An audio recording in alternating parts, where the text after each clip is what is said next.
there a proxy for Lucan or no? Lee. Manikova, Present. Wahis, Present. Oleiton. Oh no, present. Reese. Shirkin. Well, property. Usman. Schooner Rajon. Dan. Oh, what? Here.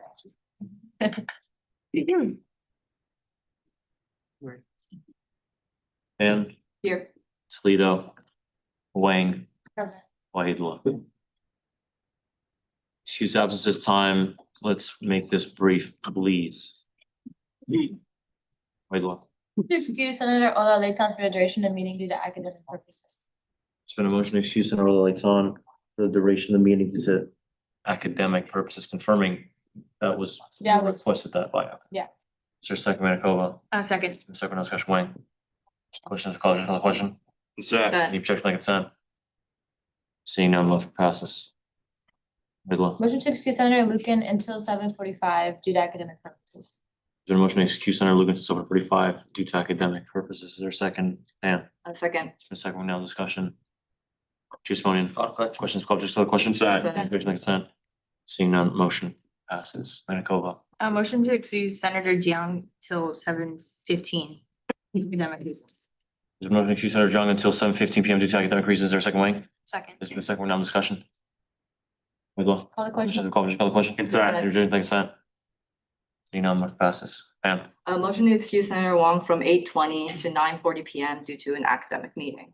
there's been a motion to excuse Senator Wayne from 8:29 PM due to an academic meeting. Academic reasons. Reason. Is there a second? Oh, no. Second. There's been a second. We're now in discussion. Chaudhry. Questions, be called, particular question? Objection to consent? Seeing none, motion passes. Sussman. Motion to excuse Senator Reese until 7 p.m. No motion to excuse Senator Reese until 7 PM. Is there a second? Wayne, is Second. there a second, no discussion? Call the Dan, question. questions, be called, particular question? Objection to consent? Seeing none, motion passes. We're doing Lee. Jones. Motion to excuse Senator Lee until 8 PM due to academic matters. The motion to excuse Senator Lee until 8 PM. Academic matters. Is there a second? Oh, no. Second. The second, we're now in discussion. Chaudhry. Questions, we call, just call the question? Consent. Objection to consent? Passes. Is that all? Please. Okay, proxies? Oh, no. Motion to accept Marcello Mall as proxy for Senator Shirkin. Been a motion to accept Marcello Mall. Yeah. Marcello, last name Mahl. Like the Madrid player, right? Yeah. Nice. There's been a motion to accept Marcello Mall and proxy for Senator Shirkin. Is there a second, Chaudhry? Second. In a second, we're now in discussion. Wahidullah. Call the question. Questions, be called, just call the question? Consent. Objection to consent? Seeing none, motion passes. Wayne. Motion to accept Hudson Palmer as proxy for Senator Xander Hepburn. There's been a motion to accept Council Palmer as a proxy for Senator Hepburn. Is there a second? Sussman. Second. It's been a second round of discussion. Wahidullah. Call the question. Questions, just call the question? Consent. Objection to consent? Wahidullah. Motion to accept Jordan Painter for as proxy for Senator Sundar Rajan. There's been a motion to accept Jordan Painter as a proxy for Senator Sundar Rajan. Is there a second? Wayne? Second. Dan? Call the question. Questions, just call the question? Consent. Objection to consent? Seeing none, motion passes. That's all right. Lead Lord. Okay, we move into public forum. Do we have anyone here for that? Yeah, feel free to come up. Okay, you have 3 minutes to speak, 3 minutes for Q&A. Please state your name, pronouns, and enunciate, but refrain from yelling. Speculation or Senator's intentions is prohibited and may result in you being removed from the ability to speak on the floor. Please note this meeting is being recorded. You may speak on any issue, whether it's on the agenda or not. Please include a contact warning for the graphic. You may only come up once, and you may choose not to answer any questions. Do you agree? Just 3 minutes? Yeah. Okay, feel free. Okay, awesome. Hi all, I'm Alex. I'm with CalPERT. I'm gonna give you guys an update on what's been going on this last week from us and some more context about us. This last weekend, me and Jake, our state board chair, along with like 20 other students, participated in a national student training in DC. also where we lobby some of our elected officials. CalPERG stands for the California Public Interest Group, but California isn't the only place where we're organizing for social change. There are PERGs in a bunch of other states. And we're all part of a broader network of organizations dedicated to actually like making those changes, which is the Public Interest Network. We came together to lobby on a variety of different issues, military right to repair, textbook affordability, wildlife crossings, food date labeling, all of which are bipartisan, helping to actually bridge the gap to the other side of the aisle and actually get real change done. A lot of the offices that we met with were also at UCs in their district. We also met with Santa Barbara's own Representative Carvajal, which was cool. And yeah, this upcoming weekend, we're going to be doing the same exact thing, except here in Sacramento instead of DC, where 40-something students from across the UC system are going to be all meeting up at a conference, lobbying and doing trainings, which is a core part of what CalPERG is. For context, we started 55 years ago with the idea that students want to make change, but they just don't know how. So they came together, pulled their resources in order to hire actual staff that knew the tools that were required to make change in their community. And so these statewide conferences are a nice way to actually get those trainings to happen and develop students as activists. The last thing, we also had our textbook conference last Friday, which we got some news coverage for, which was cool. The press conference was concerning report. We released about the rising cost of textbooks, which I talked to you guys about last week. And while we were in DC, we also gave copies of those reports to our elected officials who had schools in their districts. Yeah, that's about it. Thank you, Alex. Any questions? None? Willa? Yeah, just a great question. Good to see you again. Guess this is more pertaining towards your previous conversation. You mentioned about your upcoming campaigns, upcoming particular petitions. Is there anything you would like to request, just like you mentioned about last week, with your current update and progress from the particular representative body that we can help support you? Yeah, I'll be back next week, but we have a lot of events that are in the works, but still kind of in developmental stages. Once we get actually like dates planned, there's a bunch of stuff we'd love to collaborate on, but I'll make sure to bring that to your guys' attention.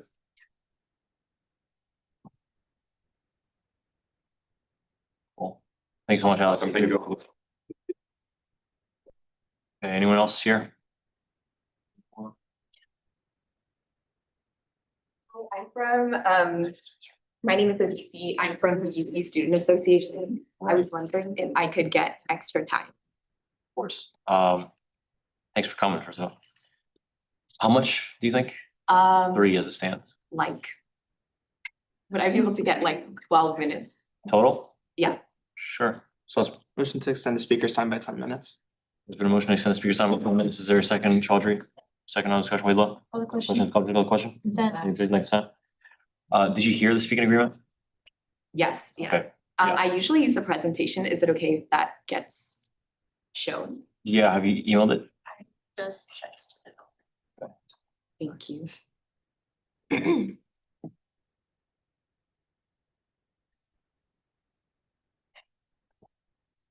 Sorry, everyone, give me a second.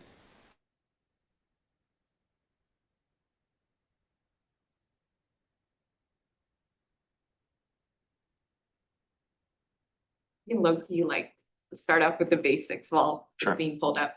My name is Aditi. I go to UC Davis. I'm majoring in political science and nutrition science, and I'm serving as this year's president of the UC Student Association. The UC Student Association serves as the representative of all of the 9 undergrad UC, so that's over 235,000 undergrad students, and it serves as the official representative to the Board of Regents, the state legislature, federal legislature, UCOP, et cetera. Like the presentation has a bit more context on some of the things we're working on. So once that's pulled up, I could go into details of our goals this year, stuff like that. But thank you for having me. Holly, do you have access to the presentation? I do not.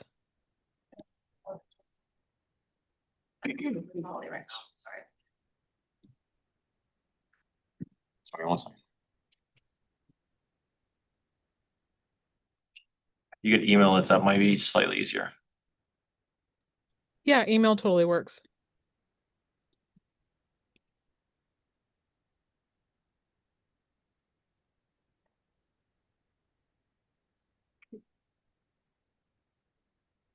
After day. It's been so long. That's understandable. Straight from my UCLA campus visit. There was a gorgeous Amtrak. Shout out the Surfliner.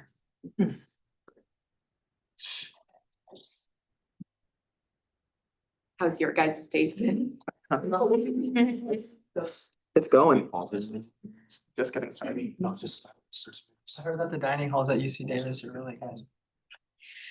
I didn't have that experience. I mean, maybe they've improved. I haven't lived on campus for a while.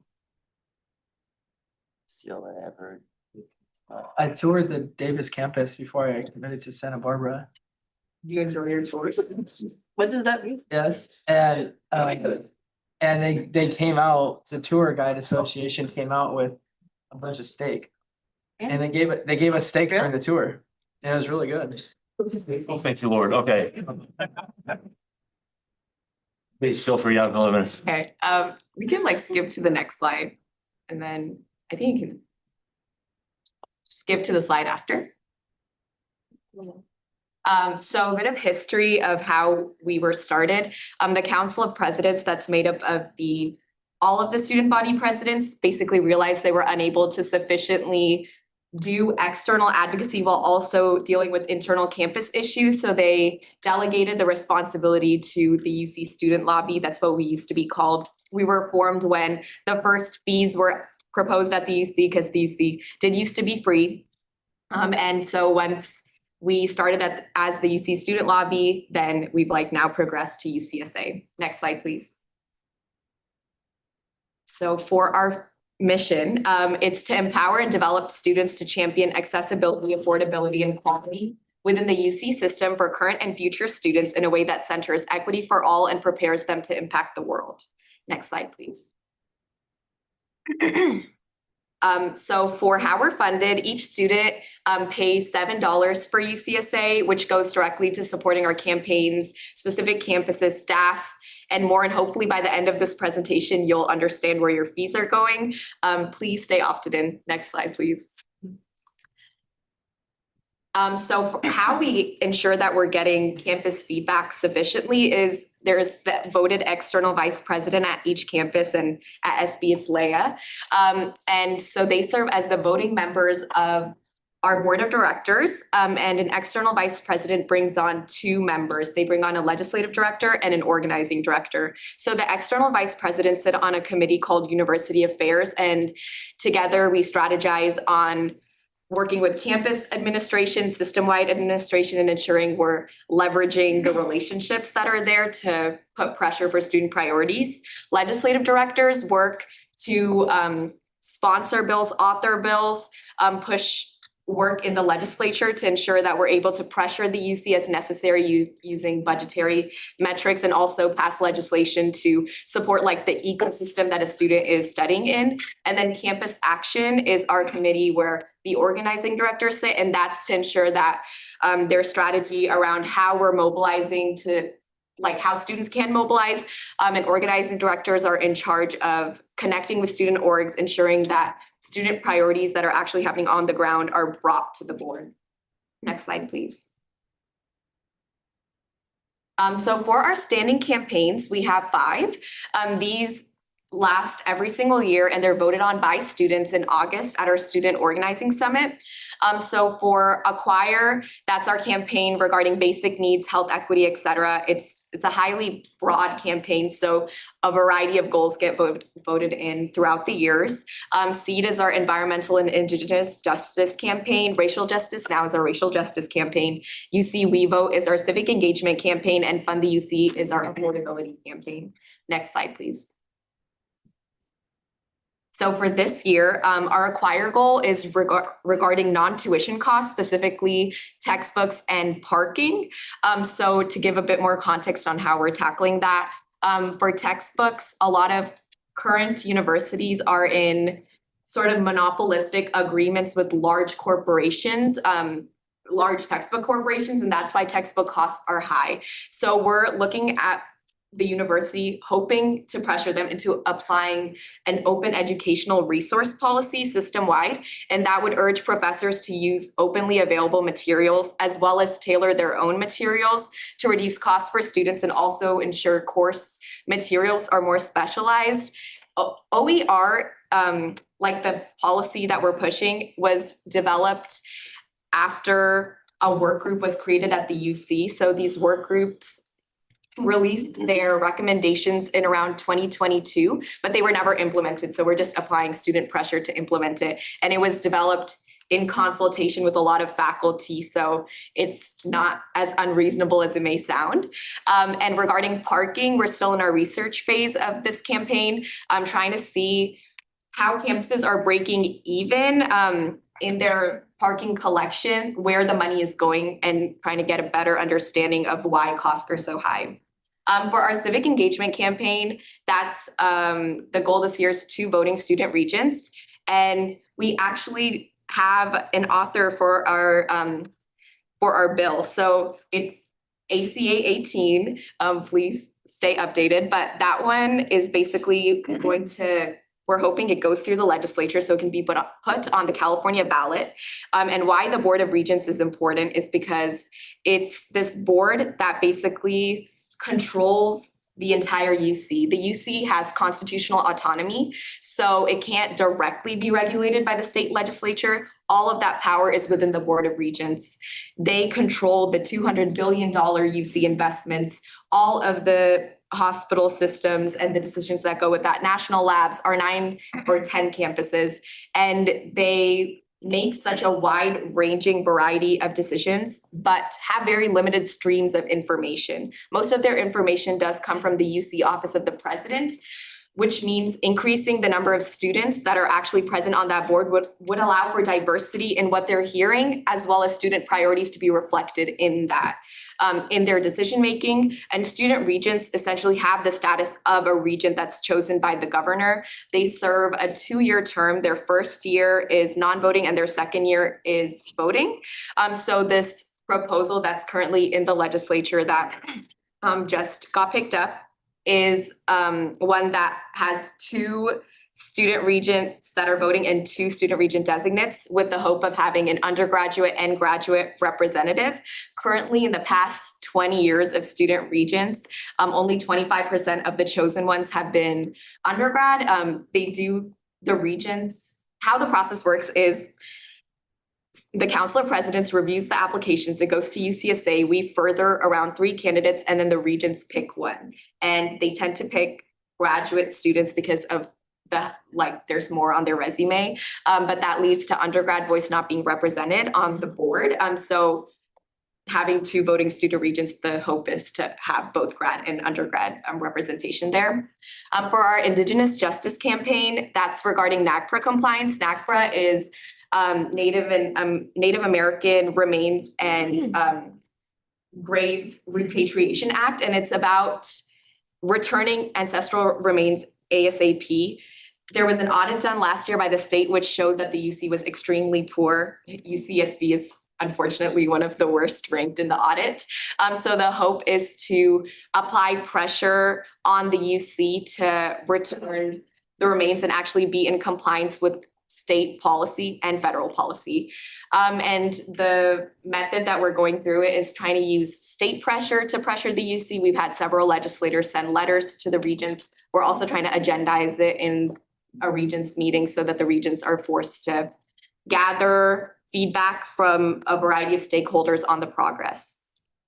Racial Justice Now is our the goal this year is workforce readiness programs for support after graduation, specifically for underserved populations. There's huge disparities in starting salaries, especially for underserved communities after graduation. So the hope is to get a state budget ask that sort of provides that support of career readiness programs, because there's a lot of there's a state allocation called SAFEP, which supports retention and recruitment programs while you're in university. There isn't a state allocation to support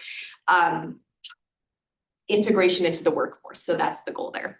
And for Fund the UC, that campaign is around federal research funding cuts and federal cuts in general. And right now, our strategy is more coalition building with a variety of stakeholders. Next slide, please.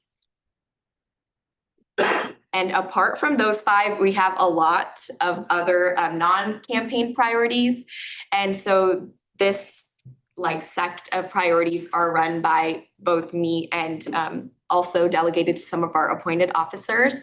But free speech is a priority, advocating against current time, place, manner policies and their current non-content neutral enforcement. Diversity programs are also a priority. There's been an unfortunate chilling effect due to the federal government's actions where individual campuses have been creating a system-wide trend themselves of cutting resources, funding, budgetary support for diversity programs, even though there isn't necessarily top-down advice coming from UCOP or the regions. So it's led to the system-wide trend of diversity programs and recruitment and retention programs being under attack at every single UC campus, even though there isn't necessarily system-wide policy asking for these cuts. And so our goal is to really publicize this and make the UC accountable for not following its mission statement. Investments is also a priority. We're working on an ethical investing policy at the UC. This, of course, like a lot of advocates are really passionate about. And so we're working with a coalition of advocates across the UC to look at current ways the UC invests. The UC invests solely through index funds and their excuse for not tampering with their returns is because their investments do impact pensions. And so they use that as an excuse to not include ethics in their process. So our goal is to create an ethical investing policy that really does force the UC to reshape how it creates its index funds. And the UC has a large enough portfolio that whatever policy is created, it can be implemented. It's in investments portfolios around $200 billion. So that's a massive enough impact to where you can apply pressure and people would want to create specialized indexes for the UC. Undocumented student advocacy and international student advocacy is also a priority. Black student success is a priority. Last year, we advocated for the expansion of targeted support like Youth in Crime to dentistry, vet, and pharmaceutical programs, and we're hoping to advocate for that budget ask again. Police accountability is also a priority. Currently, police accountability boards report their findings to the chancellor, which isn't necessarily a great way of accountability because one can imagine a chancellor would want to protect the reputation of their school, so they might not act on the findings of police accountability boards, and also on most campuses, they aren't even functional. So our advocacy priority there is to ensure police accountability boards are functional and have an actual way of actualizing their findings to ensure accountability. For our student housing piece, we are supporting a lot of student housing bills in the legislature, and we work closely with the Homes Coalition.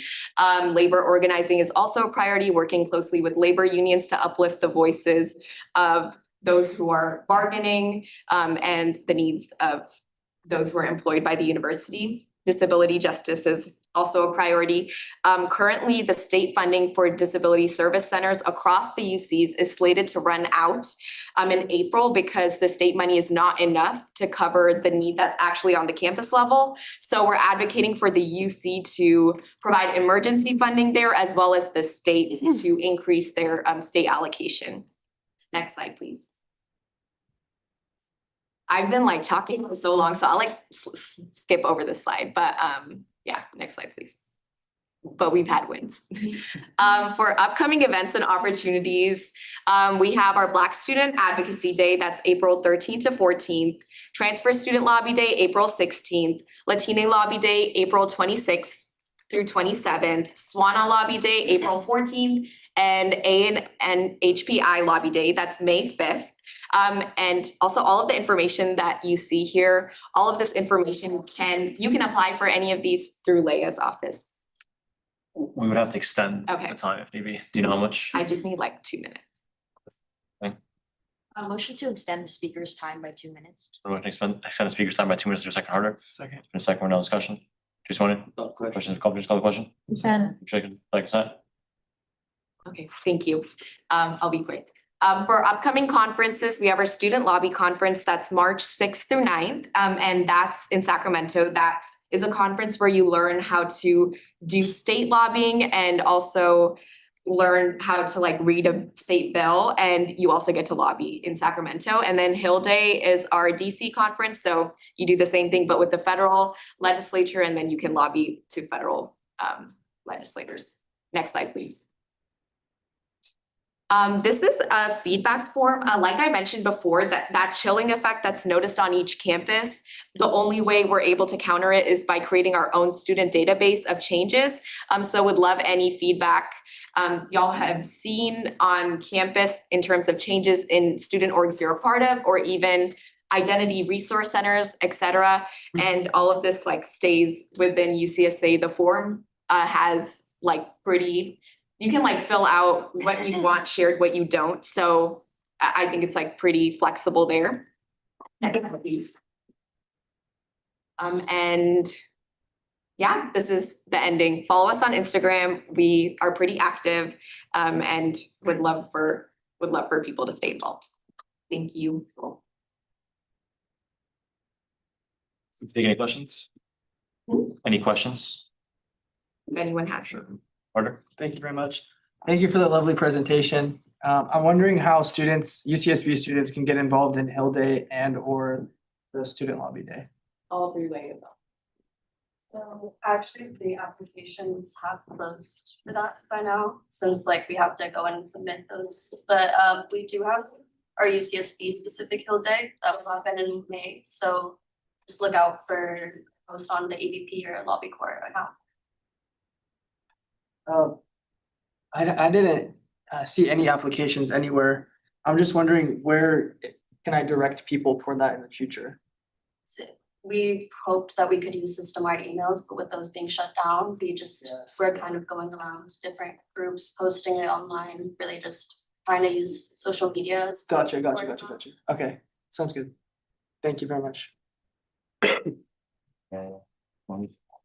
Can you expand on, like, you said your recent, like, thing that you guys are advocating is like adding an additional position to the UC Regents to make it 2 in order to encourage like an undergrad position to be filled, because the UC Regents end up usually deciding on having a graduate student fill that role, and you guys fear that undergraduate voice isn't being represented. Can you expand on this and like what process you guys are on like what stage of the process you guys are on for that advocacy? Yeah, I think the priority is increasing student voice regardless. The hope would be to see like an undergraduate and graduate fill the role, but the priority is to increase student voice regardless. At the CSU system, there's 2 voting members, the CC system 2 voting members in terms of students. So the goal is to have 2 voting members from the UC side as well. In terms of where we are in the process, the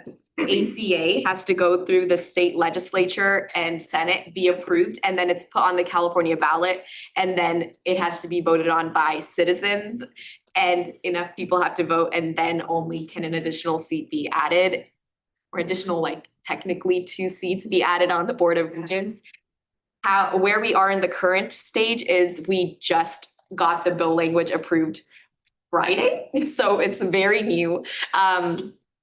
And so we're in our coalition building stage. We're trying to get as many community partners involved to really push for this and ensure that it makes it through the legislature and Senate. And then once that happens, our hope is to include more California-focused organizations to ensure that we're actually able to reach non-student citizens. Like UCSA honestly does not have that capacity in terms of like limited funds and also limited ways to reach citizens that aren't students. So that would be the approach. Yeah, and just thank you for coming, by the way. I'm always seeing on Instagram all the constant work that the community is doing, so really great. brief question, because touching on the conversation about legislatures, aside from some particular conversations that the E EVPSA office does try to communicate to us about statewide campaigns, the legislation stuff, is there any specific statewide campaigns or any particular legislation that's like a specific example you can mention about that you would like, or maybe the Senate body as a legislative body could help just support your continuous campaigns when it comes to stuff? For example, the NACPRA situation happening right now. Is any other examples you'd like to bring up that maybe we can help assist you with? Yeah, in terms of state bills that we're co-sponsoring, we're finalizing our legislative package right now, so I think in a week, we'll have like the finalized packet, because the deadline to submit bills was but in terms of priorities, we have a few budget asks that we'd love support on. The Racial Justice Now campaign that I'd mentioned, the ask is for a budget ask in a state allocation for underrepresented students' workforce readiness, so that would be a great help. We also have a budget ask for basic needs. The numbers are 50 million one time, 60 million ongoing, or it's 60 million, one time 50 million ongoing, one of those two. But the goal is to see that money go towards basic needs, and is a part of Cal Foods' budget ask due to the gaps left behind with the struggles of food banks, what they're currently facing on the ground. So the one time is to address emergency funds, but the ongoing is to address the ongoing need. But I can get a list to you of our legislative priorities once it's voted on, if that would be helpful. That'd be great, thank you. Is that all? Thank you so much for coming. Really appreciate it. Are you here for public forum? Yeah. Okay, did you hear the agreement? Yeah. Cool. Hi guys, I'm Leah Cotta. I'm your EVPSA. Use she, her pronouns. I'm here today to discuss the resolution requesting the cancellation of the USSA lock-in fee that was passed on the 11th of this month. I would like to start off by clarifying that I was not consulted at all regarding this resolution, let alone made aware of its existence until after it passed. It is frustrating that this legislation was drafted without any consideration or consultation from my office, but it's even more frustrating to be made aware of the fact that it was falsely stated on the Senate floor that I was consulted at all. While I can recognize that USSA has not been active on our campus, or our campus has not been involved in USSA lately, my office has actually been working to reinstate our campus involvement, or like reinstate our status as a campus that is involved within USSA. We actually have a meeting with USSA this Friday to go and discuss that. But really, essentially the loss of this fund would remove access to funding that groups like the debate team, Quiz Bowl, Untitled Dance Company, or any RCOs need to travel or participate in any conferences or competitions. I would also like it to be known, for those of you who aren't aware, that our office budget, like VP office budget, was actually doubled last year because of how much we would spill into the USSA fund, and like how little was left for students in their endeavors, like traveling to conferences. But yeah, so sorry, I'm kind of just lost my place there. Yeah. Sorry. Some points here, but my phone is a bit glitchy.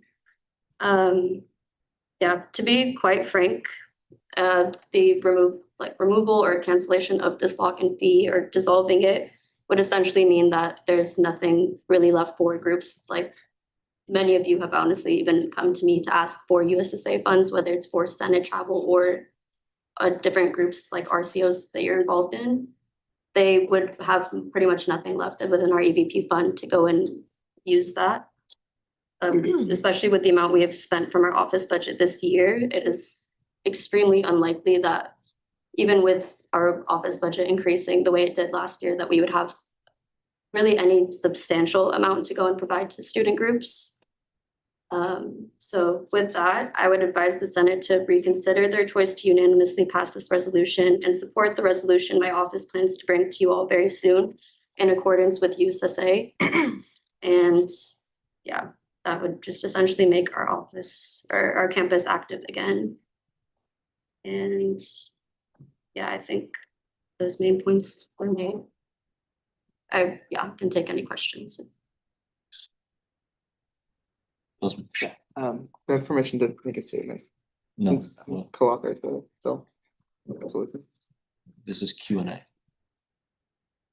Do you have a queue? Yeah, who? Yeah, I'm just a little puzzled because I thought there had been communication to your office as well, being that there was, I didn't fully author this, so was there no communication with your office whatsoever? I was, to be quite honest, blindsided by this. I got a text from my head of staff at that, like, once it passed, saying that this was something that the Senate just unanimously passed.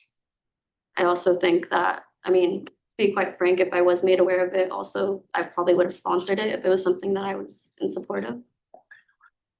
So, That, I apologize, no, that's, yeah, Yeah. I mean, blindsided as well. Manitoba? Yeah, well, really sorry about that, but I'll try to work on communication in the future. But so you were saying how USSA fee has been mostly used for RCO travel, which I think kind of is not the point of the fee, because the fee on ballot language says a USSA fee is for the membership of USSA. And it is kind of deceiving to be charging student that fee when USSA hasn't been a thing. yeah. And so I think that was probably the intention of the bill. Yeah. So would you, if we were to implement a fee like USSA, do you think it would be better to change the name of it? Cause right now we're still not 100% sure, right? If we are gonna be with USSA? Yeah, it will to be transparent about that process. Once we meet with USSA, their next step was to go and pass, like, they said that what we would need to do to secure that position or reinstate our position is pass a resolution through the Senate. I do think that also, like, something I was planning to bring up in my budget presentation, like actually tomorrow, is that if we are gonna dissolve this fund, maybe renaming it or reforming it to go and have this kind of unofficial I guess mission of what the fund was for, because essentially due to the fact that we weren't active or USSA wasn't active in that time, it was kind of communicated to me through multiple channels that it was a fund that could be used to uplift and support our students, anything that really goes in uplifts our campus as a total, but just provides opportunities to students to go and participate in things like robotics, quiz bowl, debate, any of those types of. John? Is that regular time? With the Q&A. Last one, please. May I first be recognized for Pratt Evans for the, Right, I'd like to recognize Senators Jung and Reese. Feel free. thanks. I guess maybe not that quick, but primary question is, do you want to elaborate on, like, from perspective from your office of the importance of joining into USSA again? And what's the difference between the bill you're gonna propose, or the resolution your office gonna propose with the thing we already passed? So I think it's essentially even before this proposed cancellation of the fee, I was looking into going and reinstating our participation or involvement with USSA, because I think especially now it's important that we have more federal connections outside of UCSA. And I mean, I think essentially it is a really large fee that students have been paying, and I can acknowledge that it is a bit misleading, but it's used by students. It's not used really for our office funds. In the point where it was used for our office funds, it was for USSA and like federal travel that a lot of it was going to. And the resolution that would they'd be different because it would reinstate and kind of blanking on words. I've been fasting today. My brain is a little scrambled. Like redefine the mission a little bit? Yeah, redefine and reinstate our campus as a active campus and involved member of the USSA. And I think re-legitimize that fund. Yeah, that's all the time we have for Q&A. Appreciate you.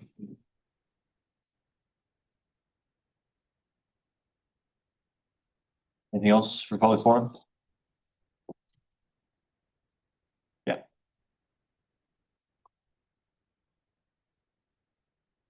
Did you hear the agreement earlier? I did. You agree? Yes, I do. Can you state your full name, please? Jennifer Kaiser, Associate Director for Independent Media. I am the station advisor for KCSB FM. And I just wanted to distribute some program guides from our radio station. We're currently in our annual 10-day fund drive. We do a 10-day fundraiser to, Sorry, does the 3 minutes work? yes, Okay. I'll be fast. Oh. Our 10-day drive is to raise awareness and funds for the radio station in addition to our lock-in fee.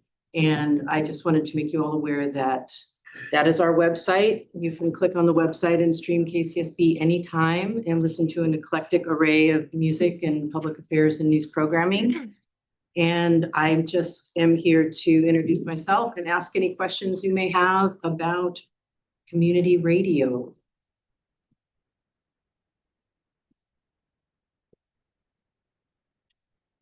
Music, public affairs, anything of particular interest.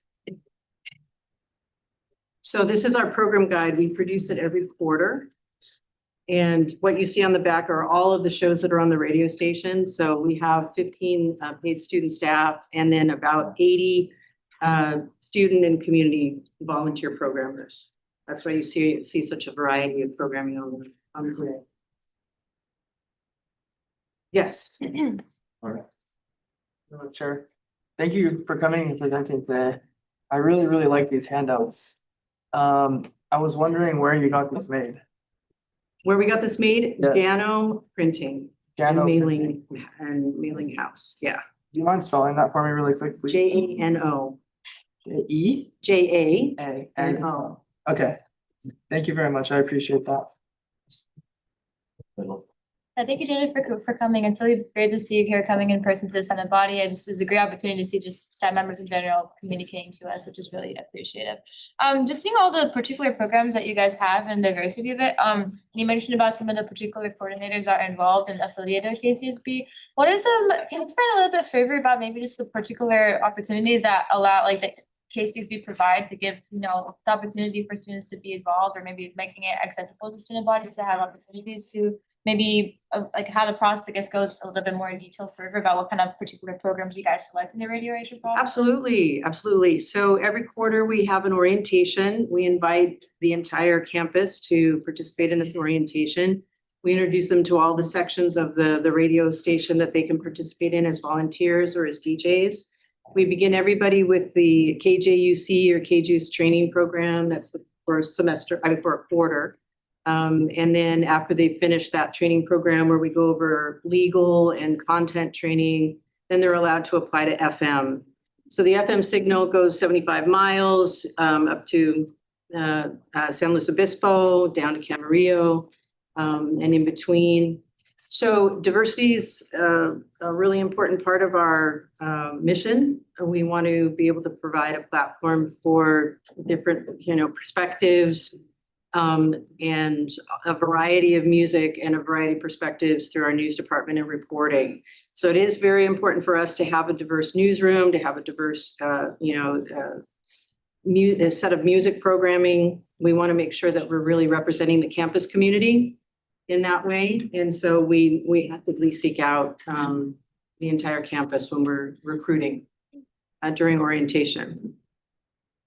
I hope that answers your question. Yeah, it does. Thank you. Yeah, thank you for bringing this for outlets, and thank you for the really great presentation during the hearings that we kind of it was really impressive how much cases we have done for the past years and how a lot of history you had. I guess I just wanted, I know it's just 2 days from today, but did you get any update on the moving and any update from the KCSB side? So, no, I don't have any further updates about the relocation. So, you know, we have our associate vice chancellor in the room, so perhaps there's an update there. But we know that they are going to be starting to work on Stork Power.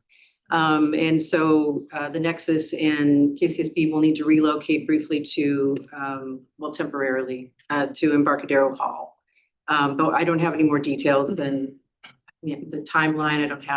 We have to still work up a budget and all that good stuff. Sure, quick follow-up. I guess just quick question on the side of the Senate of like, how can we kind of help with moving on? Like, how we can support KCSB further? Like, is there anything we can provide? I would love Senate to tune in, to listen, to participate in the community of, community media and independent media. It's really a fantastic resource for all of you, especially because we do have a news department. And if there's something you want to promote or something you want to talk about, you can do a show. You can be a guest on a news program. You can pitch an idea, to the news department. So basically the best way for Senate to be involved is just to listen and participate. You're welcome. No, I have no questions. Thank you though. Yes. Thanks so much for coming. All right. Is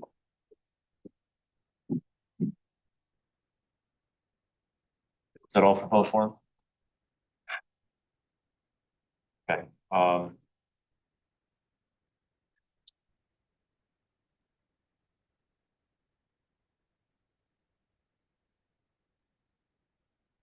we move on to external reports. Do we have a chancellor's representative present? Would you like to speak or? Right. Kind of for the agreement. Okay. Just one, I wanted to congratulate you on your event last night with the State of the Union, the State of the Association rather. So we're not the ones doing the State of the Union, the State of the Association, but I was at home watching on YouTube and very impressed. It was really, really nice to be able to see all of your VCUs represented, all of your committees and subcommittees of the Senate represented. So thank you so much for showing up for that. I think it's really valuable. The other thing I did just want to briefly tell you, which was nicely introed by your colleague from UC Davis, is that the search for the next UC student regent is open. So if anyone is interested in applying, we would absolutely love to submit some names from UC Santa Barbara. If you just Google UC student regent, you'll get to their page and they have the recruitment information. The application is due like the first week of March. So it's a little bit of a short timeline. If you have questions or you want to talk further, I'm always happy to meet with you or, talk to you outside or whatever, if you might be interested. It's been a long time since we've had a UCSB student end up getting it. So we would love to really submit quite a few names this year. So if you're interested or you don't know this, please encourage them. That's all I have for you tonight. Thank you. Ready to take questions if you have them. For just people who are interested about this particular position, and just thank you for coming, by the way, I really appreciate it. Could you elaborate further for maybe people who are interested in stuff about this position particularly entails? Like, is it more traveling and emphasis, or more just like advocacy, or just more to talk about? Great question. So it's a lot of different things. Yes, there is a significant amount of travel for a student regent. So you do need to think about that with your class schedule, of course, or anyone who's interested needs to think about it with their class schedule, which I think is why they often choose graduate students, because they have a little bit more flexibility in scheduling. But you are, at least for your second year. So as was mentioned earlier, the first year you're the designate. So you really spend the whole first year learning and observing, which I think is really helpful, right? Because there's a lot to learn about the Board of Regents. You have to meet everyone, you have to get up to speed on all the policies and all those different things. And then the second year you become a voting member.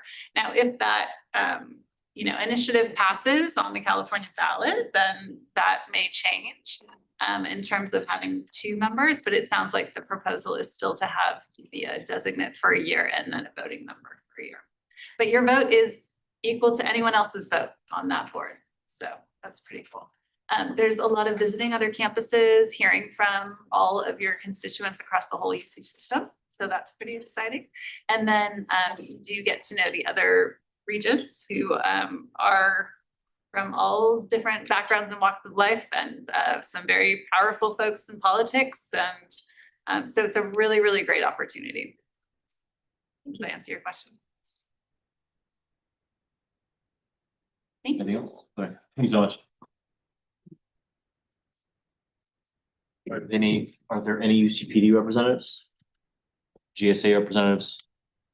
USEN Governance Board representatives? Or IVCSD representatives? Cool, we move into ASCSB reports, any administrative committee reports?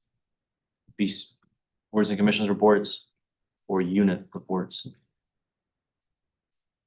Okay, President's Cabinet reports? Executive Director's report? Can you put that please? Oh, Sean, you're familiar with the agreement? I'm very familiar.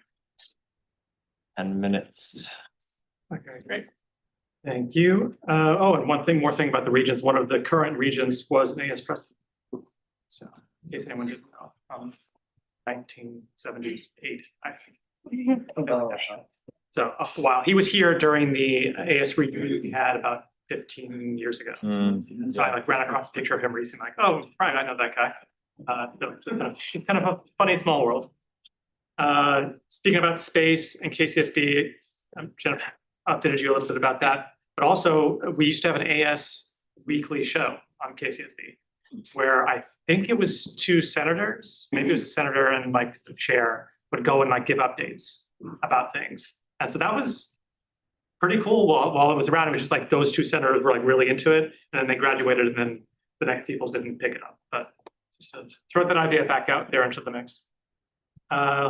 The committee that's working on the Disabled Student Center progress is continuing their work, thankfully. And looks like maybe getting back on track with what the original plan was and scaling back a little bit of what they assumed it was. So that's really nice. Maybe we can get that done sometime this year.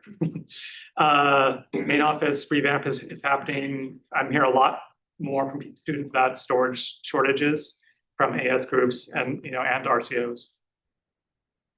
Let's see. Elections declaration is open at the moment. There's plenty of people have already there. So deadline is next Wednesday, just before midnight. So if you're really put it off, you could do it right after the Senate meeting next week. Just as a reminder, there's 27 senators and 5 executive positions. So more people that run better. And not to step on any other execs reporting things, but there's a Meet the Execs event at Zocalo this coming Friday at 1. So if you have people that are also curious about what AS is, that can serve as a little mini elections primer too. If people want to ask an exec a question about like, what is it like to be as part of AS, or what is AS, or what do you do, that kind of things. As has been mentioned, bulk emails, building the vein of my existence, is in the very, very, very final stages. So the new system. So we just had the last technical hurdle was finished this morning. So I'm crossing my fingers that tomorrow we'll have the ability to send out bulk emails again through our own method, not through the campus method, because that doesn't exist anymore. So hopefully we can do that soon. So if you have things that have been waiting to go, or you have things that are happening next week, I'm hoping that we can have something for you.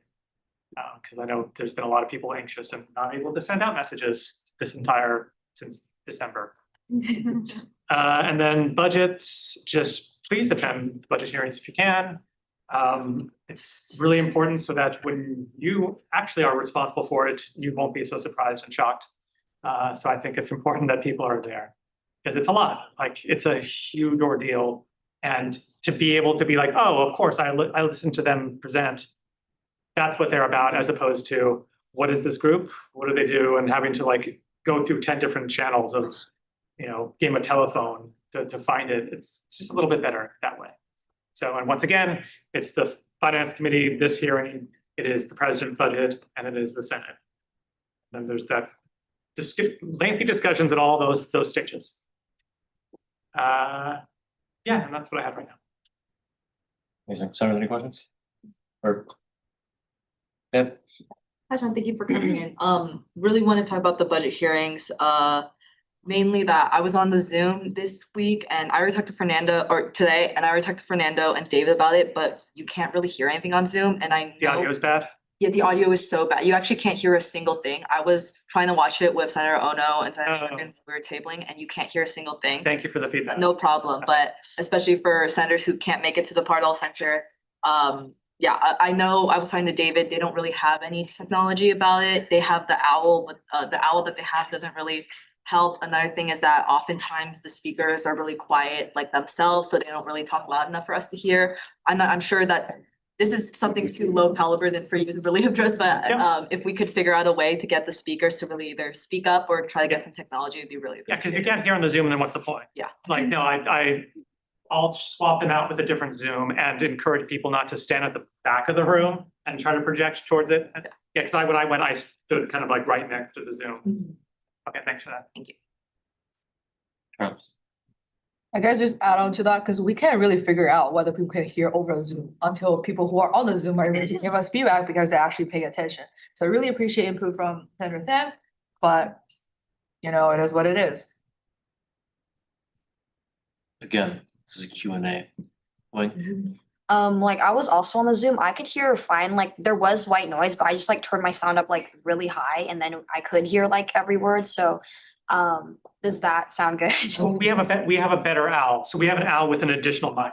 So we'll just use that, so then it'll be, because I know some people go up and just like with Vereen, or like, they're shy. And so they're not gonna project properly, or they're staying at the back of the room. Like when I entered, I asked, should I stand back here or should I stand here? Like I wanna do what's proper for the audio and for just the room. So I think it's a twofold. I'll get them the other owl and we'll encourage people to stand at a certain location so that it can be picked up and everyone on Zoom can hear. Because if you can't hear, I mean, who cares about seeing during that thing? Like it's about if you can hear them present. Yeah, just a quick question. This also thank you, Sean, for coming and stuff. Just kind of tying to the budget hearings. Because I remember one of the times I was at particular budget hearings that it was communicated about that sometimes they're recorded for sake of minute takers, particular minutes and stuff. For sake of maybe senators who are unable to go to meetings, either Zoom or Pardall Center, is there any alternatives like technological accommodations, like maybe like meetings being recorded and we can go back and look at them, or if senators want to look at all the meetings of just going, maybe having more additional feedback to look back at or something? Right, I think right now it's, as far as more, it's not being recorded, but it is being logged, there's minutes being taken, and there is an AI added, like I don't know if Otter or one of those bots is like doing it too, which is like hit or miss. But I'll check with them to see what they're doing right now. Point. Is that a point? Maybe not. Yeah, but just little correction, we do record all. So it is actually true. Yeah, everything is recorded.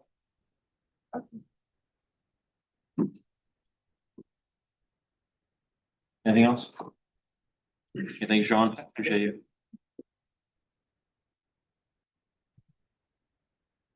Recognize Senator Lucan. Any advisor reports? Executive officers? From me, but I did send you all an email about the staff salary budget if you all want to read that. As kind of an addendum to your Article 13. I met with Lily and got some numbers from her, and I wanted to share that with you all as we go into your discussion about that legislation, but no other updates. Thank you. Well, thanks, Ollie. Any questions on that? Okay, executive officers reports, Leanna's not here, right? Okay, I'll briefly speak on two things. So the first is myself, my chief of staff Casey Carnow, and Osenu, who's with us, went to the San Benito site, which is obviously the main housing project going on campus. It was like by the Deckers, if you're familiar, I think it's on Hollister Avenue, and it was a very detailed layout of how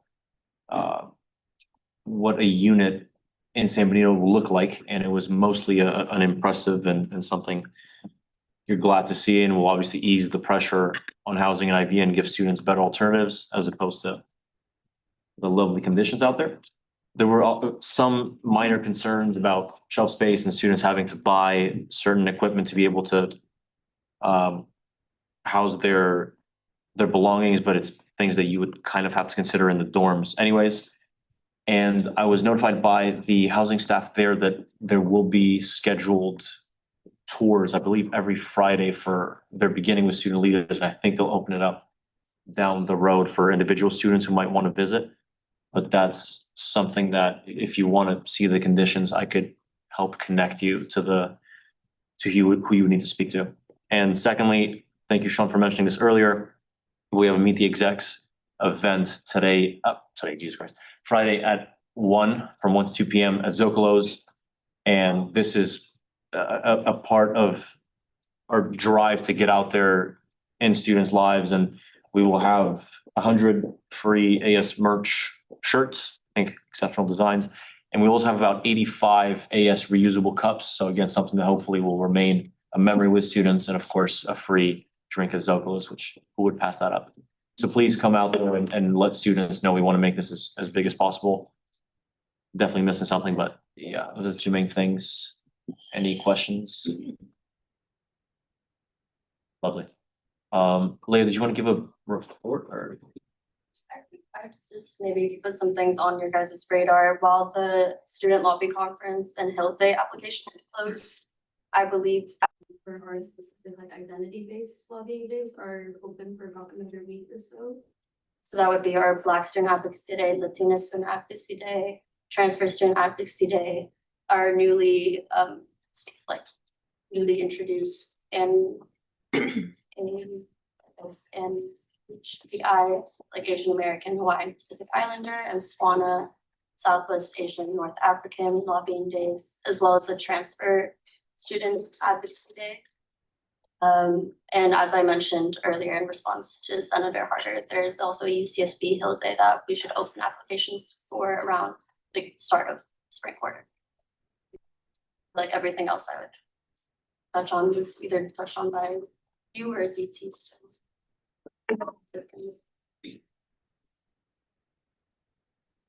Thank you. Any questions? Okay, executive office members reports? I don't think so. Administrative reports? Feel free.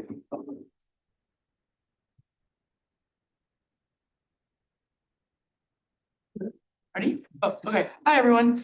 It's good to see you all. I just wanted to briefly talk about my projects in the office. Again, we're doing civil code. I know I've given you guys the rundown a few times, but I really want to make sure that I'm explaining how this process is working so that come time this is brought to the Senate floor, there's no confusion on how it is. It will be a big document. And so I know there's been a few pieces of legislation that have been on the Senate floor that have been lengthy and, whether it be, at a bad time in the quarter, whether it's just too long to get a full wrap on, I wanted to involve you guys in the process as much as possible so that there's no confusion on how this is going about. And if you don't have the chance to read a piece of legislation, or not a piece of legislation, because it's not going to be a piece of legislation, but the book, time to vote on it, you're voting informed.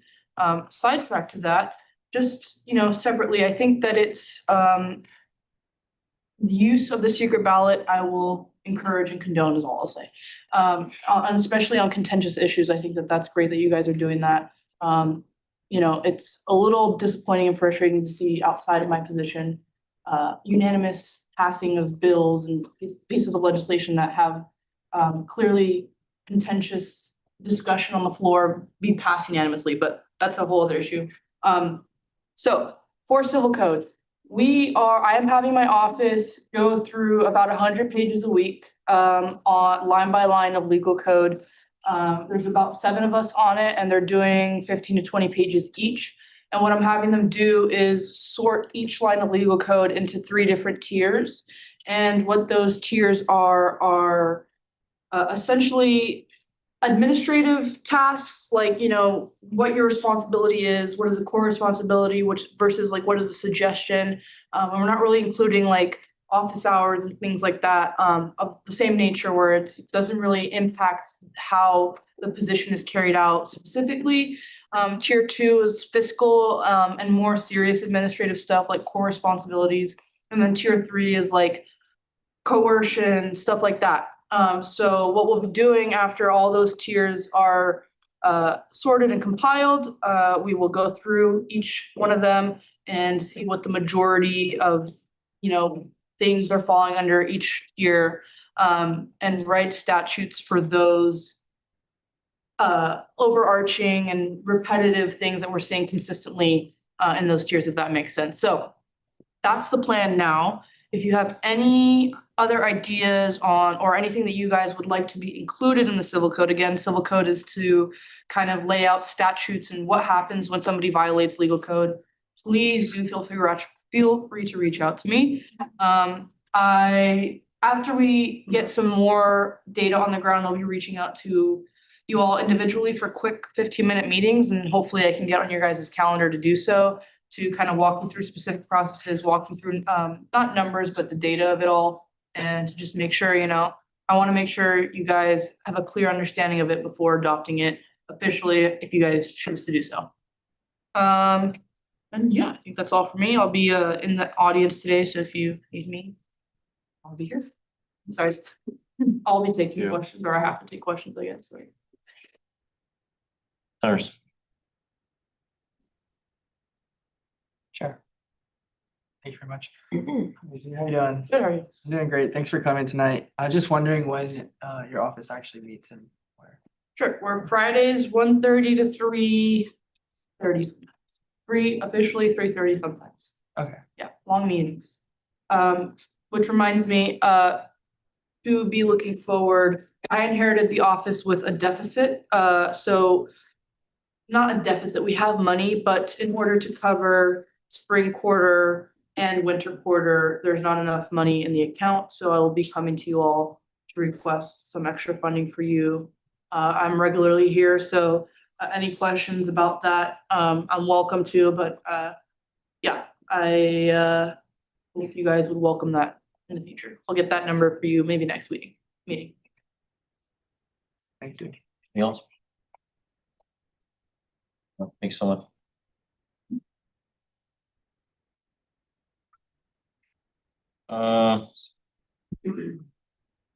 Reports.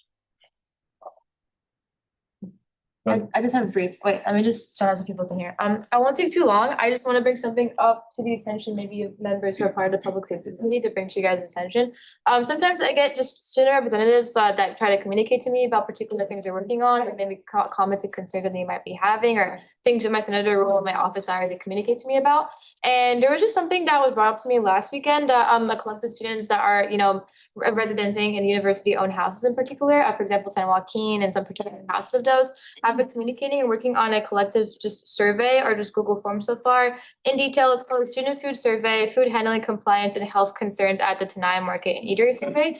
And they've been communicating so far over the last few weeks or so that they have been mentioning on comments and concerns based on the responses about not only just the food quality, as well as just like the operations and the particular sanitation concerns have been happening in the Tenaya Market over the past couple of weeks. And a lot of students haven't been feeling safe, like just, using food there, and not really feeling comfortable communicating there to get items, the groceries, and that's something that's become a really bad situation right now. Some of the examples of comments we talked about is like, one of the questions was, have you ever observed or experienced any food safety or concerns? Some people talked about how a lot of the items are expired, or some of the things might be concerned or tasting weird or expired, and like a lot of the workers there don't actually have sanitation concerns. They don't wash their hands properly. A lot of food's everywhere, and it just doesn't seem safe for students to get food there. It's something that I'm a little bit worried about, and it's beyond my own individual senator role.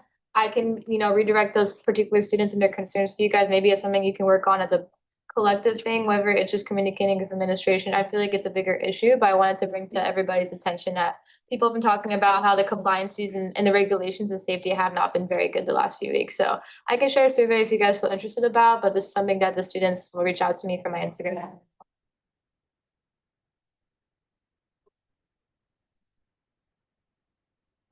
I'm open to taking questions, by the way. Thank you, Senator Wahidullah. Can you provide that contact information? As last year, in the dorms, I had my fair share of food poisoning and bugs on my food dining hall. So I would appreciate if you could send me that contact info. Yeah, I'll give you all of it for sure. At all? Oh wait, does anyone? Oh, yes. Oh yeah, can you also send me that in the survey? Yeah, for sure. Okay, Lucan, do you want to? Yeah, I don't know exactly what was talked about, but I just want to clarify something for everyone. I don't know what the EVP essay said exactly, but I heard that the word deceit was used. And so I just want to clarify that, first of all, I absolutely communicated with the EVPSA's office. This has been a project since last year, and I had a full meeting alongside the former Attorney General with the EVPSA's office. Additionally, this was an informal conversation, so I don't, expect this to be taken as full, or I did have a conversation with the EVPSA off the record, just informally in passing, about USSA and exactly about the importance and necessity of canceling the fee. So to her direct attention, it has been brought at least once. That was sometime in fall quarter. I don't have much else to say, and it is still my position, regardless of any attempts to bring it back. That is what the former EVPSA told me, and members of the association from last year had told me that this has been a thing for years prior as well, saying that it's coming back, and it hasn't happened yet. And so I still fully believe in the bill that we passed, the resolution that we passed. And I'll take any questions about that to clarify anything else. But I just wanted to address that because I heard that the word deceit was used and there was no attempt to deceive anyone by my part. I just wanted to be upfront about that. Question.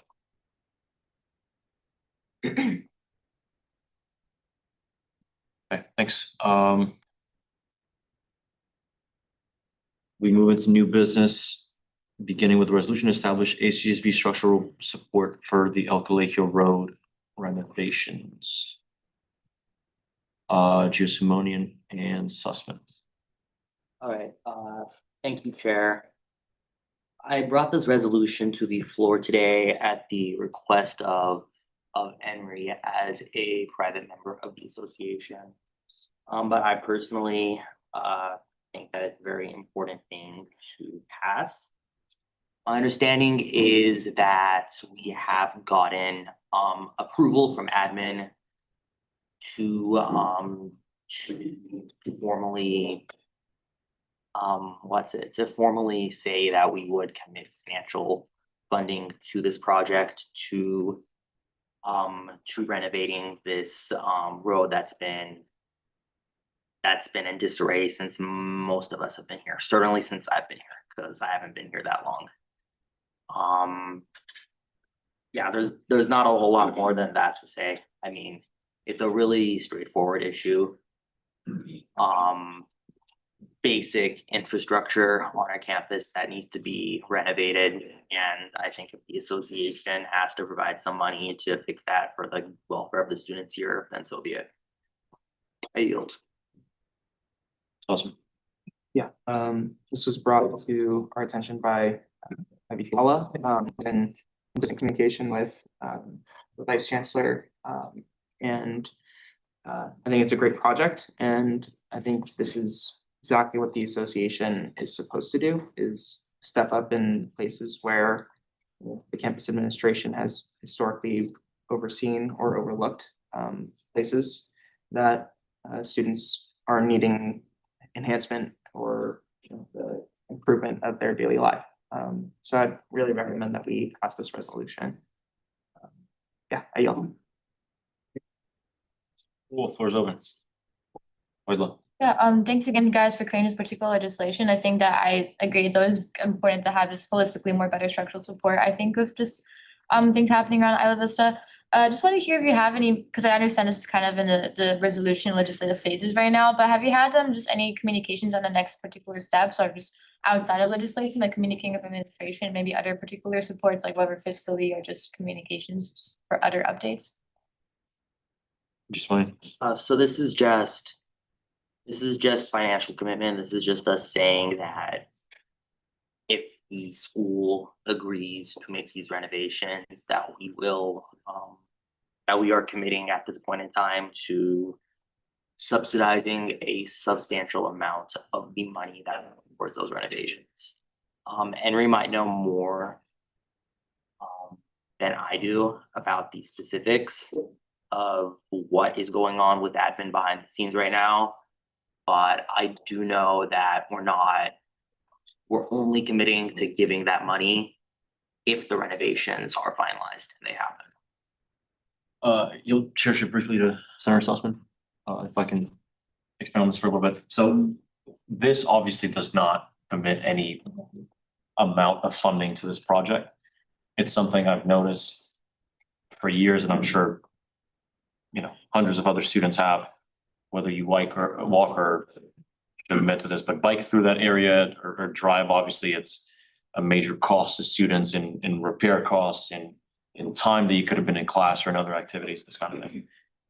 And we established obviously a huge precedent through the bike committee in their collaboration with the Vice Chancellor of Administrative Services, Gary McPherson, who has been hugely helpful on this and other efforts, including the library, for example.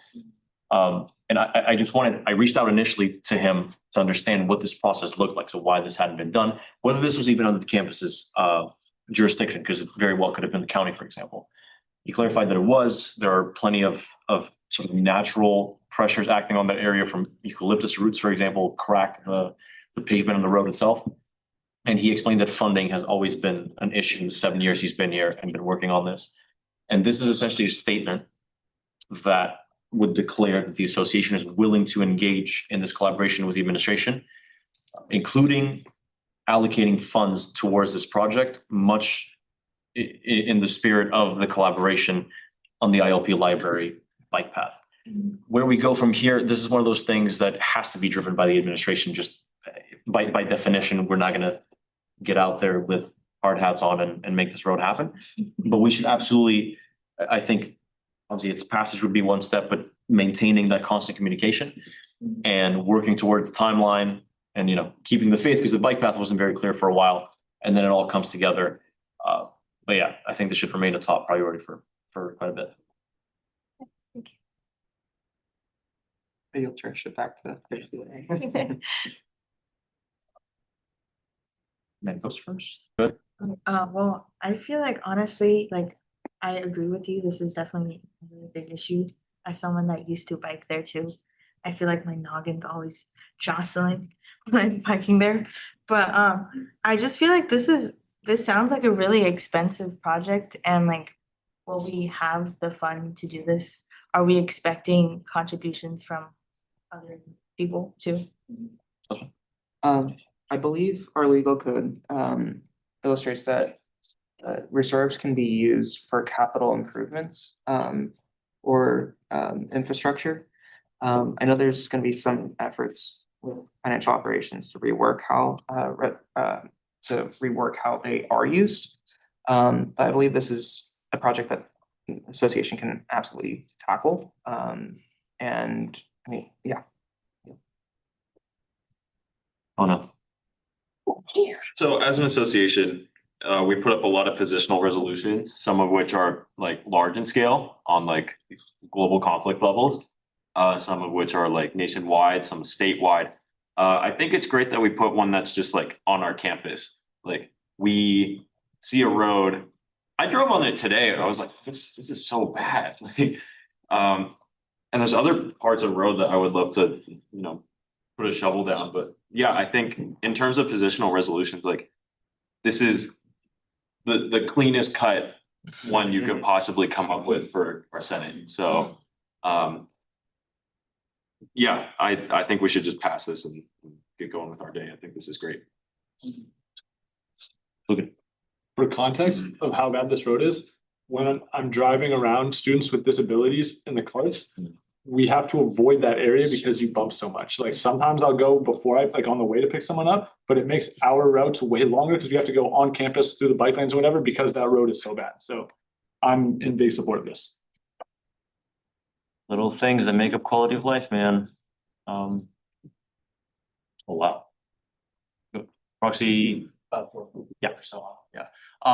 Yeah, I just had a question regarding, because obviously Ocean Road, of course, is the biggest area in IVU with such bad roading. It's pretty obvious, but I think there are other spots as well where we see like the same issues. Just like biggest example that comes to mind, I'm not sure if you guys are familiar, but like the back of the Thunderdome, there is a huge pothole. The roads are really rugged right there. And I think a space like that where you have fans in attendance coming in and out of the building, you have players, you have opposing teams who are parking their buses there, and you also have intramural games going on where they're parking the trucks out there. How would we be able to solve an issue like that as well? Because I feel like those go hand in hand. I guess I'm asking the. Sure. Yeah.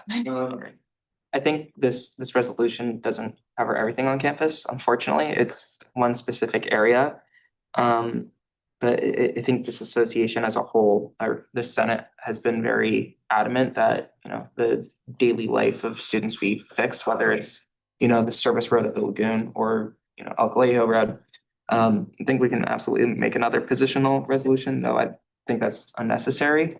But when we have conversations with, you know, the vice chancellors and chancellor of the school, associate vice chancellor as well, you know, we'll absolutely bring it forth that there are areas of concern, this being the most pressing at the moment, but we would like to see them fixed later down the line. I think Carter. Thank you very much, Chair. Thank you to Senator Gio-Simonian, Senator Sussman, and IVP Lala for bringing this to the table. I'm gonna vote yes because I support this, but I will say that something a bit concerning is a large commitment of funds, a significant commitment, especially considering the opportunity cost of those funds. I think there are lots of other opportunities, namely putting a building on this campus that those funds can be contributed towards. So I certainly do agree with the intent of the bill. I think that the conversation about how much money needs to be one taken extremely seriously. Opportunity cost of how much money that we're gonna be committing to this needs to be taken extremely seriously. And I will vote yes, but in the future, I do expect that those conversations themselves are taken very seriously. A quick question for the sponsors of this. The spirit of this resolution is that this will be part of the funding from the association, right? Not the whole. Correct. Doug? Language says you may take form of financial support, so it's actually not a blank check, it's actually just additional support. If there. I know what it is, but it's still. Floor is yours. Yeah, I mean, can I make a motion? Are you done Yeah. speaking? Is there any other discussion? Go. Well, I mean, I understand, but I think like, I don't think it's fair for, I mean, I know it says we will be working with other relevant relevant campus partners, but I don't think it's fair that if we have to pay, you know, a really high amount, because there's a lot of, well, I mean, the road's not just used by us students. And I was wondering if it would be good to put like a cap of how much we're willing to put into this. I don't know. Yeah. Yeah, I think there's a couple things. One, we don't have the numbers yet, so we simply can't say how much we're going to spend when we don't know that number. This is just a preliminary resolution to say that we will support any efforts going forward. But you know, it's also about student safety as well. We have several VCUs which can accommodate and use rollover funds, which they're they're very well accommodated for that. So you know, we have, you know, Mission on Disability Equality, we have, you know, other VCUs as well that can utilize these funds outside of their rollovers. But this is also something that the campus can support with, and we would obviously anticipate that, you know, whether it's DFSS or other campus partners, that we would utilize funding from all sources of campus. Okay, motion to refer a resolution to establish ASUC's structural support for Odin Road, El Colegio Road renovations to the advocacy committee. There's been a motion to refer this piece of legislation to the advocacy committee. Is there a second? Second. Is there a second? We're now discussion, Chaudhry. Should you call the question? Objection by consent. Seeing none, motion passes. Yeah. Would you guys like to get it discharged today and get it passed today? John, Motion to discharge a resolution to establish ASUC fee structural support for Ocean Road Colegio renovations out from advocacy committee. there's been a motion to discharge this resolution. We're all familiar with the resolution? From the advocacy committee. Is there a second? Chaudhry? The second round discussion, Wang? Got a question. Question, Chaudhry, you have a question? Then. Okay, like I said, seeing none, motion passes. Back on the floor.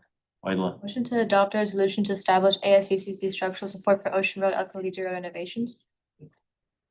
there's been a motion to adopt this resolution. Is there a second? Sussman? Second discussion, John? Question has been called, just call the question, please. Consent. Any objection, like consent? Okay, leave vote. Motion one. By the way, while you all get, I'd also like to recognize Senator Lee, thanks for having. Senator Lee also, since the last Wednesday, came up with a means of secret ballot votes that don't take a year. So we appreciate your constant innovation.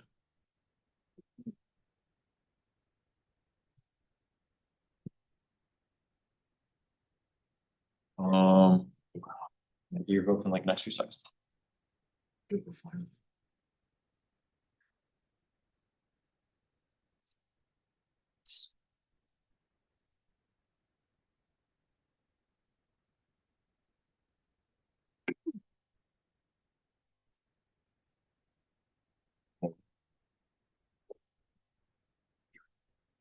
Who's here? You go. Do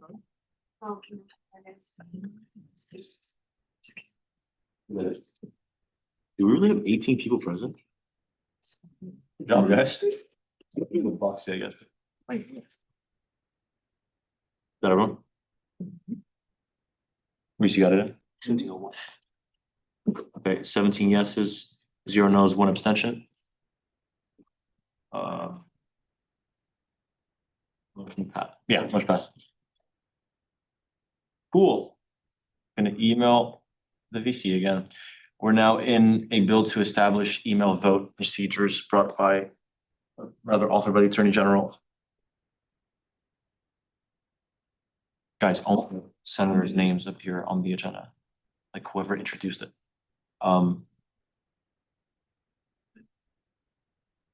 Yeah, so Lucan, Carter and Lucan, yeah. Feel free. Yep. Chair, may I invite the Attorney General to speak on this? Of course. Is there unanimous consent for that? Consent. Seems very like Senate, but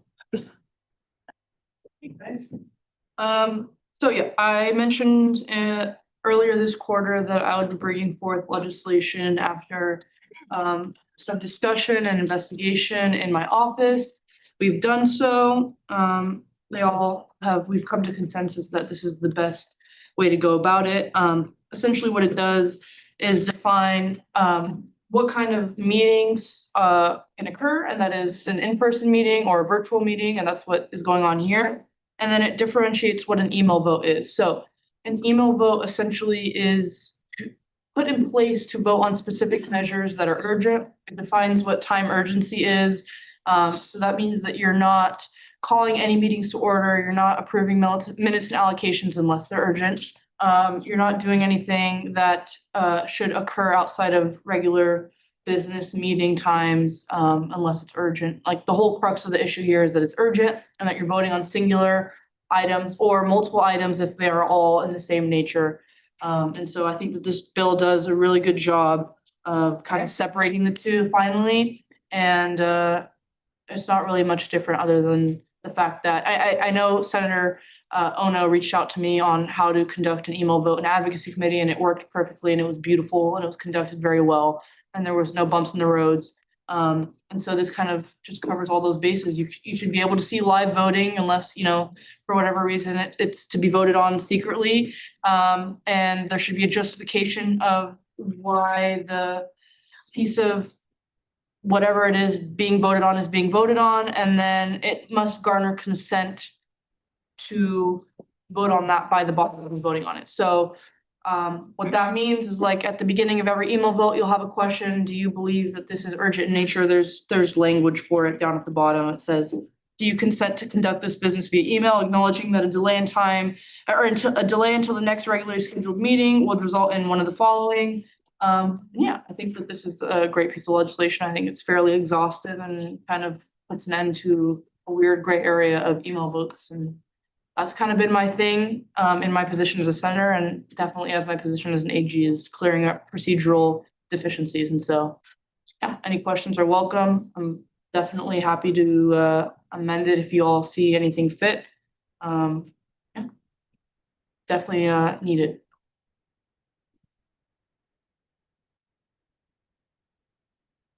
Authors? No, Chair, I yield. I think this is really good, important procedural and structural thing that we can take care of, and I support it. I'm bringing.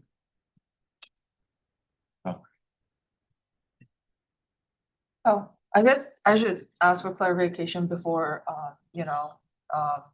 we have to come to you after the things have been done.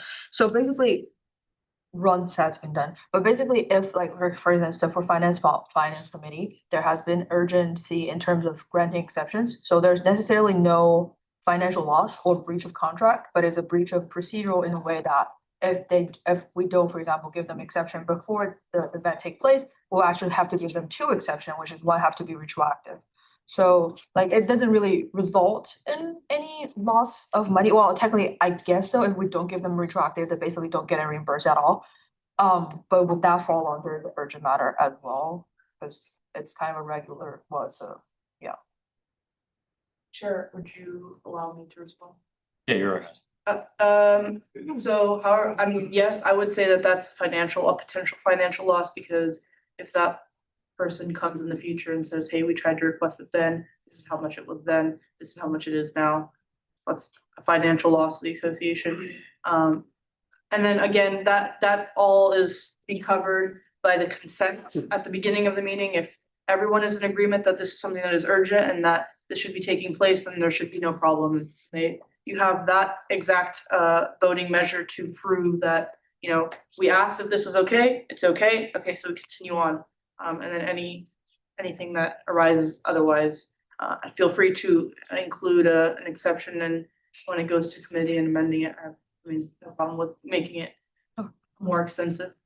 Oh, thank you.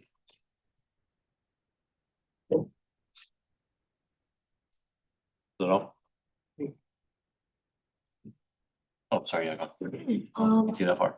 I had a clarifying question. Since email votes won't be used to like open or begin a meeting, do these count as like, I guess, like standalone meetings in a way, or like are the motions that are gonna be like voted on within these email votes going to be part of like a previous meeting, or would they be attached to the like upcoming meeting?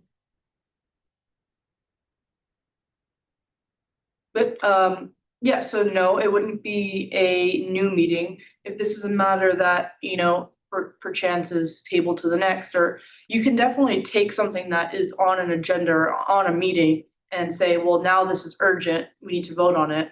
But no, it's not calling a meeting to order, so you're not getting an attendance and you're not, bringing proxies forth to vote.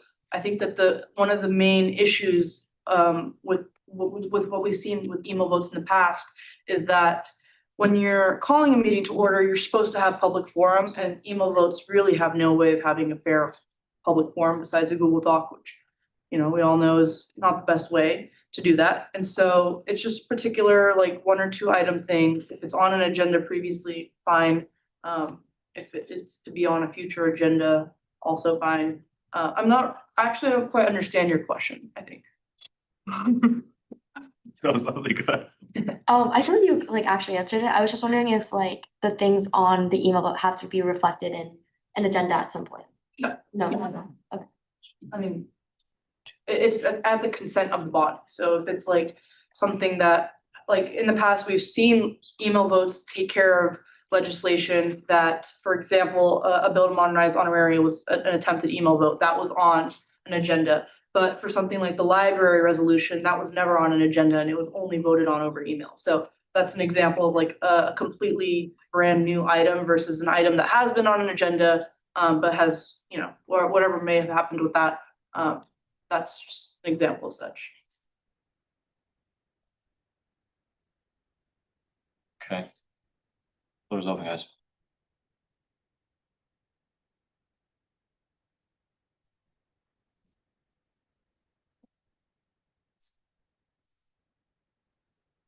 Fascinating discussion. Oh, that's the hand. Okay, order. Yes, I motion to refer a bill to establish email vote procedure to the Senate Executive Committee.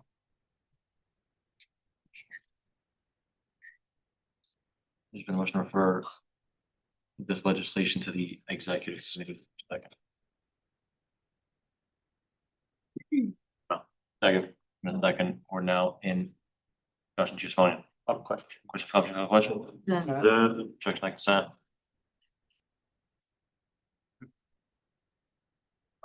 See no request. Yes. If I may be recognized, just apart from this piece of legislation, I have been in discussion with some senators. I know that there was a potential for there to be a question and answer back and forth with me on a particular piece of legislation. I do have to leave a little bit of an emergency at home, but I will be appearing over Zoom just to give you guys a heads up. I'm not leaving at my own really will, but you know, I'll be here. And then whenever there are questions, I will be happy to take them further along the meeting. You want to just get to that bill now? That should be fine. You guys. Yep. Yeah. What bill are you talking about? I was going to be asked to be brought on for a bill to cancel the Commission of Marginalized Gender stuff. Yeah. He'll just get to that. Do we have unanimous consent to move to section H action items? Any objection to consent? Do we also have consent to just go into the aforementioned resolution and? Consent. Cool. We're in a resolution requesting the cancellation of the Commission on Marginalized Genders referred out of the Executive Committee without amendments. You want people to ask questions, like have the discussion first and then you chime in, or you have something to say? However you guys see fit.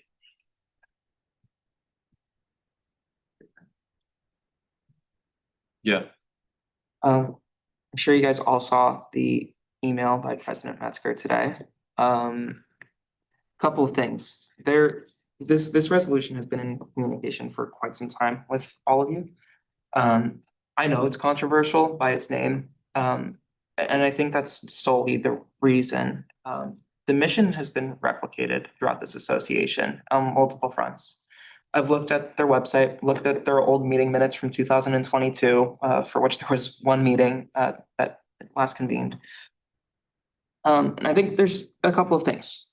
One, this fee has requested $36,000 a year for the past 5 years. That's about $144,000 out of students' pockets that has gone unused.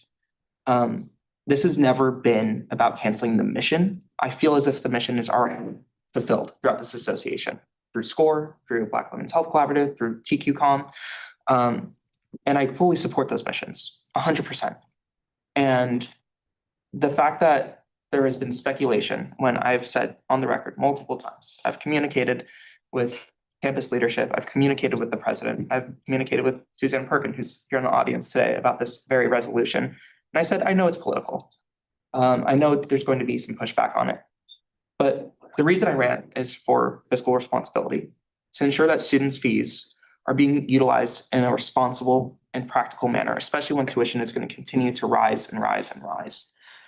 And when there's pushback, I was expecting, but I was not expecting to hear that this resolution is canceling the very missions which this association fulfills already. I was a bit blindsided that it went out association-wide, a resolution with my name attacking marginalized genders. Never the intent, never has been, never will be. So I would have loved if the Attorney General would speak on this resolution, would give our thoughts as to how financial responsibility is built into lock-in fees, especially when we have a situation where we've had a lock-in fee be inactive since 2021. Again, $144,000 out of these students' pockets to an unused fee. I'm a bit astonished that when it comes to other fees, this association is so eager to cancel. But when it comes to something that has been an abhorrent waste of the very fees that we collect from students that they're forced to pay, there's been quite a lot of pushback. So I wanted to make that statement because, again, I know this is controversial and I put my name on this willingly. But I thought this body, media and minute taker should all hear that. I'd like to invite the Attorney General if the other authors would like to speak as well. John, oh, yeah, I'd like to go because I did correspond as a response to Leanne just a few hours ago, or yeah, again, kind of blindsided. Just like Senator Sussman said, I, as a person who would be considered within the population of this commission, feel a little bit, not toward the Senate, a little bit disrespected. Sorry, we're not gonna be emotional, but we gave ample time. Again, this was passed last week, so maybe 7 days is enough. But the liaison committee has sent out several emails, plus a Slack message in general to come to the committee to talk about anything. And we honestly, we really did beg a little bit, which we love, really want them to come. We are very grateful that staff came as well. Another thing is that there were 2 executive committees where this was on the agenda. Senator Sussman again sent those out email-wide, association-wide for them to talk about. And I do not believe that anyone came in response to discuss this.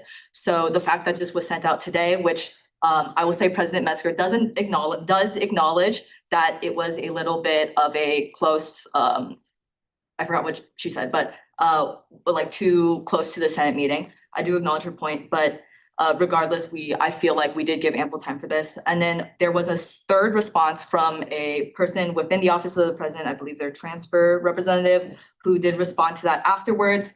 Regarding my response, I don't want to get too much into it. I feel like that's a little bit away from the bill itself. I'd love to also invite the Attorney General in. I believe there are maybe some valid points that they have within these emails that I would love to discuss within Senate. But again, I do truly wish that these points were given to us prior to today, because this was in new business. It was introduced last week.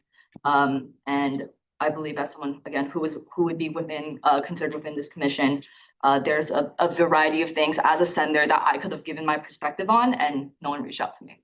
So I invite the Attorney General to come in. Thank you very much, Chair. Thank you to the authors. I would also like to invite Ms. Perkin at some point. AG Pastor obviously can go first, but I think her opinion would be important in this matter. Thank you very much. Pastor, feel free. We've made this a mess.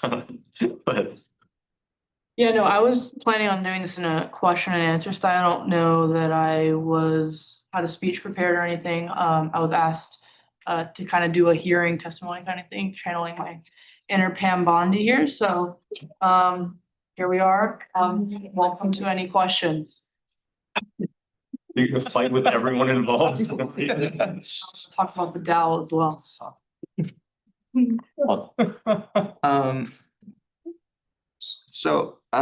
One point that's been brought up over and over again is that this should go to the student body to vote on. I would like your perspective as a Senate, I'm gonna nerd out for a second. We're a republic in a sense similar to our federal government. We are elected by the student body to represent the student body. Do you see that as the Senate's role in legal code, and your perspective as the association as a whole, that when we are elected, we are allowed to make those decisions in these positions based off of the fact that we are elected representatives to the student body, and that not everything needs to be voted on by the student body, hence legislation, so on and so forth. They don't vote on every single legislative piece that is brought to them. So is that within the Senate's role to make these types of positional statements? Yeah, absolutely. like you said, and I'd like to reiterate that this is a positional resolution. This isn't effectively, I'm not sure that everyone understands on the email thread or in the association that this is a positional resolution. And I'd like to kind of go into what that means. So if passed, this would kind of just open up the floor for discussion with the chancellor. You know, he would see this and understand that the Senate has pushed this forth and is formally requesting this. This isn't effectively canceling the fee itself. And to your question, the second half of your question, is this within Senate scope? Absolutely. I would say that this resolution is very well written. I would say you reference Article 4, disbursement of funds, Section 2E. And you know, that's a great encompassment of that. And in addition, not only are students voting on this year by year, or every 2 years, they're voting on this every 2 years with the assumption that these functions and tasks are being carried out, and they're not. And so do with that what you will, but again, for whoever's listening, this resolution isn't effectively canceling it itself. It's simply opening up the doors for discussion is how I would view it. But on a relevant note to that, would you say that con statements to fees are an important part of a democracy's ability to keep things in check and keep voters fully informed? In my position as the Attorney General, I think it's complicated in student government when things are run by other students. I think that there's definitely an opportunity for things to get out of hands with con statements. In my position as a student and, you know, and somebody that supports democracy, oh, absolutely. I was really, you know, if I didn't run for Senate, I really wanted to publish a voting guide for the last election. Wasn't able to because that like abhorrently violates elections code and all the procedures there. But yes, I would agree with that. And to your knowledge, have there been any con statements in the last like decade and a half? Decade and a half. I've been here for I've been here, a reminder, I'm a transfer student, y'all, so it's like not even a little bit over a year in, so I wouldn't be able to speak to that. No. It was a quick question. Senators, Dan? Yeah, thank you, Pastor, again, for kind of illuminating this in the Senate and to the association, to whoever's listening. I wanted to just bring up a concern within the email that was from a student who wanted to speak on this, but who said that they would not be attending, and I would like to clarify some of their points on their behalf, even though they were mean to me, but they said that I mentioned that there were 2 quarters to fill vacancies, as the president mentioned that she would encourage that the board be filled and the funds be utilized. And I would respond, or I believe as in my position as a senator, that there was ample time to fill this board. Another person, wow, there's a lot of time, asked what outreach and promotion was utilized for the CMG. And my question is, what role is it within the Senate to be promoting and the BCU's boards? Like, whose role is that? We know it's mainly COCs, but is that necessarily a thing that the Senate is supposed to be doing for the sake of the BCUs? No, definitely not. That's not in legal code for Senate to fill positions of BCUs. Thank you. No. Appoint and ratify appointments, sure, but the process of doing so is not enumerated specifically to going out. In fact, I'm not really sure that that really is enumerated anywhere in legal code. Thank you. Yeah, sorry, I was not in the room. I didn't expect it would be jumped. But I wanna just give like 2 extra context for everybody to understand the situation. So build on what Senator Sen just talked about is actually really relevant. So if you guys know about Living History Project, the person who like basically tried to encourage and revive this organization from the past like a year of dormant, or actually more than 1 year dormant, was the president. And the person who revived the project basically spent so many time in just administration and figuring out everything that they were not even able to practice the role they're supposed to be assigned to.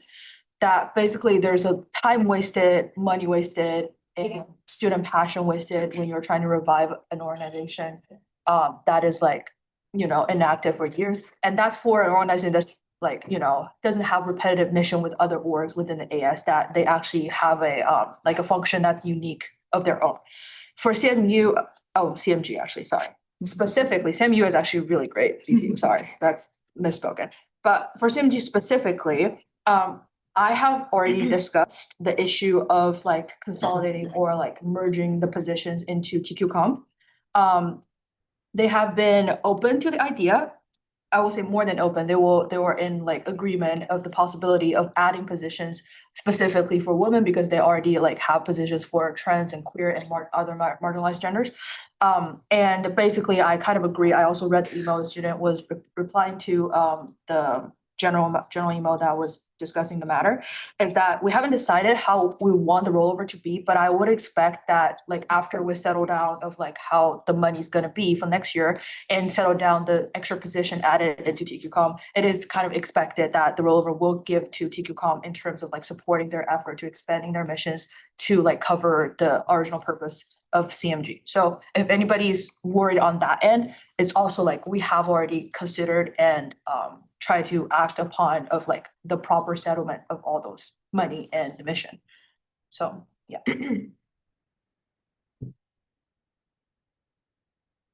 Thank you, Chair.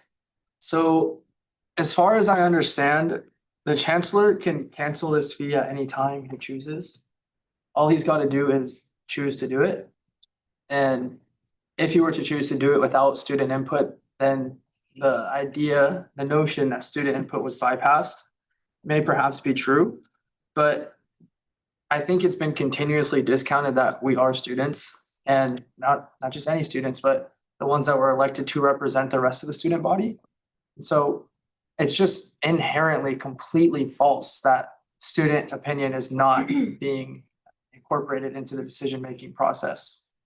We are students, and it is maybe going to be of the opinion that this needs to be enacted. And so I would say that by voting yes, you are fulfilling the definition of student input in a decision like this.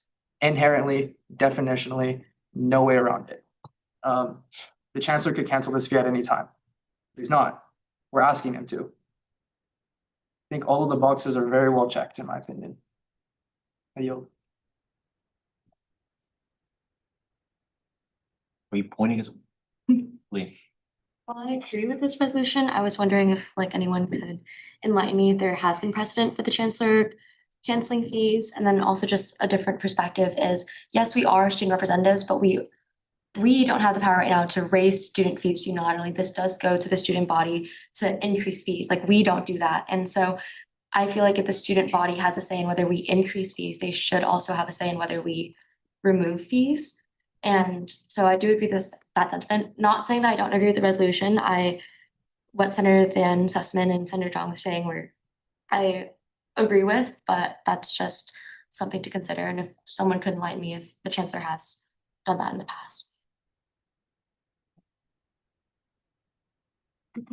Hold on, yes. Okay, I want everyone real quick to think about the year 2021. Where were you? What were you doing in 2020? Right, let's just.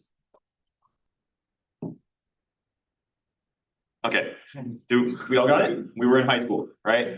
2021 was the last year that CMG was active. And from my understanding, it was a Facebook post. 2022 was the last Facebook. 2022 was the last Facebook post. Okay, thank you. I think there has been more than enough time for CMG to be reinvigorated. And I think there has been sufficient space given for that to occur. And as Senator Sussman has said, there are wonderful other organizations that do fulfill the mission statement of CMG. And we've got the whole thing here. Like, we are representatives who are able to request this cancellation democratically. There is good reason behind this. And if it goes on the ballot, we all know people are going to look at it and be like, they want to cancel the Commission for Marginalized Genders. that sounds like a bad idea. I think that's kind of the elephant in the room here is like, everyone knows if it goes on the ballot, it looks bad. We are informed, we know what we're doing in our positions, and it is our duty to exercise that on behalf of our constituents. So let's just be honest about that. I yield. Yeah, I think I agree with the sentiment, but I think there's a better way to phrase it. In a way of like, cause I okay, let me rephrase this. I think the problem with this BCU specifically is that sometimes we let ideals blind the reality. That, as we already talked about, con statement, this basically is non-existent for a long time. And every single thing, like people were trying to do new stuff and people try to encourage students to do new stuff. And we'll basically just say, yeah, that's a good idea, let's just pass it, which is the sentiment I think the student body have had for all those ballot initiatives put on. Like, to be honest, like they actually have good intention and will to basically vote yes, because they do trust that there's students who are trying to do new stuff and try to benefit student body. But the reality is, there has been times that, passion doesn't last that long and the stuff just kind of get outdated because CMG is actually another misspoken, but CMG has been around for a very long time, and potentially it's very possible they have been like outdated and that doesn't go along with the present situation as being like basically is detached from reality and status quo. And I think it is kind of our responsibility as well-informed representatives, which is the whole point of representative democracy, as someone who's having the time and commitment and the passion to do all those information gathering and to make a well-informed decision on behalf of student body, when we can save all those time of going around trying to give people all those information on stuff that is more important in terms of like legislation and executive life. So yeah, I yield.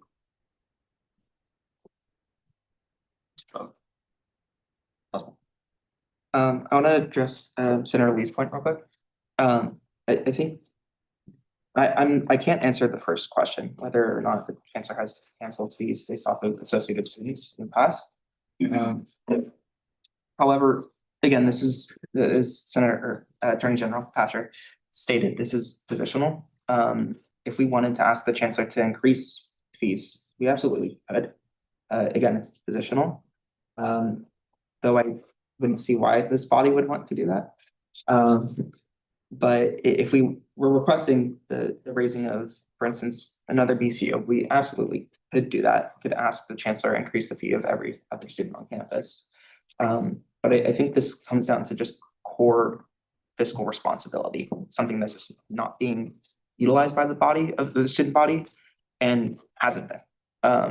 And I think this is just an extenuating circumstance where, again, $144,000, likely $180,000 over the past 5 years has been unspent and will continue to be, as Senator Ono said. It's a matter of us knowing, being privy to the information, which the general student body isn't.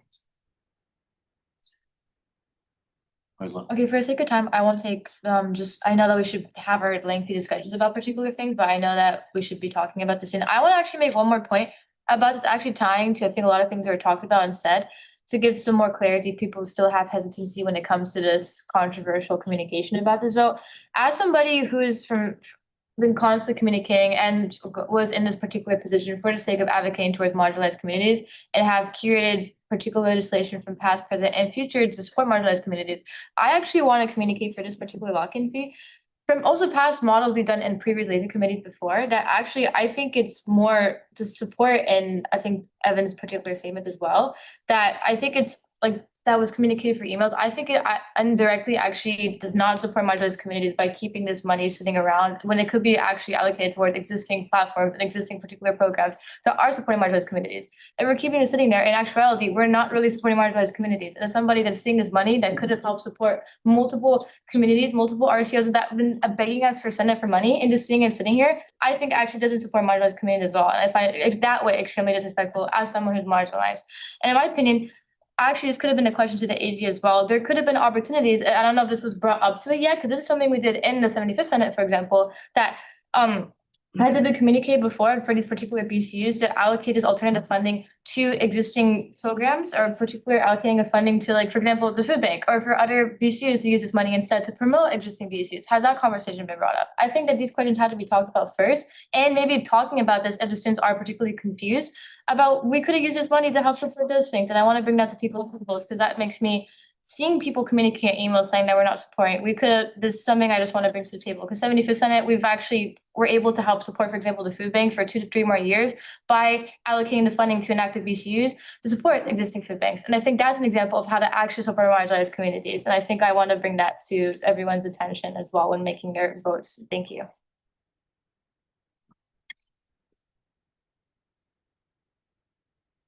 In objective terms, peak speech.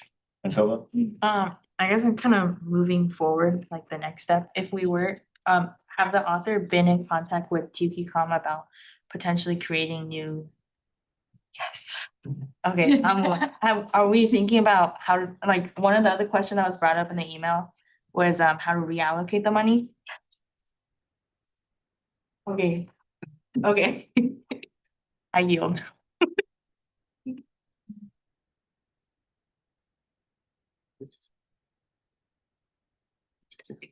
oh yeah, Trustee Vice Chancellor, would you want to speak on this? You absolutely don't have to, but you can.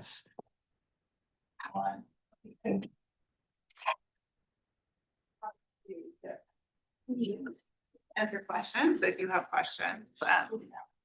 Maybe we'll start there. I know there was a question about if a fee has ever been canceled by the chancellor based on the request of AS, and that has not happened as of yet.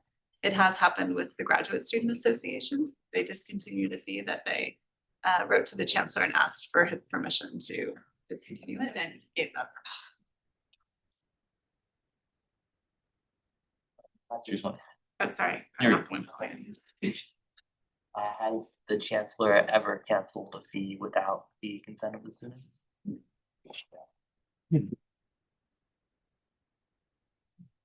If I may just offer you something, I think you're grappling with 2 issues. One is that you don't have anything in your policies and procedures in terms of a process for ending a fee.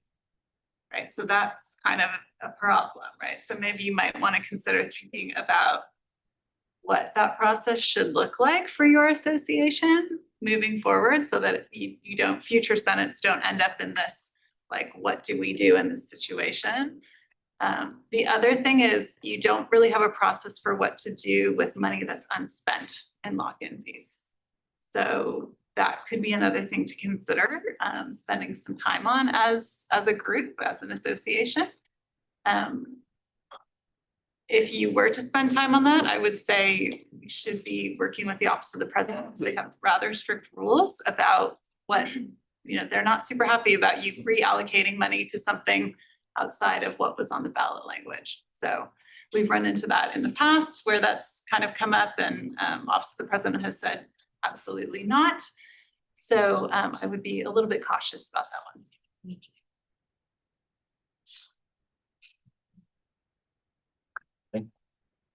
Thank you for answering my question. We do have a resolution to bring a constitutional amendment that will address, like, if we do have empty boards commission units, and if that's passed, then that will be voted on in our upcoming election. And then I had a question about the grad student fee that was canceled. Did they just bring that to the chancellor directly, or was there a process where they had to gather signatures? I just was wondering how that went about. For that particular fee, it was at the point of reaffirmation. So it had gotten to the point where if it was not put back on the ballot for a vote, it would expire, right? And so because it was at its point of reaffirmation and sort of the quote unquote contract with the students had been fulfilled, the NSA decided, and they voted on it, that they did not want to pursue reaffirmation of the fee and would rather request that the chancellor cancel the fee. And so they put together a memo and requested that. And, they had, it was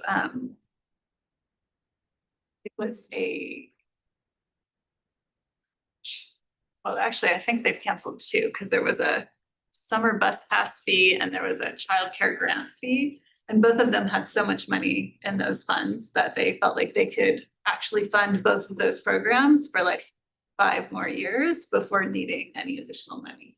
So for them, they decided, you know what, we don't want to put this up for reaffirmation. We want to cancel the fee. If in 5 years we've exhausted all the money, we'll consider going back out and putting these fees back on. And they actually did put their summer bus pass fee back on. Does that answer your question? Yes, it does. Carter and then Elise. Thanks very much. So I have a more administrative question. So seeing as the resolution itself doesn't request that a copy of the resolution be submitted to the chancellor, meaning that a lot of the whereas clauses could conceivably cannot be incorporated into his decision-making process. I'm wondering, for one, what exactly does the chancellor see when a request is submitted? And then secondly, do you think it would assist his decision-making process if we amended this to add a requirement that the chancellor actually see this legislation? Well, imagine putting yourself in the chancellor's seat, right? In some ways, you're kind of pushing a controversial decision off of yourselves and onto him, right? And so I think would probably benefit from some explanation of how you came to this conclusion and why. I think it's been thrown out, should the students vote on it? I think that's a perfectly acceptable possibility. That certainly would leave no question to the chancellor of what should happen if the students voted on it. But you don't have that as a requirement, right? So it is up to you to decide what you want to do there. I would say though, and with student fees, and I've been working on student fees for over 20 years, you can't get too attached to the outcome if you're going to put it out for a vote, right? You have to just say, okay, you know what, students, we're going to present you with the problem. Here's what it is. You decide, and trust them that they're gonna read it and they're gonna vote. And if you go into it with a specific kind of agenda in mind, then it just doesn't breed a lot of trust with the student body. Does that answer your question? Yes. I sort of went on a tangent. No, it's a very welcome tangent. Thank you. Thank you. Elise. So I know we've always mentioned this whenever we've had conversation about student fees, and frankly, we've had this discussion or similar discussions multiple times this year, and it came out to some sort of conclusion that we should speak to UCOP, the Council of Presidents, UC Council of Presidents. And I just wanted to ask, how frequently you communicate with them and what's the best way to get in communication with them as a student and as a president? Yeah, really, it should go through me. And I'm happy to kind of put questions forward to them for you. So yeah, happy to do that. Okay. Thank you, Ms. Perkin, for being here. Just Senator Harder, to address your question, the other two fee cancellation requests that the Senate passed, I, as the author of that legislation, emailed the Chancellor, as well as Ms. Perkin and Vice Chancellor Miller, and other senators who had brought that legislation to bring it to his attention, and Ms. Perkin has helped in bringing that to his attention, so we could do something similar with this. And then, Ms. Perkin, I wanted to ask you, is there an update on that? I know that you had told me, I think on Tuesday or Monday that you guys were having a meeting with the Chancellor, and that was going to be one of the discussion items. So do you have an update on that? Yeah, the meeting, it was Vice Chancellor Miller who was having the meeting with the Chancellor. That meeting actually kind of got sideswiped with a different, more urgent issue. So I don't believe that they discussed it at that meeting. So it will be next week. It'll go back on their agenda. Real quick. Is there any chance you could update me or the fellow authors of legislation when that happens? Absolutely. Thank you. I appreciate that.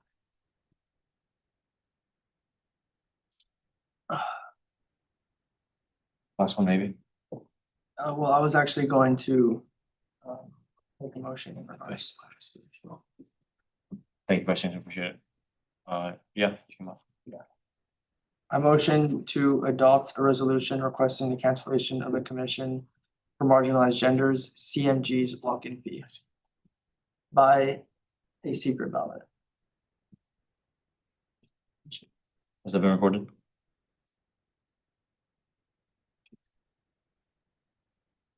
Thank you very much. Appreciate you.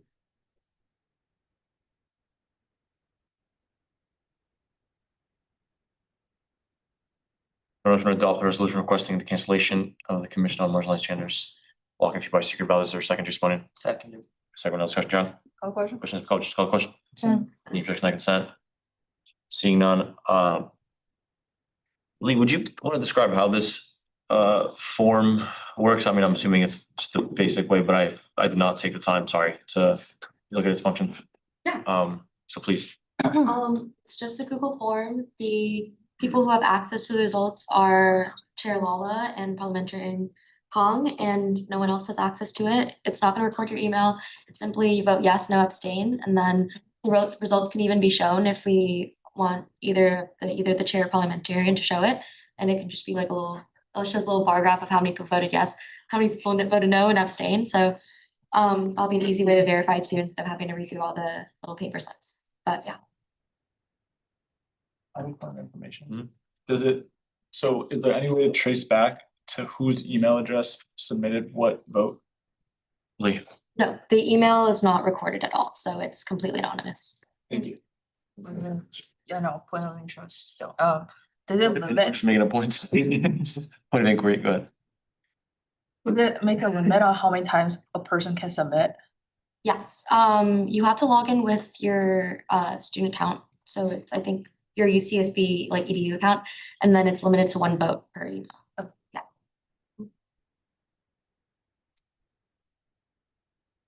yeah. So if I were to click on the agenda right now and log in with my EDU email, am I able to cast a vote? As of right now, it is open to everyone. So I would say I'll do that today, until that's fixed. I think that the chair should be privy to the information of who's voting on it, and then the chair releases the secret vote results. That's fair. Is this something that can be fixed by next week, or is it just kind of a feature of form? Either for a future one, you could email it individually to each of the senators or people present. Or if you still want to stick with the form today, everyone could vote. If you can also ask the body if everyone did vote and then confirm those numbers, but. Sean? Don't want to throw a monkey wrench in this, so apologies in advance. I was just looking for a piece of data point. In 2022, we did put up to the student body a UCSA fee cancellation to vote on.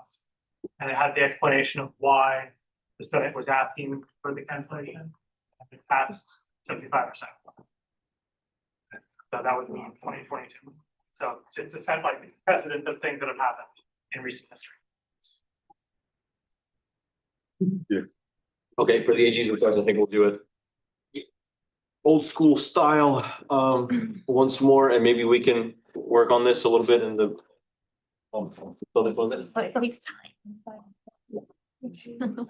There are 18 people here. Is there anyone else to do? No? You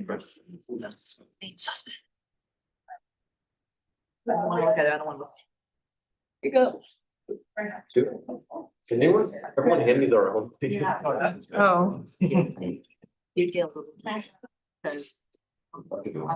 So yes means the resolution passes, no, it does not, abstain means abstain. You have to give your slip. Thank you.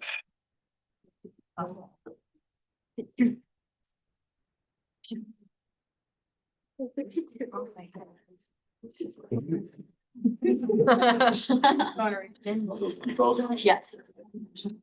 Do we ever? No, I asked them. No worries. No. No, that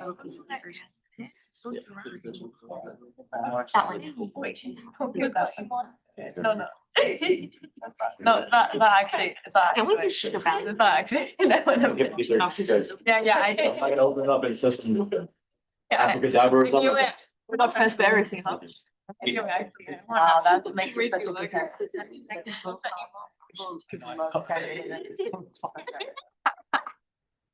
Different. No one ever spoke. I just do that. I'm both of you, I'll be honest with you. But maybe I'll just. For them, true. Oh, God. Can we also do the part like? Yeah, like you phone fold everything. She was like. Yeah, Emery. What? Do like unfold it and call every. Yes, no, yeah. Oh, okay. Yeah. Like be loud. Kill. Not- Wait, what up? Yeah. Order. Okay, one yes. Go. Yeah. Thank you very much. Sorry. 2 yeses.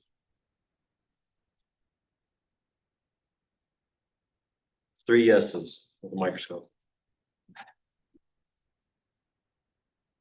4 yeses. 5 yeses. 1 abstention. Okay. How many yeses were we? 5. Okay, 6. Girl doesn't know how to count. 6 yeses. 7. 8. 9 yeses. Don't you guys kind of like the suspense? It's just me. Yeah. Yes. 10. 11 yeses. 12 yeses. I mean, I can't believe they have such different shapes. 13 yeses. 14.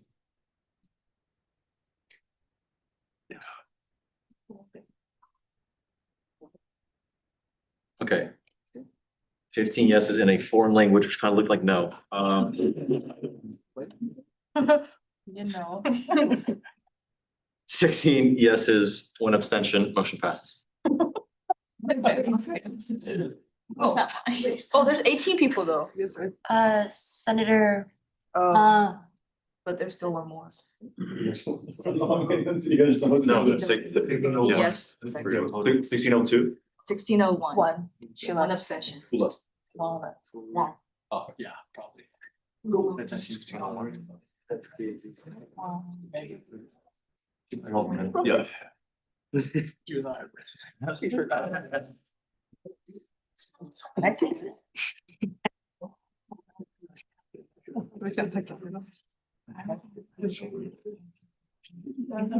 It's fine.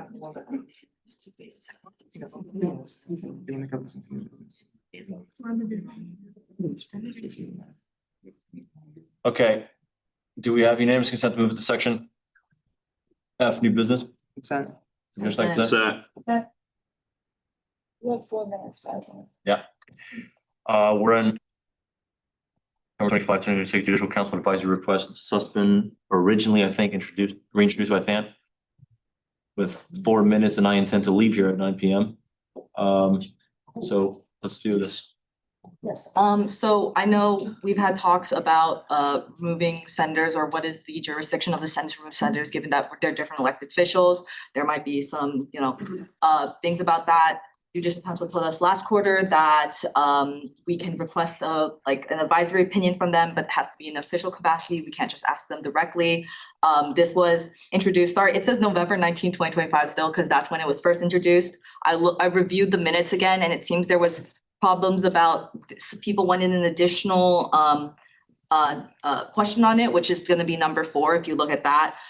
It's that if these procedures extend to the removal of other executive officers, as well as when I reviewed the minutes again, people desired more discussion on this, which I'm sorry, I didn't send this out previously. It was on the agenda. If we need more discussion in a few weeks to talk about this, I'm perfectly fine with that, but I believe we still haven't gotten really answers to removing senators who aren't responding to us, who haven't been doing their work. It, for at least personally for the liaison committee, it's really hard on our quorum because of that. So yes, thank you. I kind of do wish if we have discussion, absolutely. If we need more, absolutely. But I do hope that maybe we could pass this tonight just so that we can get that opinion sooner rather than later.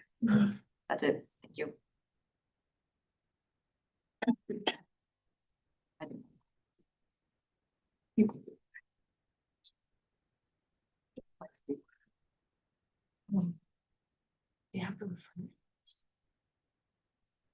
You guys want to speak?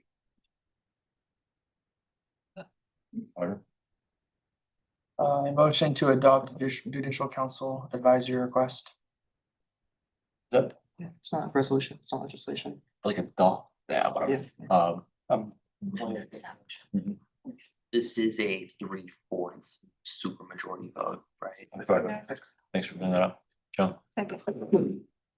Yeah, damn it. There's been a motion to adopt the judicial council advisory request. Is there a second? John? Second. Okay, we're now in discussion. Layla? Other question? Question, call the question? Consent. Any objection by consent? Seeing none, motion passes. How about we give ourselves a minute more? Point of order, right, it's gotta be a vote. Why would it be? Adopt, it's a super majority. We just. Actually, a high. Jesus Christ, right, yeah.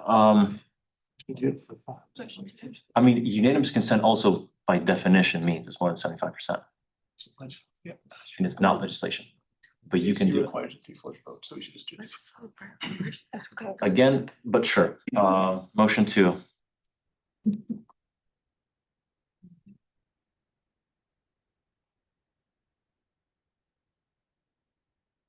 Legal papers.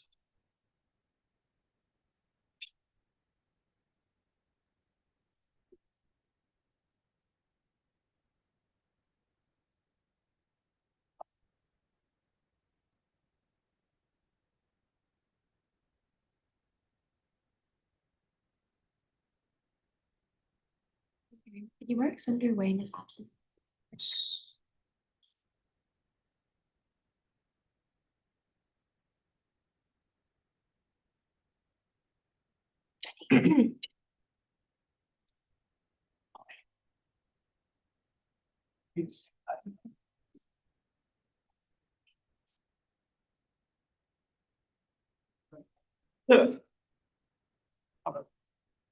The 17. This it seems like 17-0-0. Motion passes. Okay, 15-minute recess, guys. Is it time to go to you? No, thank you, Queens. Every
We're gonna.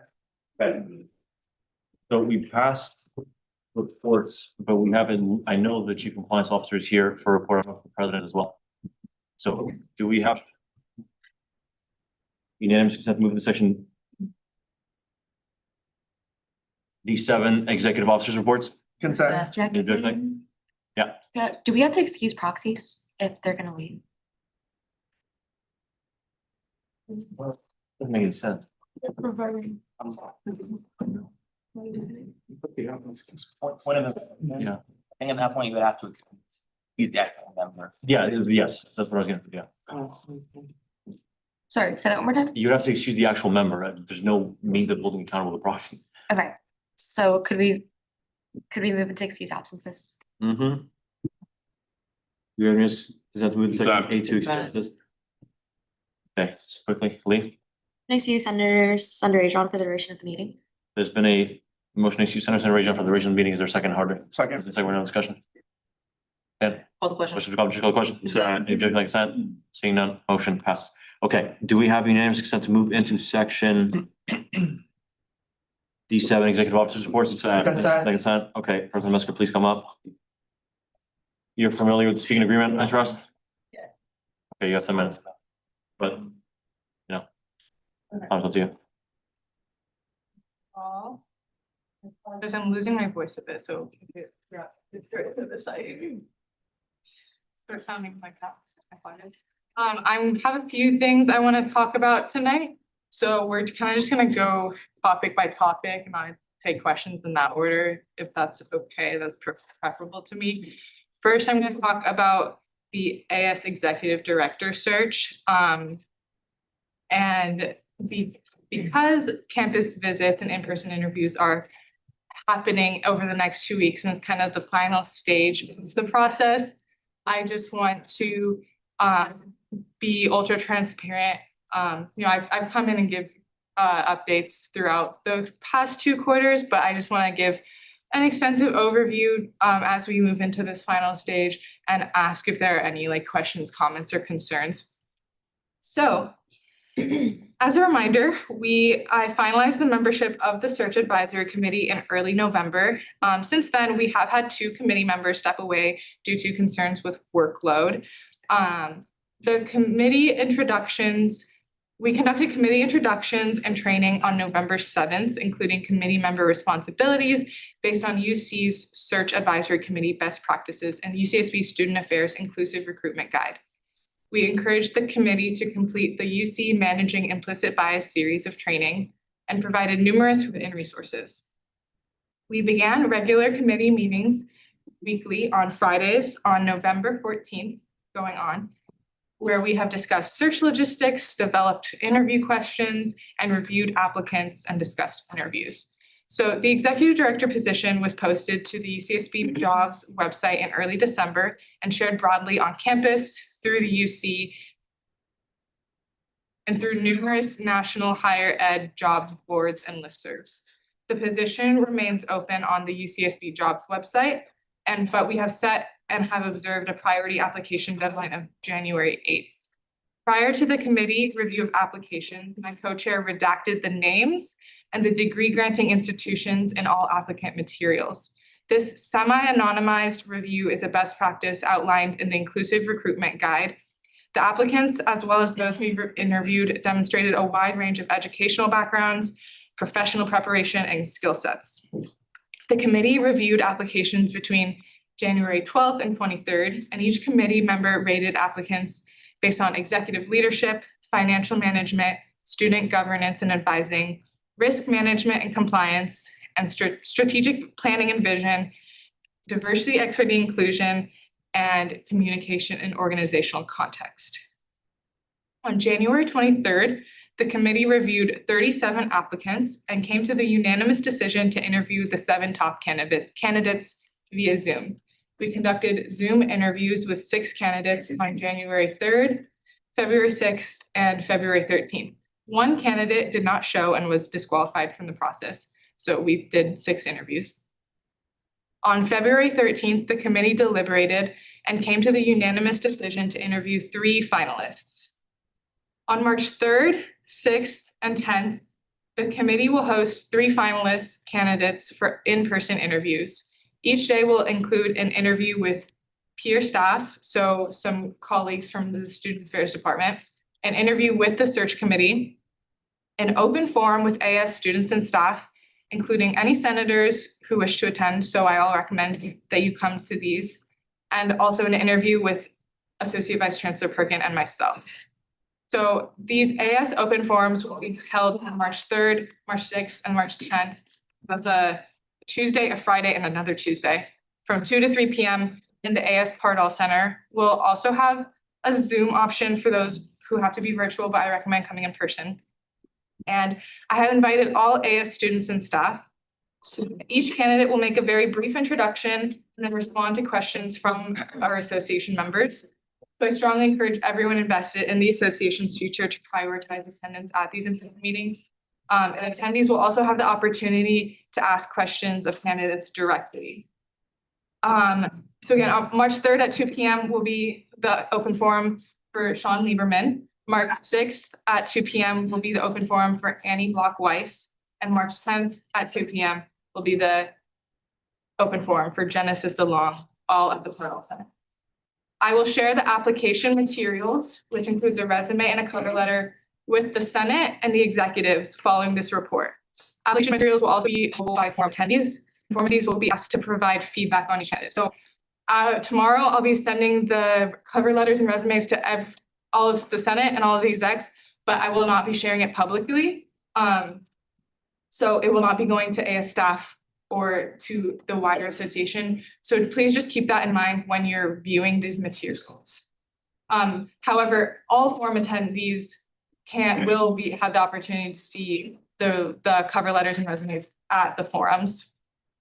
And then after the forums, each attendee will have the opportunity to fill out a Google form to give their feedback on those candidates, which the search committee will then read through and take into consideration during final deliberations. So again, please keep the privacy of our candidates in mind. I encourage you to review their materials and carefully consider their qualifications, but please do not post their materials or distribute them beyond Senate and executives at this time. At the forums, I encourage you to ask questions that help you identify the best person to serve as our next executive director. And I also encourage you to demonstrate the best aspects of our association. So we're not only trying to identify the best candidate, but attract that candidate to join our organization. So be kind, be respectful, be appropriate.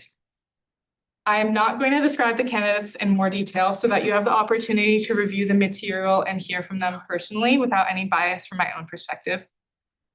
But I encourage you to consider each candidate with an open mind. Each of them has unique strengths and all of them have specific experience advising students and working with student governments. A key quality we have sought and discussed throughout the process is respect for student autonomy in decision-making. Notably, our most recent executive director was in the position for several years, and filling this position with someone with the level of experience and expertise she brought at the end of her tenure is unlikely. We are searching for a highly qualified candidate and one who will similarly grow into that level of experience and expertise over the next 5 to 10 years with the association. That said, all of our finalist candidates have significant strategic, financial, and human resource management experience. All right, this is getting on. After the campus visit, the search advisory committee will consider feedback from peer directors, the committee, Associate Vice Chancellor Perkin and myself, and most importantly, the AS students and staff. Based on that, the committee will formulate a recommendation of one or more finalists for the AS Senate's consideration. The AS Senate will then have the opportunity to advance one or more finalists to Associate Vice Chancellor Perkin. AVC Perkin and I will review the recommendation and complete a review of the finalists' references. If we are in consensus, AVC Perkin will request that UCSB HR make an offer on our behalf. If we are not in consensus, AVC Perkin and I will come to the Senate to discuss the next steps. I am optimistic about the search and our progress, and I hope you will join me in welcoming our top candidates to UCSB in the coming weeks. Finally, I'm grateful to the members of our search committee for their thoughtful service to the association. It's been a big time commitment, but I've been very pleased with the way we've communicated openly, identified clear shared priorities, especially around student agency, and have come to consensus around decisions. So that's what I have to say about that. Are there any questions regarding the search committee? Again, this is kind of like the last opportunity before we enter the final stages. Yeah, oh, sorry. Nothing. I'm wondering if open forum is just gonna be questions from like any associated student, like staff and members that are coming, or there like are gonna be any prep on the executive search committee end? We will have some questions prepped, but it's kind of more of as like starter questions slash if the forum doesn't have questions. So there will be plenty of time for the candidates to be asked questions from the audience. I will say it is a best practice for search committee panels like these that you ask the same questions of each candidate to promote fairness.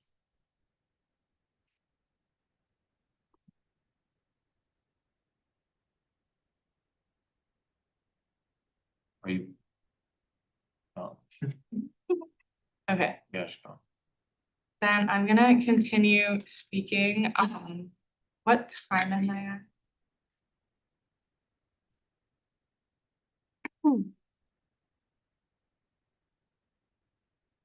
I can just, okay. Next, I wanted to talk about the resolution on the agenda regarding the cancellation of the Commission for Marginalized Genders fee.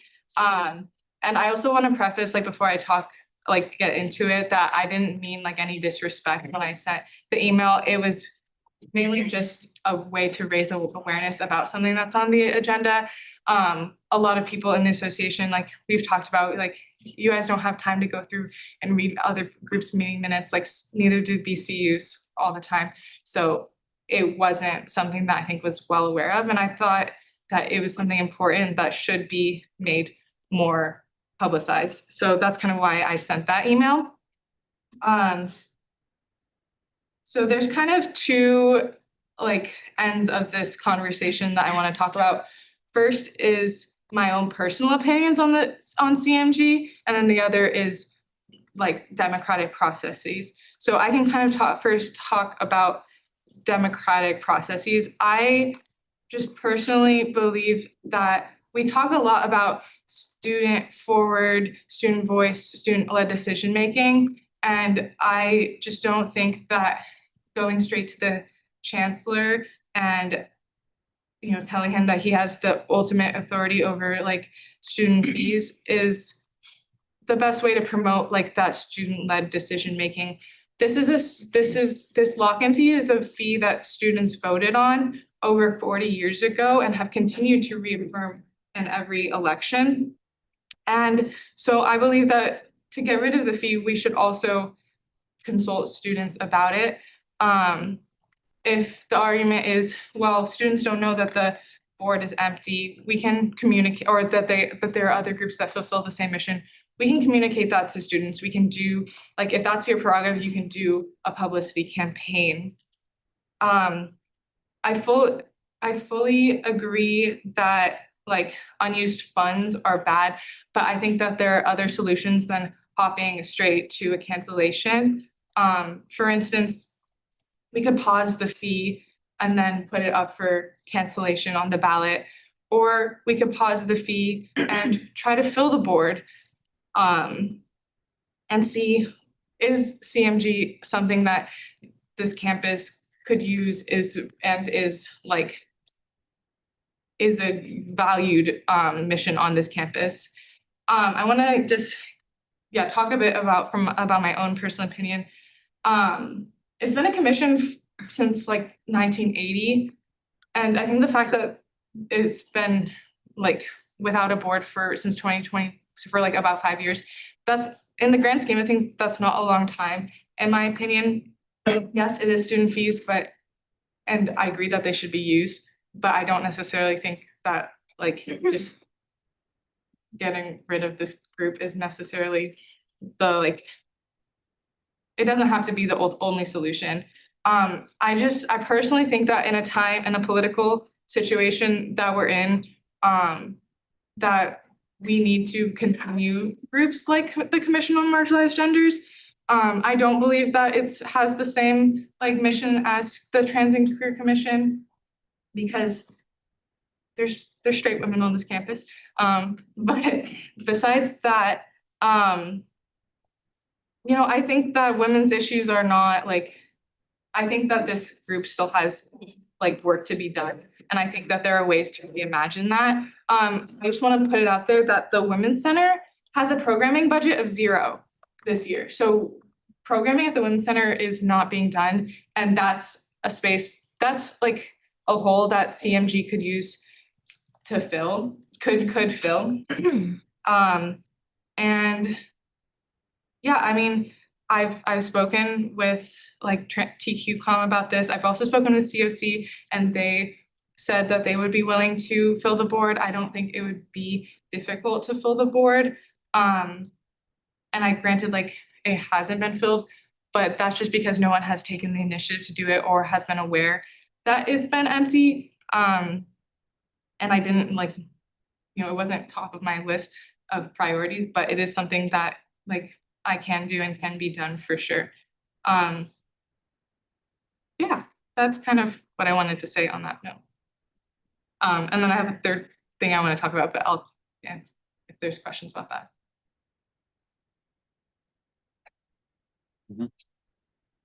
Okay, I'll just answer 2 brief questions just on some of the particular things you just commented about right now. I'll stay keep coming and just discussing about all the previous other discussions like the Executive Directors Committee.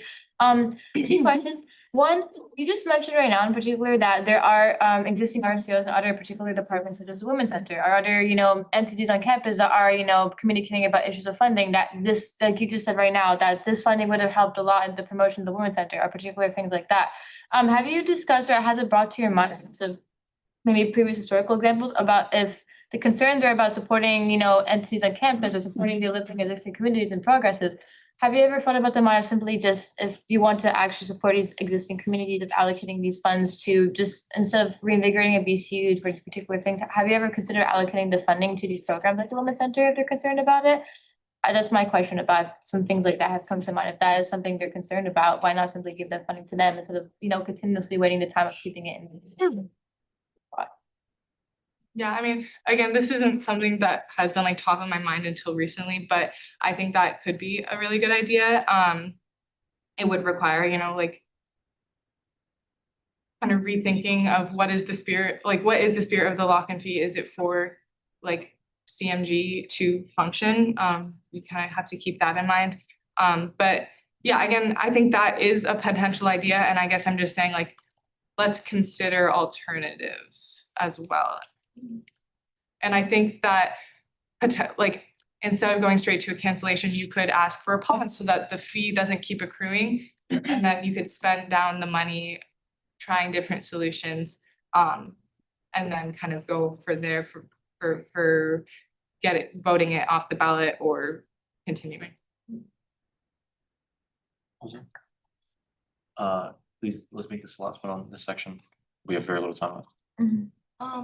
Just as like a member of like finance committee, we've noticed that CMG is probably our least used MOU that we have.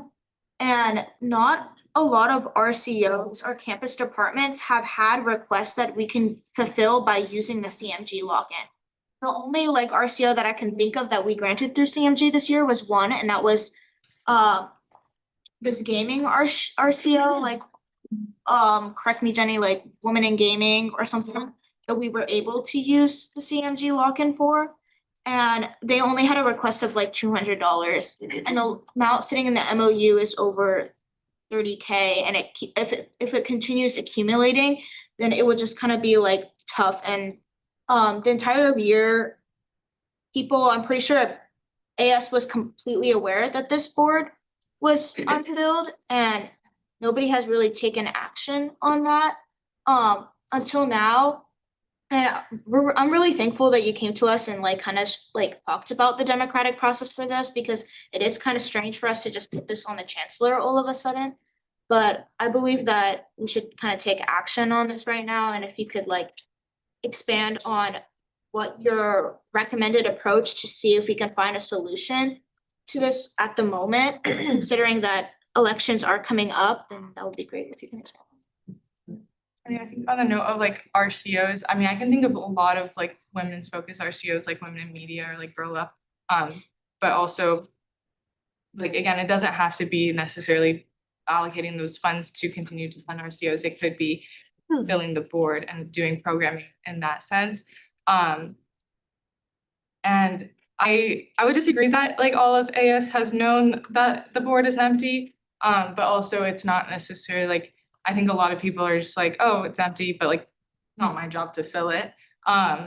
Which is valid, but I think by calling attention to it, like, and by, I guess, I mean, maybe it's good that we're like threatening like getting rid of the board, because now like it can be more top of mind of, okay, maybe let's reconsider, maybe this is something that we need, maybe we should be filling the board. And maybe, and like, I know COC has mentioned that they would be willing to hire for it, and I could be willing to like onboard the members. No, is this really crucial? No.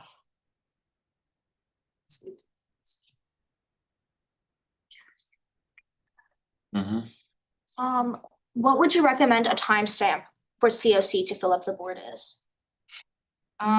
Well, we're in week 8, so probably no one's gonna be wanting to apply for things now, but I think you could work on filling and onboarding during spring quarter so that you have a fully functioning board for the following school year.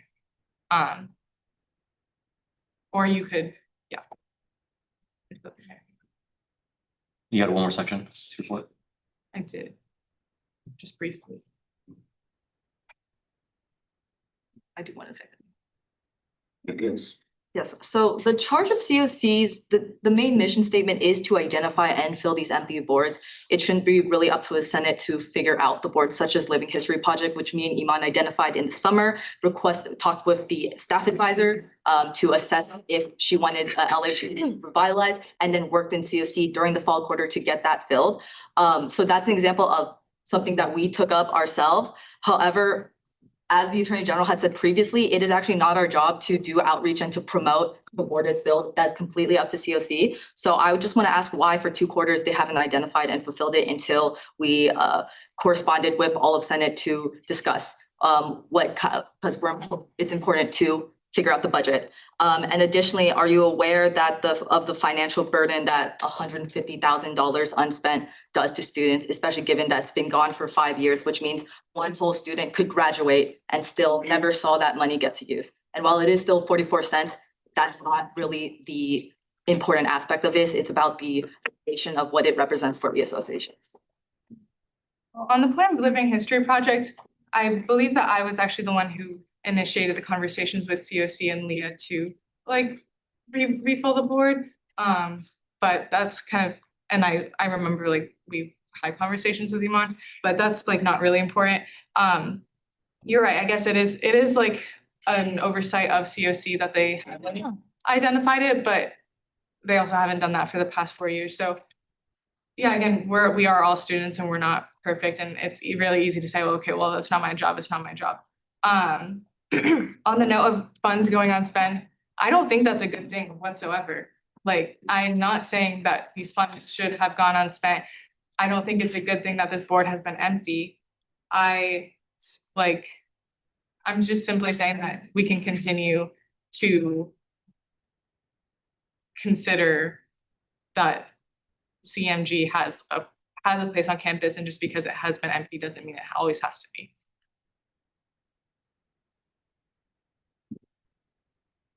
Thank you. My last point I just wanted to talk about was the budget hearings. It's not my job to like make sure other people in the association are doing their jobs, but it is my job as president to like lead the association, to set the vision, and also to make sure that we're making financially like sound decisions. And I'm gonna be honest, like I've been very disappointed at the attendance of the budget hearings.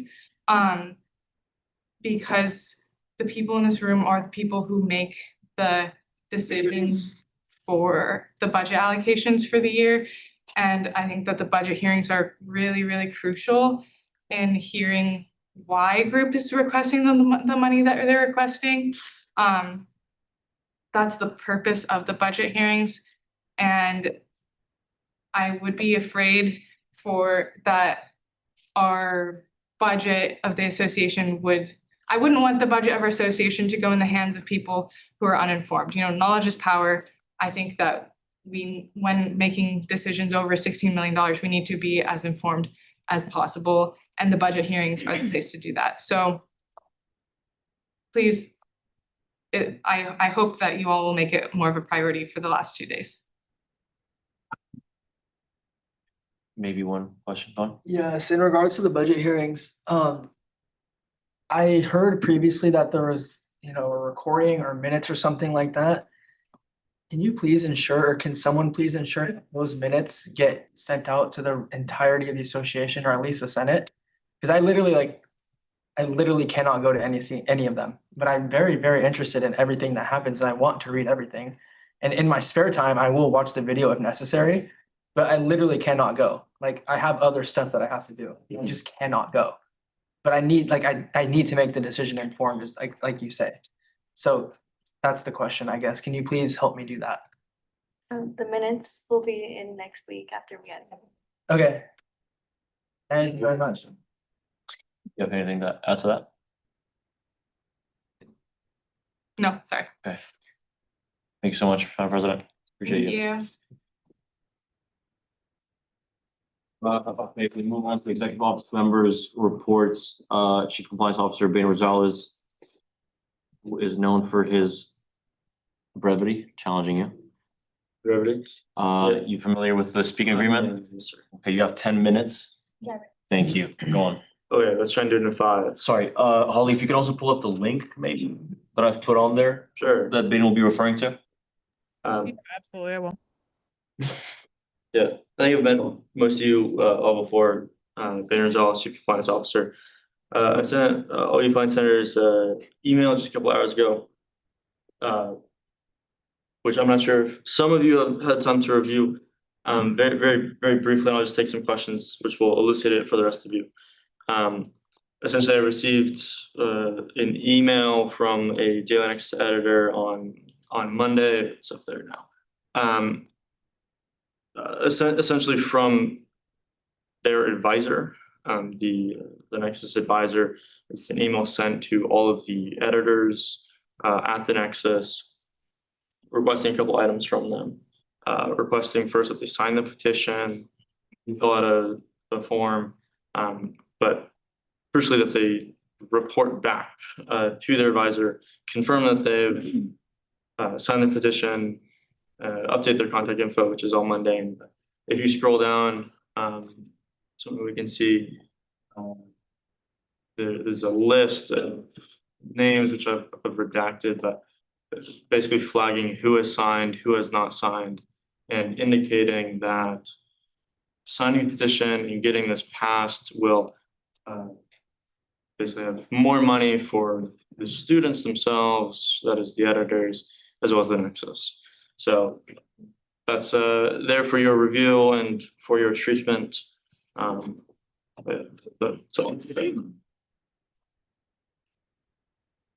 Questions? Thank you, Chief Compliance Officer Rosales. Objectively, where do you see this falling in within the association's legal code of elections? And do you think that this use of power by any stance kind of influences the voting of these safe student fees or safe student services? great question. I'm not gonna answer the second question. The psychologist, outside the scope of my duties to do so. I think that's for you all to decide.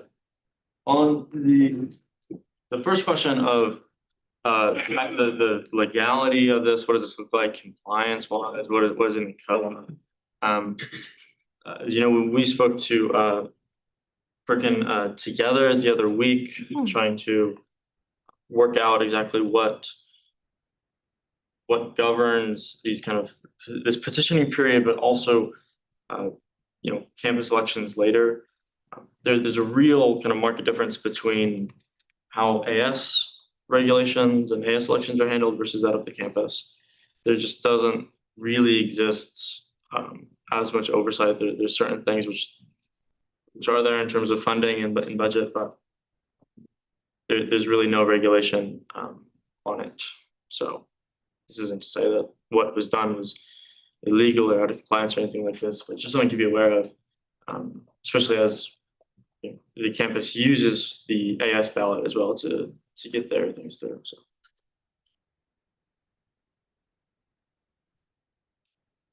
You got another thing or? Sure, yeah, there's no more questions on that.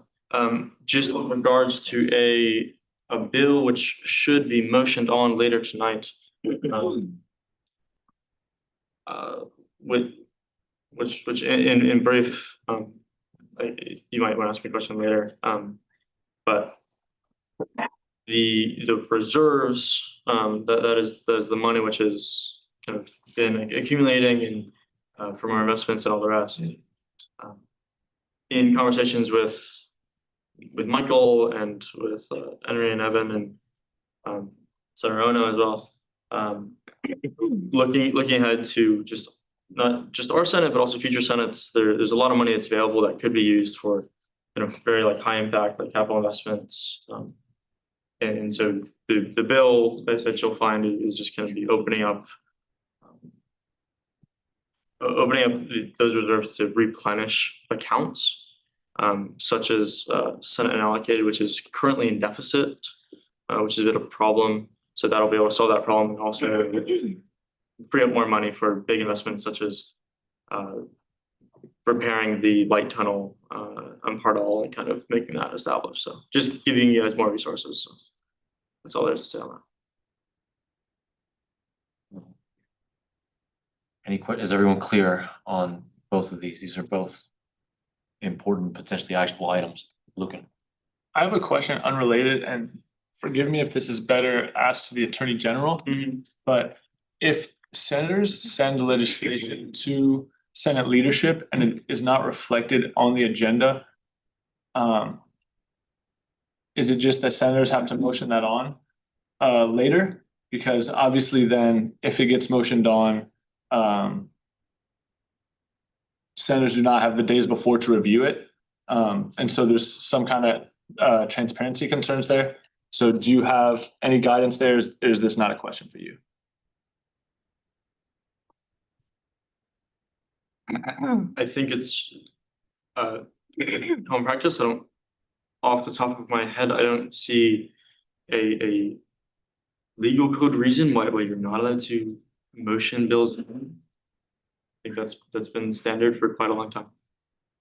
Whether or not you guys accept that is a different question.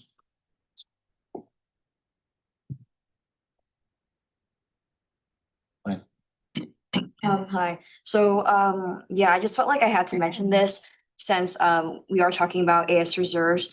And, as we all know, with the debate team, that funding was really contentious. But basically, I looked at the email Michael sent out and he was saying that for the unrestricted part of the reserves, he was mentioning that one of the things that could be tapped into was startup costs for new programs and business services. So I asked him more about this, and he was saying that one of the things was extraordinary BCU seed money for programs that aren't one-off events or projects, but are intended to carry out annually within the BCU and not previously budgeted for. So I was wondering what you would think about if the debate team went to a BCU and tried to be one of these startup programs. Yeah, I don't from my interpretation, something like that, something like an RCO coming to you guys and asking for money isn't a program in the same capacity as some of you are familiar with the Bloomberg project, which is currently kind of ongoing, and this would be a new service provided to students now and in the indefinite future. for kind of business service or a new thing like, I don't know, a second food bank or something like this, that's like a proper program. I don't think an RCO coming to you guys would fall. And then can I reply? Yeah. And then I guess like with the mission of speech and debate, like with communication in general, do you think we could make a program that would fall under this? So insofar as the bill, which you guys will see hopefully later tonight, which opens up reserves a little bit. It only does so through existing kind of BCUs or Senate accounts, right? So money needs to be spent. So we'd be replenishing, Senate unallocated if you guys run out, you'd be replenishing, USSA if we spend that down, that kind of thing. So what group would, speech and debate fall under? I don't think that's so clear. Perhaps if the Senate gives all their money to, speech and debate and they run out, they can get more. But a specific program for a academic team, something like that would probably need to be its own BCU or some sort.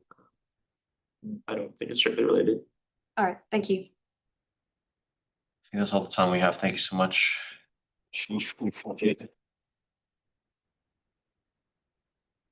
Okay, do we have any something with section? Section F, new business? Is that, okay, we were on a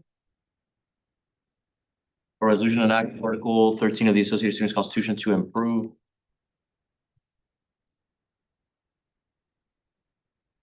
financial and governmental stability of the associated students. Before we get into this specifically, there's a lot still to cover. There's an hour left. If we are not wise about our time, we will not make it through them all, and we should. So let's please act accordingly. Councilman Ono? Yeah, this was formally brought by Senator Mengjin Zha, and essentially Senator Zha at the time had wrote this constitutional amendment to basically state that there needs to be some sort of balance between the goals that the Senate has of financial responsibility and ensuring that there's not BCUs that are non-lock-in funds that can get funds automatically and don't have to go through that budgeting process every so often. So what this is again, another constitutional amendment that would have to be voted on by the student body. And it basically just establishes that, if the Senate wants to create a non-lock-in board commission or unit, the new BC would have to be reauthorized every 4 years if they are a non-lock-in. And then if it's a lock-in, they also are exempted from this process. So it's essentially just giving some regulation to non-lock-in fees because as we know, there are currently none. We currently have inactive or an inactive non-lock-in. And this is just to help prevent wasted associated students funds and to ensure fiscal responsibility. I have nothing to add, I yield. God bless you. Floor is open. Yeah.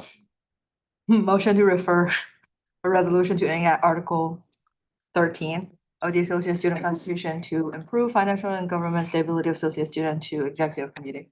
There's been a motion to refer this legislation to the executive committee. Is there a second, Manikova? Second. There's been a second. We're now discussion. If there is discussion, you can do the discussion. Order. Call the question. Motion has been called. We just called the question. Yeah. Any objection to consent? Seeing none, motion passes. I was just gonna state real quick, Holly had sent out an email with updated numbers because I think those numbers have changed since Senator Zog did write this. So if you could look at those. But it's still an effort that we are trying to implement. Sorry, what's changed? Some of the numbers within The staff salary. the staff Something salaries, like that. yes. Can we just like make it brief and see, do you see Yeah, those? you should. Sussman. Motion to amend the agenda and add a bill to open reserves to replenish accounts in support for. Sorry.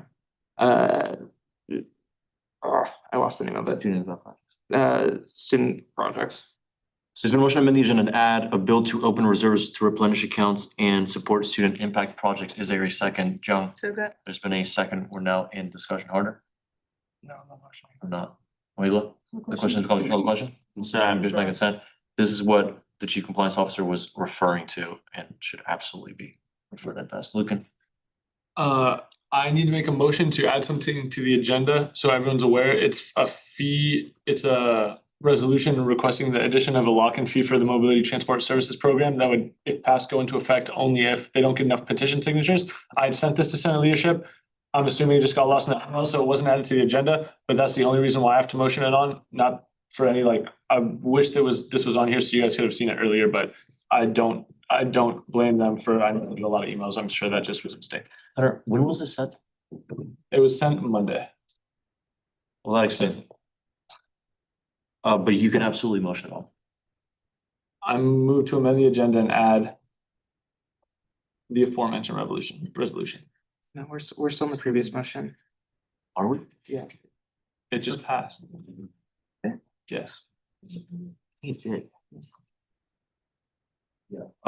Jesus Christ. 1 second, Melanie. Somebody, my thing is not synced up. Can somebody paste the link to the doc? I have it. Appreciate It's on here. Because there's been a motion to amend the agenda and add.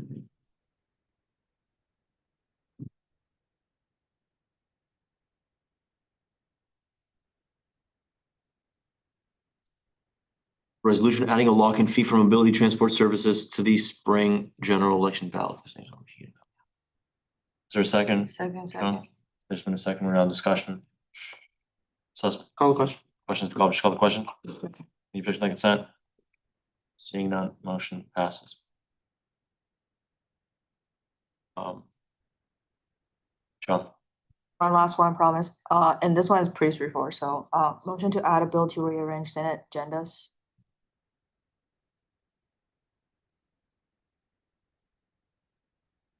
been a motion to add a bill to rearrange Senate agendas. Is there a second? Nicola. Second discussion. Oh, no. Question. There's a call, question?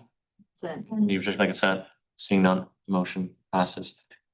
Can we please just put the bills right below the motion? I did. Amazing. Sussman. I have one more.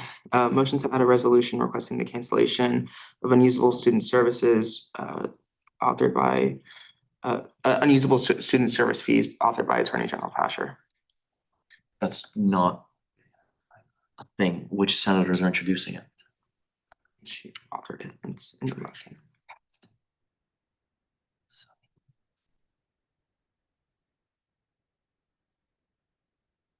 I think it has to have at least one. I'm senator the sponsor. You're on there? I'm not author, or I'm introducing it to the Senate. She authored it. Why does that need to be mentioned in the motion? There's been a motion to add a resolution requesting the cancellation of unusable student services authored by Attorney General Pasher. Is there a second? Lucan? Second. Is there a second? No discussion, Molly's. Before I question it, I think Holly mentioned that, if I'm not mistaken, that a non-senator can author a bill or write bills as long as it's introduced to the floor by a senator.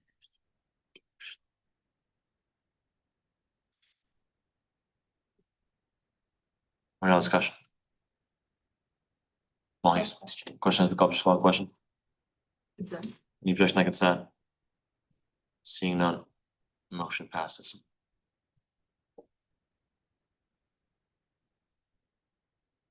Oh, no. Motion to add a resolution to introduce a constitutional amendment to rationalize the Senate size and constituency to the agenda. There's been a motion to add a resolution to introduce constitutional amendment to rationalize Senate size and constituency to the agenda. Is there a second? Yeah. Second. There's a second. We'll call the question. Jesus Christ. There's been a second round of discussion. Wait, the question has been called. You just call the question. Consent. Any objection to consent? Seeing none, motion passes.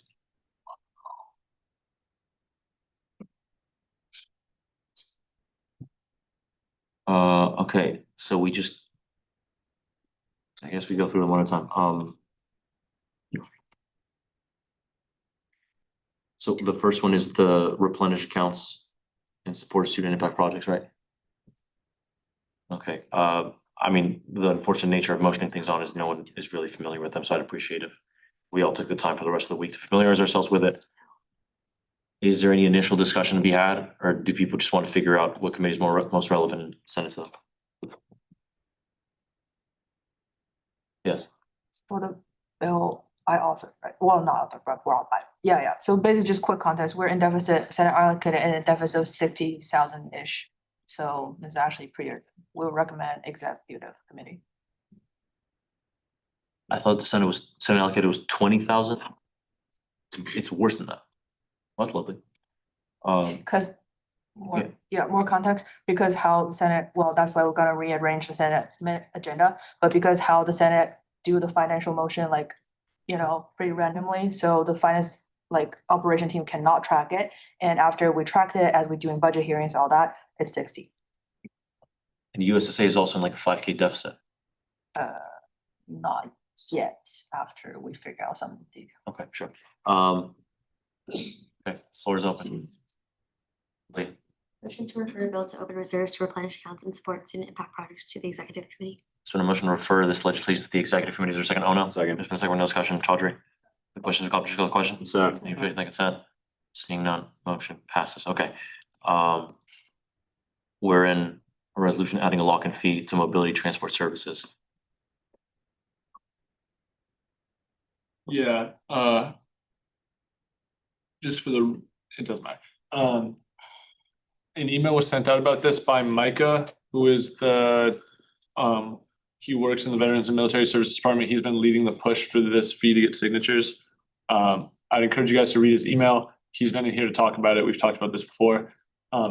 The one thing I want to draw your attention to, the second, the third, the second be it resolved clause says that this will only go, so if we pass this resolution, it will only go into effect if they do not receive enough petition signatures. And the reason for that is that a fee, if put on the ballot by petition, only needs 50% plus one of the student body to vote yes, I believe. And then there's or maybe it's 2/3, but then there's a higher threshold, either 2/3 or 3/4 for any new fee initiatives that the Senate adds. So that's why that stipulation is there.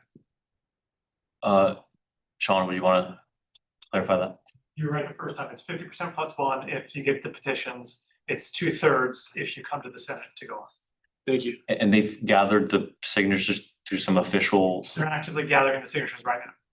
through a route that's confirmed by the campus. How do they know these are?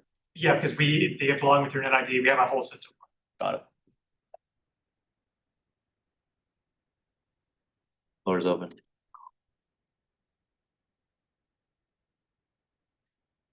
Harder. Chair, I motion to refer a resolution adding a new lock into the mobility transport services to the spring general election ballot, to the advocacy committee. There's been a motion to refer this legislation to the advocacy committee. Is there a second? Oh, no. Second. In a second, we're now in discussion. John? Call question. Wait. Councilman? Yeah. There's been an objection. Do you want to rescind your call to question? Isn't the objection should be stating their point first? I want to answer discussion. We're back in discussion. Right now in legal code, we have listed the accessibility transport unit. I think there's ways that we can reallocate fees internally rather than adding a new lock-in, but I think we should discuss this further. But I just wanted to bring this to the attention of the Senate that there already is a service in associated students that's a non-lock-in that hasn't received funding for years. And there's a way that we can reallocate rather than adding new fees to the students. But we can absolutely motion this upon. If this goes to committee, then, and is then discharged next week, is that still sufficient time then? Okay. And you're not seeking to discharge it immediately, right? Okay, that's all. I have used the mobility transport services myself when I for my ACL and it's very useful. I do agree with Senator Sussman though, that $3.50 is a hefty price to charge all students per quarter, so if there is a possibility of somehow reallocating or moving internal student fees to support this, that'd be great. But I'm assuming you guys have already looked into that as well. Yeah, from my understanding, the service is a pretty expensive one to provide and we need a long-term sustainable solution to it. Evan, are you paying attention? All right, you're good. We need a long-term sustainable solution to this. So I don't know if reallocating fees is indeed that long-term sustainable solution. Very open to discourse, of course, but I just to be very transparent, since you brought it up, I don't think that that's a very long-term or sustainable solution. Potentially short-term, certainly. Yield. Yeah, I would agree because I share the same sentiment as you guys that want to do everything possible to not add fees if not necessary. And I agree that is a hefty fee. I think it is a great service that's provided. And this again would be the way to guarantee that it's provided for years to come. Especially given that there's a staff member that needs a manager of the program who needs to oversee it and student employees who are hired. But I am open to discourse, of course. And I think you should reach out to some of them yeah. Thank you.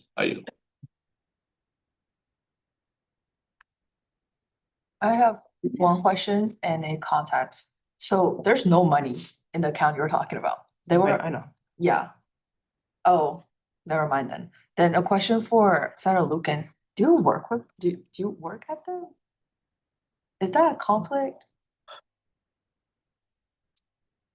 I guess I'm just asking, is there a conflict of interest that should be disclosed? Did you fill out a conflict of interest form at the beginning of the term? Did you list this out as one of the places you were employed in or receiving funds from on campus? If it asks for that, then yes. By definition. Also, point of order. Because I think it's within the state. Yes. Yeah, also point of order based on the policy that passed for 15, so like they should, like the chair should ask and they should verbally disclose if there's is also. Yeah, for sure, but the real issue is whether you can bring anything up to the floor in the first place. It's not financial. Would you want to disclose? Yeah. I work with the Mobility Transport Services. This fee will not, if passed, this resolution doesn't add a fee to the ballot. It's not a financial resolution. It proposes a fee that students would vote on. Even if that fee is voted on and approved, I would not benefit financially from it. Point of order, the policy also include positional gain. Like by positions. Sorry. Sure. Okay, I don't understand the full context of it, but you guys are aware of my position.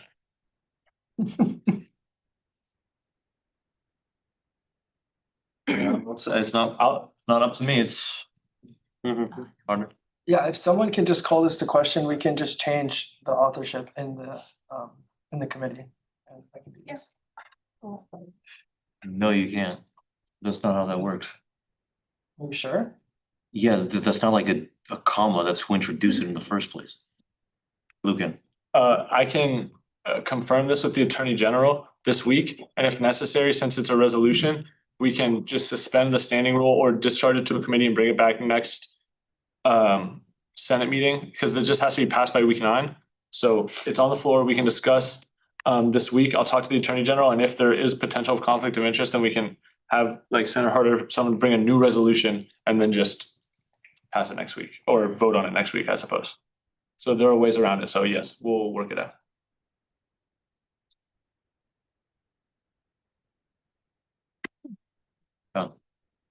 I'm personally fine with it. I think it's just by discretion of the chair. No, it's not. Legal code.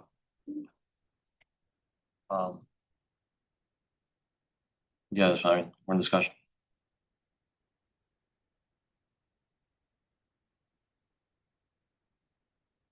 Call question. Question has been called. Just called the question. Section like consent. Seeing none, motion passes.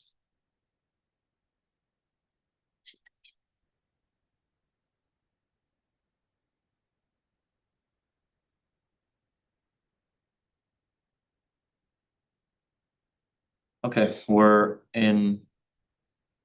We'll be able to rearrange some agendas. Oh, okay, just really short. If you open it up, you will find it's pretty much just a format reorganization so that we have an extra section for financial motions. That the FinOp team can basically locate like without going through 30 page of Senate minute every single time. And sometimes they miss, and that's what we pay, which is the deficit and the Senate allocated that goes undetected until very late. So basically that's one thing, and the other thing is just move the acceptance of agenda until the end, so that we don't need to go back every single time. But just two minor thing, make people's life a lot easier just by doing that.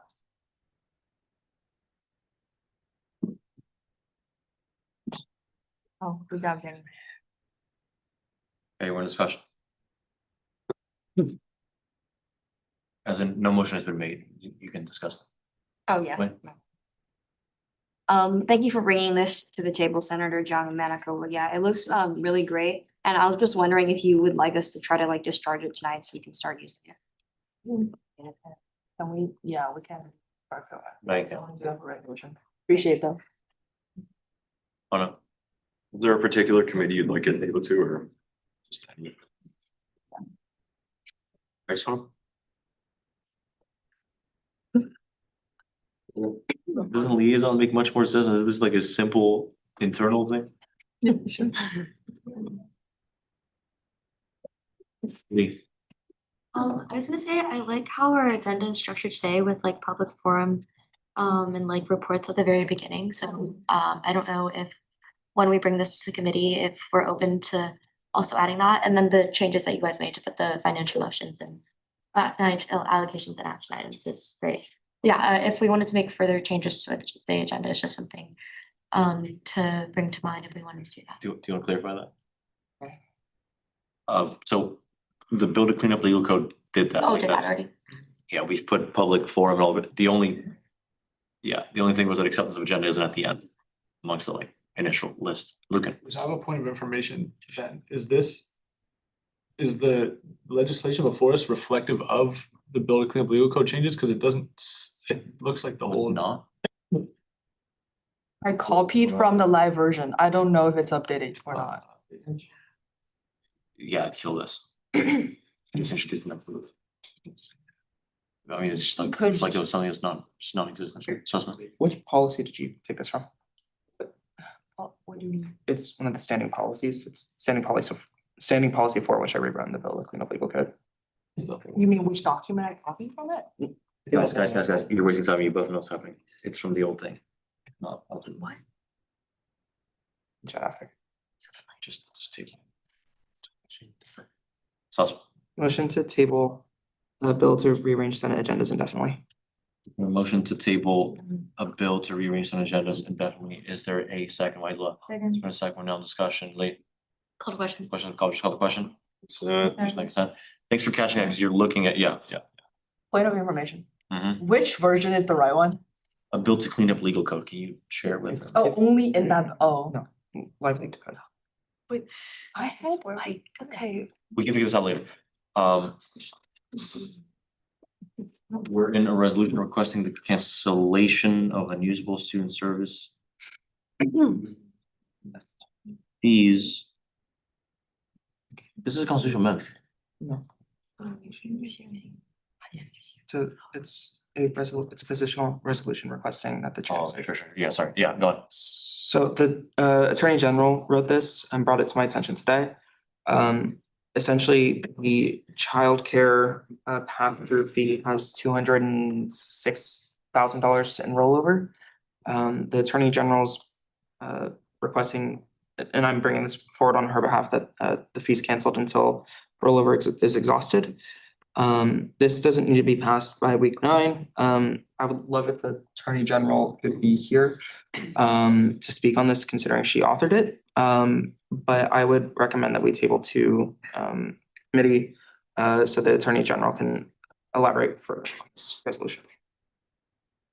And I think Holly has something to say as well. Henry. Holly?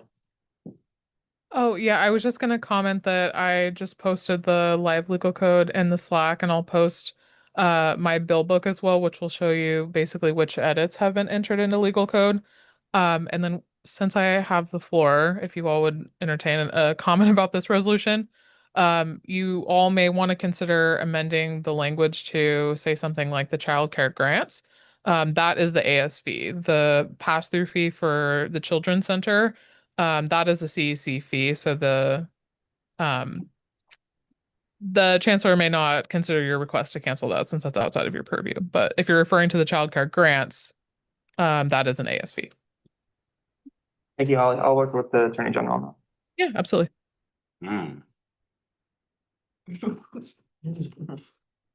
Okay, discussion.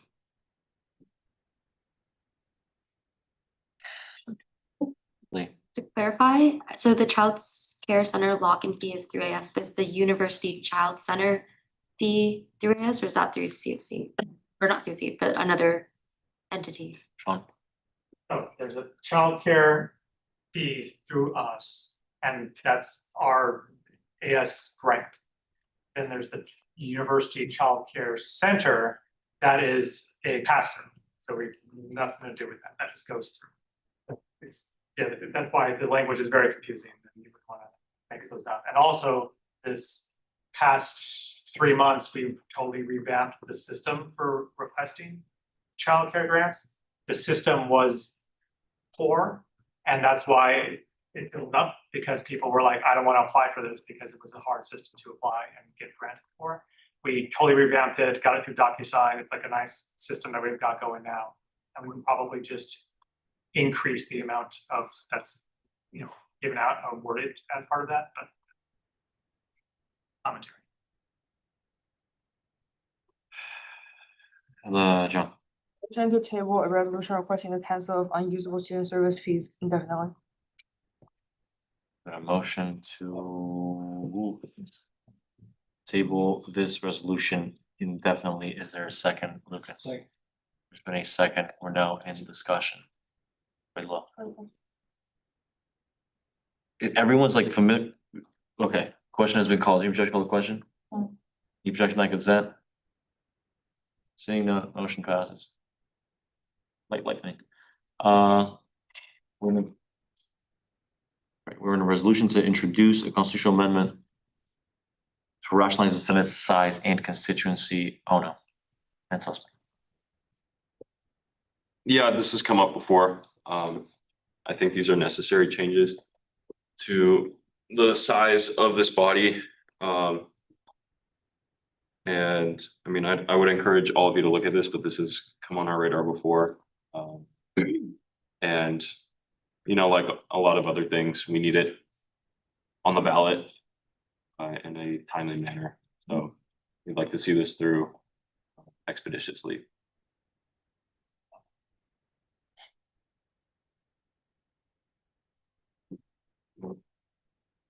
I yield. Okay, we're discussion looking. I yield. Yeah. Yeah, I just have a question regarding how this will look in the future for the BCUs, given that there's gonna still be like 44 of them, which is gonna be like like 3 BCUs for each center, and we already know that it's really hard to even keep track of all of their minutes right now. So I'm just wondering, I mean, I approve this. I think it's really important that we minimize the size of it, given that maybe not everyone is as enthusiastic to join Senate. But yeah, how is this gonna look in terms of the things that Senate has to take care of? That's why I introduced a bill to standardize departments, boards, commissions, and units, which would have department chairs, which would effectively go through all of their jurisdiction for BCUs and summarize those financial motions and those minutes for Senate each week. So it would essentially do the job that we were supposed to, but can't do. We can please have one conversation. Do you have something to say? No, Chair. Appreciate it. Fine.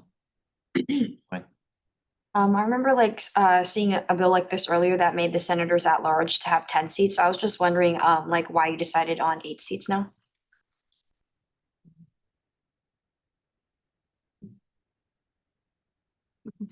Oh, yeah. this is the modification that the IVPs set. So if the IVP would like to speak. I think it's just the original version. So it went up to 10, Ideological and then back reason. down to 8. Pardon? I'd like to recognize Senator Lugan. On that point, I'm personally think 10 is better, just have more representation, more senators to work with BCUs. And we had changed that to 10, I think, at some point, but it went back down to 8 in exec, and then the old resolution that you were talking about got tabled indefinitely in executive committee. So I'm personally in favor of 10. I think it warrants discussion for sure. That wasn't, yeah. Yeah, I guess just on that point, I also think that like 10 is better. Do you want to do that here or in committee? You're in committee. Back to XCOM. Oh, no. Let's put in XCOM. Oh, no. Motion to refer a resolution to introduce a constitutional amendment to rationalize the Senate size and constituency to the executive committee. There's been a motion to refer this resolution to the executive committee. Is there a second part there? No. Lee? Is there a second discussion, Lugan? One of the legally defined responsibilities of outreach is to promote elections. So the vice chair and I are in agreement that we would like to see this in outreach. Okay. Motion to amend the previous motion to and strike the word executive and replace it with outreach. Motion to amend the previous motion and strike the word executive and replace it with outreach. Is there a second? Lee? Second. There's a second discussion order. Question. Anything like that? Not passes. Lugan? Also, it's not a sticking point, outreach, I think they both will do the job for this resolution, but also for any other ballot initiatives. We're of the same opinion, so be that what it will, we're open to taking those because our committee members will be, out there promoting this when elections come. We're in discussion on the amended motion.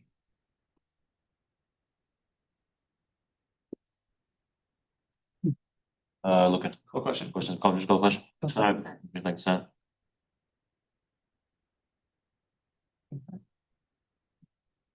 Passes. Okay, lovely. We're in action items.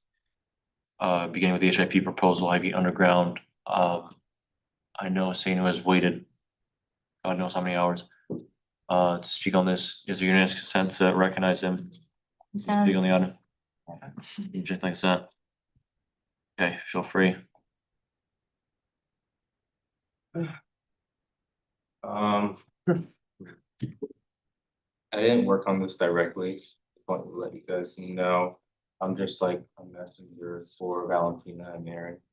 I hope you all remember their presentation that they gave you last week.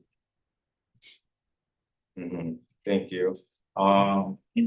So the ISPB, I talked to them today and they already said that their side of supporting has been done, fulfilled. There are requisitions for the equipment to support and offset some of the cost has been approved already. And now it's just for the IVP office and president's office to sign contracts. If this isn't passed today, then the concert can't happen. That's all I have.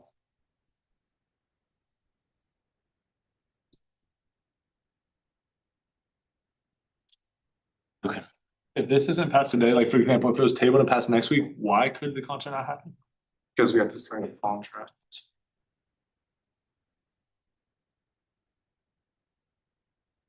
Yeah. Sorry, let me clarify. So the concert is on April 24th, I believe. Or sometime at the end of April. So why is like the difference between now and like March 4th or whenever the next Senate meeting is, make a difference for signing that contract? I'm just unaware. I'm trying to understand better. I don't know. I wasn't there for those conversations. Also, hasn't this been on the agenda for a while? I'm making them come back for this. I had a conversation with the two main people on this. Would you want me to relay what they would have said to this? Yes, please. Essentially, there are plenty of moving parts here from the USEN bringing a beer garden onto campus, which you need an alcohol license. Obviously the bands, they love the IB bands, but it takes quite a bit of coordination there. Security is another needed thing. You need fencing around it.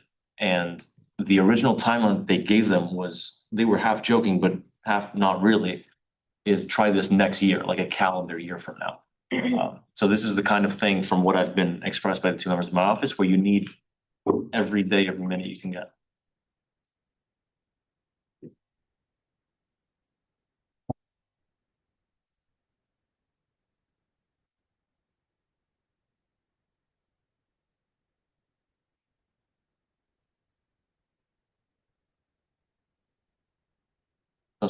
Motion to adopt the HFP proposal for IB Underground. There's been a motion to adopt HAB proposal IB Underground. Is there, To also clarify, I'm in IVP's office. I don't benefit, but just wanted to clarify that. there's been a motion to adopt the HAB proposal IB Underground. Is there a second, Manikoa? Second. There's been a second. We're now in discussion. Oh no, Can we clarify the figure remaining in the HIP fund? We spent 20K from the HIP fund. It's 50,000 remaining. 50,000 remaining. yeah, the HIP fund is not enough. Noted, thank you. Is unique amongst its peers. We're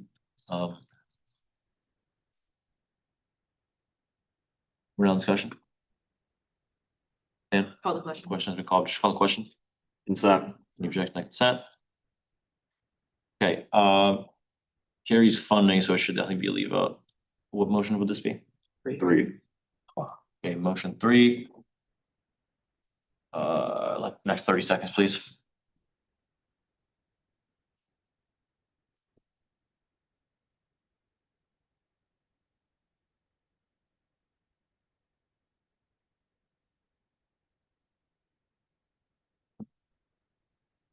He's not here, so that'll be 16 total? I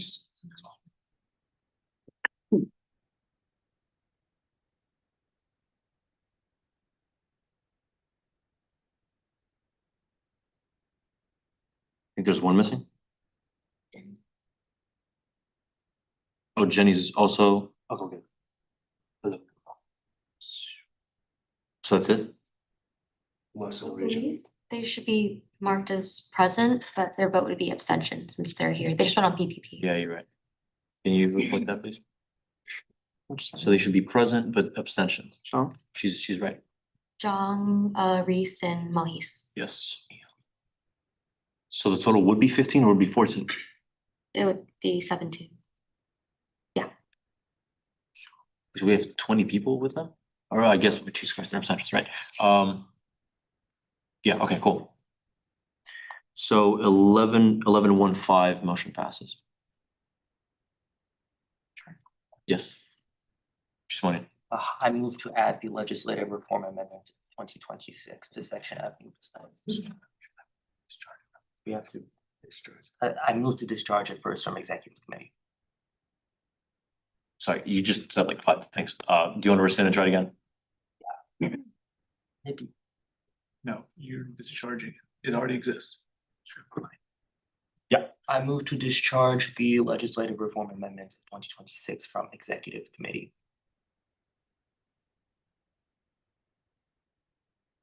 Sorry, there's been a motion to discharge. If you can put it on there. There's been a motion to discharge the Legislative Reform Act amendment of 2026. Is there a second? Order. Second, discussion. Oh no. Guys, can we talk about what we're doing real quick? Yes, Yeah. May I be recognized? I do apologize to Senator Ono because my plan until very recently was to let the version of this amendment does not include the midterms election component. Be moved to committee, be referred out of committee as next week, so we get it done for the deadline. However, I had an epiphany I had an epiphany in the last hour or so. I realized we can have both of them on action items by next week. And while I do understand the senator's objection to the midterm component of the amendment, it is my personal opinion and the opinion of my co-sponsors, Senators Carter and Lucan, that it is unwise to reject that component of the amendment solely because a couple of senators on XCOM did not agree to it. As long as it does not interfere with the ability of the reapportionment part of the amendment to get on the ballot by the spring, which is of the utmost importance to me and is not going to be affected by this, I believe that the midterms component also ought to be put to a vote of the full Senate, which is why I want to discharge this from executive committee and move it to outreach committee where it is considered alongside the midterm list version of this amendment next Monday in time for the week 9 meeting. Are you okay, Sarah? You doing all right? We're in something else. I'm just checking that you're okay. Sussman? Chair, would this be out of order considering the bill was tabled indefinitely?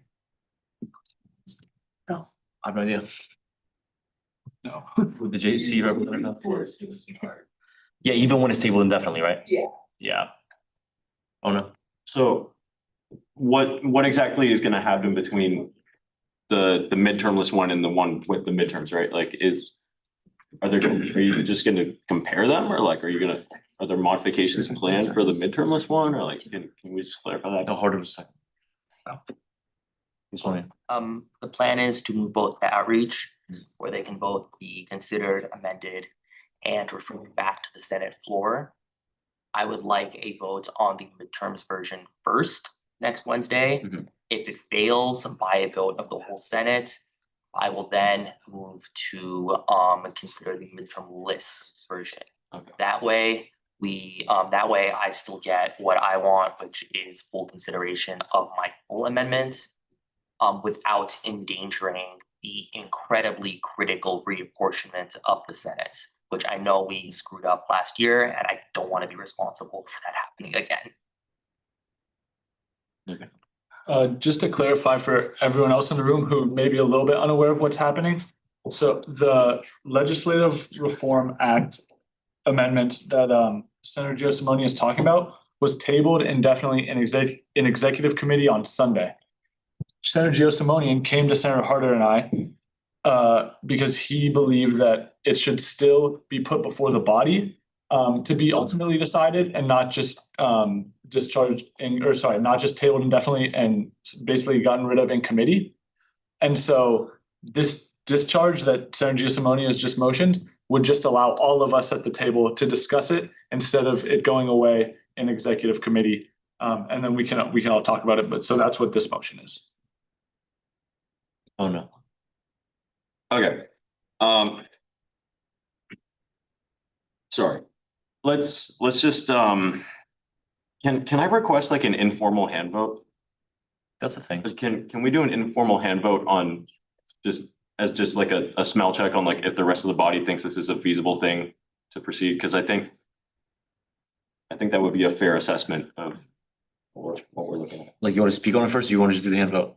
Well, I mean, can I just say what I said in XCOM? Is that just to the rest of the body? Sure. Okay, so we had a very extensive discussion in XCOM and I'd like to thank Senator. Yeah. I want to hear what Senator Arnold has to say, but we are discussing the discharge motion, not the bill itself. Yeah, I think you're requesting an informal hand vote on whether to discharge or not. Yeah. That was my understanding. That's completely within order. Okay, but the discussion is about the act itself. I don't know if that's what I'm at, point of wording. But we're talking about the contents of what is to be discharged. Sure, okay. Yeah, let's not, but yeah. Okay, we both understand. So just for context for everybody, so we were in XCOM. Senator Gio Simone took time out of his day to come to XCOM, make his case. Thank you for doing that. So just from my perspective, I think midterms are not a feasible solution to student representation. The primary argument that was made in favor of midterms is that because of the revival of the party system at UCSB, there is an expected increase in turnout. Which is undoubtedly true, like there is going to be a projected increase in turnout. But the issue here is that you're splitting it across 2 elections, one of which is going to be within, I believe, and please correct me if I'm wrong, within the first 4 weeks of students coming to campus. Now, I mean, I think it's great to hold, try to increase student representation, right? I think that's in the right spirit, but I think we're going to see horrific turnout at this midterm. And I would really just appreciate it if my peers could seriously consider the implications of having an election 4 weeks in to the school year. And also just think about where you were as a college freshman or a transfer student at that time and what you knew about campus, or rather what you did not know about campus or AS. And also just consider the fact that, for midterm elections that we have normally in the United States, like, we don't really get to pick when we get to vote. They just kind of happen when they happen. And that's just scaled down for us at AS. With that, I'd like to yield, but yeah, thank you. Sussman was first and then Giusimoni and Harder. If we can keep it that'd be phenomenal. Because 30 minutes. 15. I'll be brief. Elections board said this couldn't happen. I don't really understand why we are entertaining the fact when Jenny has spoken to elections board chair, Hanson. This is just not feasible. I understand the incentive to have midterms, but it literally just cannot happen within 4 weeks. The elections board has confirmed this. That's why Senator Ono and I reintroduced this version. So I think it's not necessarily the most prudent of our time to consider this, when it's already been confirmed that what will be on the constitutional, or what will be on the ballot for a constitutional change is not feasible whatsoever. But I want this motion to mostly be just making sure we have a vote on these 2 amendments next week. I don't want to discuss the specific reason why I think we should have midterms and why I think that these concerns can be mitigated. And I do ask you guys vote that you're not voting based off of whether or not you are planning on voting for the midterms election amendment, but simply based off of whether or not you think this should be in the hands of the whole Senate rather than just the executive committee. And I hope you guys take the next week to look at the 2 bills and seriously decide which one makes the most sense in your eyes. But I will, Please continue. I will also comment on what Senator Ono just said and what Senator Sussman just said. There is no question turnout in winter will be lower than spring. However, I think with the party system, it will still be substantive.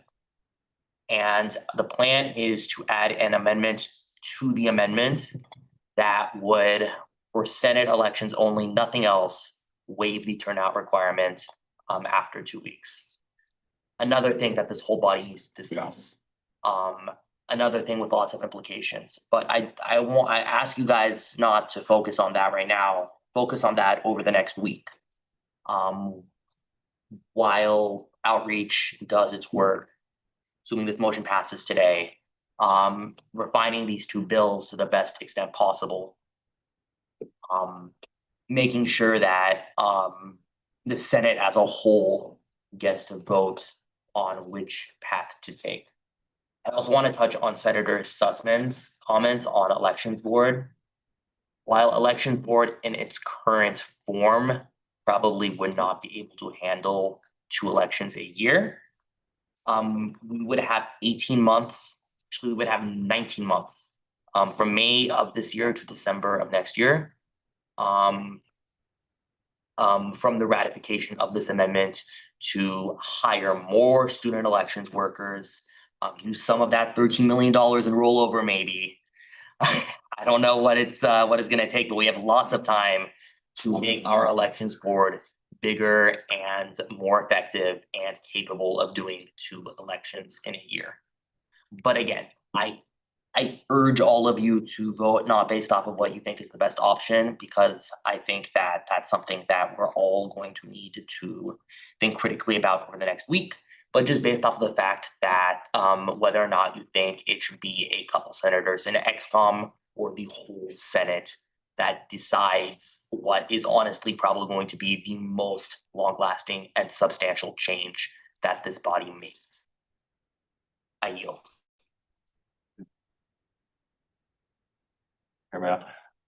Yeah, so 11 minutes. just to be very clear, the reason why we're seeking to discharge the legislation is because we want to send it to outreach committee, which does have the responsibility of interacting with election related legislation. We want to send it to outreach committee to address some of the concerns that have been brought before the body today. One of them namely being the time frame, right? The time frame may be of concern, not definitively, but there are some arguments that have been made that are somewhat convincing as to why the time frame may not be optimal. The reason why we're seeking to discharge this today, rather than table it indefinitely, effectively killing it without giving it the opportunity to amend it in XCOM, which is what happened, is so that we can indeed affect those changes on the legislation. Secondly, as far as the conjecture about the party system, whether or not the party system will be able to support the student body or support an effective vote, it's purely conjecture. It's to say that the party system is going to be somewhat split and it'll then be incapable of providing sufficient voting for both elections is purely conjecture and rationally doesn't make any sense at all. However, it does make sense that because it is early in the year, there is a chance that the turnout will not be as sufficient, as 20%. Again, the alternative, the status quo, is that these students are currently not receiving any form of representation because they're not able to vote in the election at all. So what you have is the status quo of no election, no elective representation, or potentially reduced threshold in order to gain elective representation. And those are the amendments that we're willing to entertain, but they're not being entertained in any capacity at all on the executive committee. It was tabled indefinitely. All we're asking for with this discharge is to put it in the committee that can in fact address some of your concerns and improve the quality of the legislation. That's all we're asking for. Okay. Do we want to do an informal vote on? I wasn't done, Chair. I yield. That pettiness is just endless. Do we want to do an informal vote on this or just have a hand vote since we're so impassioned about it? Hey, can I ask the outreach chairs? What is there so important to ask with 9 minutes left? Okay, so. Okay, What point of new order, information point of order can we get out also, of point this? of order.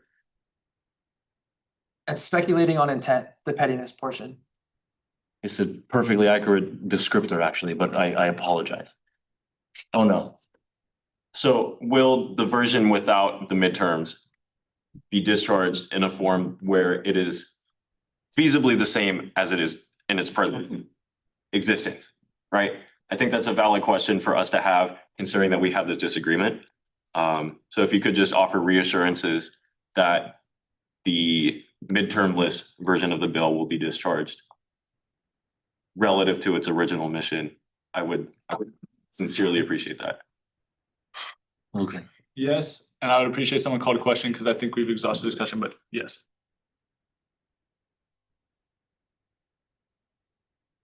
Just one. Can I call a question on my own motion? No.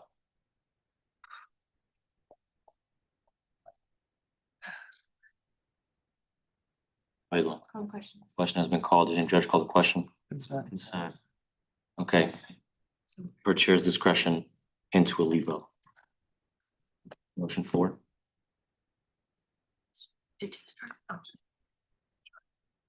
Yeah. It's moving 4, right?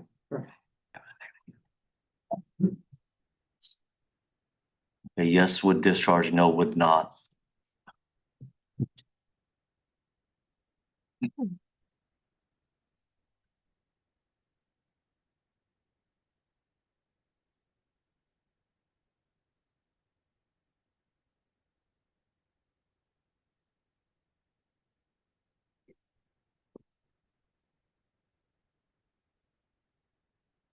Oh.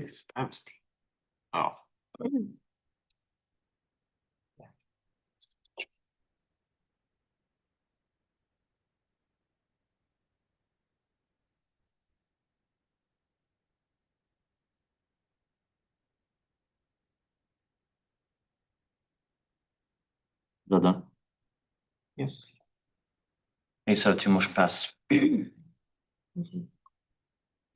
Wait, point of information. Isn't proxies not allowed to vote? Now, proxies can vote if they've communicated with their. One second, please, one thing at a time. They can't make motions, they can make or second them, correct? Yeah, please clarify parliamentarian order, Ms. Pro Tem. To discharge, you need simple majority or 2/3? 2/3. Okay, can you please check, because that matters?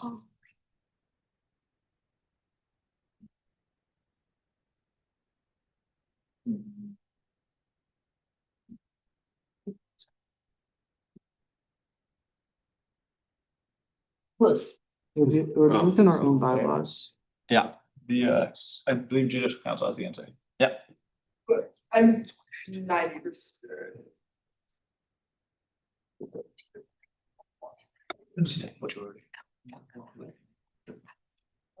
Yeah, no, that's true. In standing rules, it's a simple majority. Motion passes. Use money. I move to approve the legislative reform amendment of 2026 outreach committee.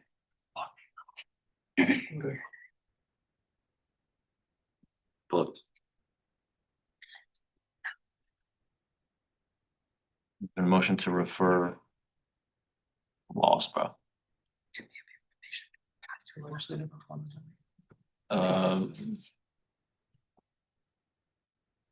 The reform amendment of 2026 to the outreach committee. Is there a second? Harder. Second.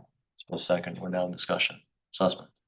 Yeah, this is my personal opinion, since it's the merits of the act itself. As the first president pro temp and vice chair of the executive committee, we're representatives of the Senate body as a whole, and I would really recommend that this does not pass in its entirety if it comes back to the Senate. Again, I understand the intent for it, but the elections board has said they cannot do this, and we are trying to work around an entire system to get this passed. And I would really recommend that the outreach committee, I hope you do, makes the amendments to the version which Senator Ono and I wrote, makes the amendment to 10 for members at large, and that can be passed in the next Senate meeting. Can someone else, besides the chorus, does anybody have any thoughts so we can, because we're gonna hear the same thing again? No, lovely. Lugan, Call a question? question has been called. Is there any objection to call the question? Said. Any objection to that consent? Okay, same thing. Leave vote, motion 5.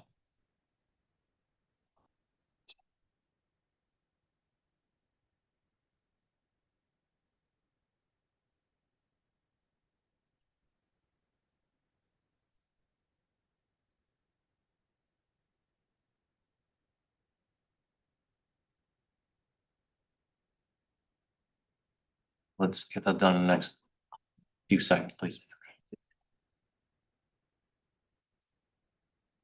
Someone explain the motion to Senator Reese, please. You're abstaining? Yeah. What?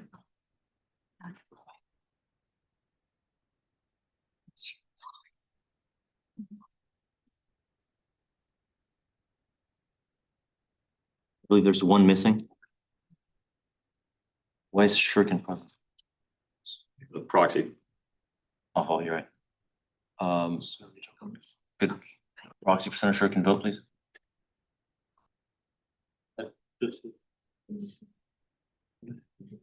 I don't think you did.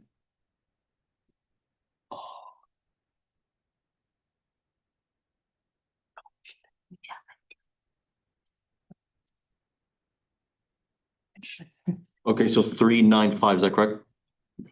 Okay, motion fails. Huh.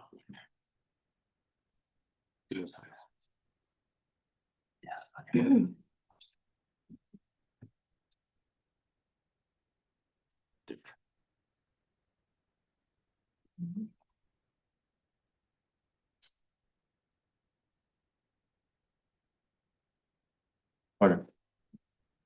Yes, just give me one moment. I motion to refer the legislative reform amendment of 2026 to advocacy committee.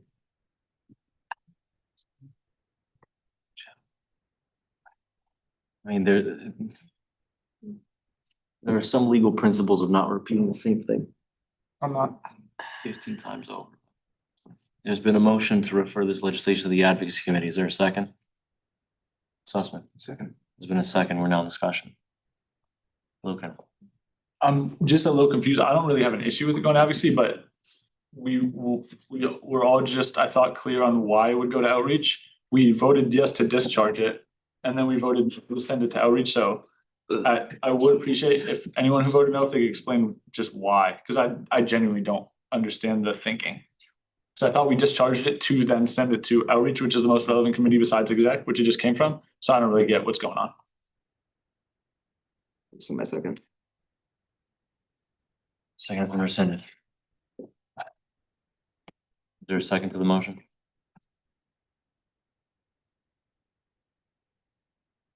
Go. Second. There's been a second. We're now in discussion. Carter, or fine. Yeah, actually, yes. Yeah, it literally just does not make sense to discharge it even on the Senate floor and then not send it to a committee. Like, we're quite literally trying to make this thing better rather than have it sit here. We can kill it in committee if you guys don't want it, but like, it doesn't make sense at all. Jones. I would like to not see both versions of this be in one singular committee when it is clearly a very contentious issue. So I would like to see it dispersed where there could be different senators who have a say in it, be able to vote, and it's not just the same senators voting on it. So even if it's not advocacy, I think liaison would also be an appropriate committee. You're smelling it.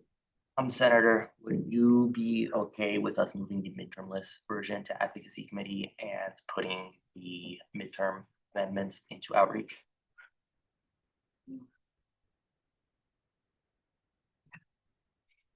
Jones.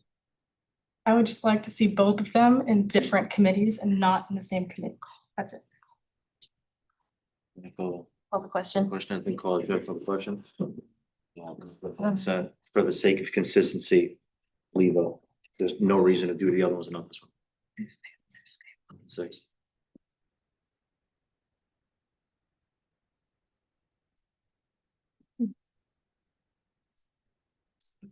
Point of information for parliamentary inquiry. For our standing rules, does it say that legislation must be referred to this committee most relevant, or is like recommend? I forget the language. Within the bylaws. That went into effect in Bill to Clean Up Legal Code, and that was the most relevant committee. Or a relevant committee. But does it say must or like it's just should? Okay. Should. Motion says.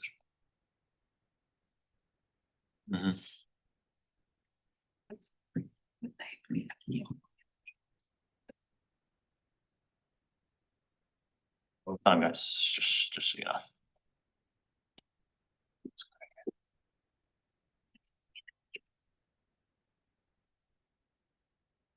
Done. 17. It's Okay, so it's 12:05. 12:05, motion passes. We're in a resolution requesting the case. That's already been done. CMD. Yeah. Resolution to establish the language revitalization grant program referred out of advocacy with amendments. Did the authors have anything on it? I think we're pretty familiar with it. Yeah, I can just add 2 additional points and for sake of time, because I know we're already overdue. And it is unfortunate the fact that I have to communicate about a legislative piece I'm so passionate about because of the fact that it's still overdue time, which is very unfortunate. But just 2 additional points for sake of amendments. It's already presented during advocacy committee. I did finalization to communications to human rights support just to make sure that they have any additional communications on things they want. And I just added some additional clauses as well as formatting and grammatical points, just for the fact that because this is a pilot program, I'll be kind of collaborating with them more of myself, kind of supporting them in this initiative until this is successful, then they can help to support this. And I just want to make a note that for people that don't know the significance about this project, I've had in this pilot program alone, not only dozens of people communicating about the interest about this, but other ASCCSB senators reaching out that they want this program under other ASs because of the interesting and the significance about this. We've had, just first, I've heard of the thanks to Senator Dan for communicating me also, like senators in UC Merced, senators in UC Davis, people have communicated just for this pilot program alone that this is such a great idea. And it makes me happy to know that other people will recognize the significance about this, and I hope that if this pilot program is successful, that it can expand to not only our AS permanently, but also to other ASs. I just wanna make that note about how important this is, and I wish I had more time to talk about it, which makes you a bit upset, but I'm just hope that if anyone has more questions, then feel free to reach out about this as well, as you guys already know how much this means to me, so thank you. This is an awesome program. I hope you guys vote yes to adopt it. Shout out to Senator Wahidola. So Motion to adopt the language revitalization grant program, LRGP. there's been a motion to adopt this. Adopt. You said adapt. Silly goose. I did? Yeah. Yeah. Nexus right on that. There's been a motion to adopt this resolution. Is there a second responding? It's been a second round discussion, Lee. Questions about just question? Consent. Seeing none, Lee vote motion 7, please. Please. Lee. Let's set a record. What, 20 seconds? Is that doable? How about 5?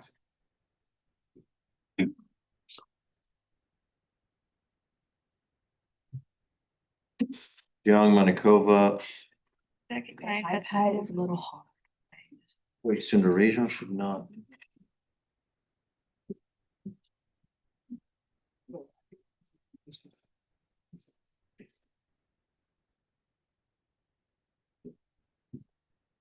There's one left. I vote yes. It's I'm voting yes. 7. Which is 7?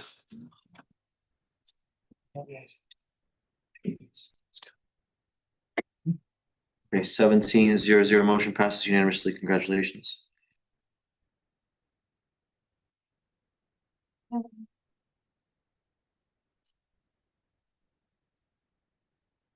Jenny, can this wait? Huh? Can this wait? The agenda thing? Go Oh. on. Motion to amend the agenda and add a bill to rearrange Senate agendas fixed. Parentheses. There's been a motion to amend the agenda and add a bill to rearrange Senate agendas fixed in parentheses. Is there a second, Chaudhry? Second round discussion. Wayne? Call to question. Just call question. Any objection like consent? Motion passes. Sussman? Are the authors okay if I motion it? Motion to refer a bill to rearrange Senate agendas fixed to liaison committee.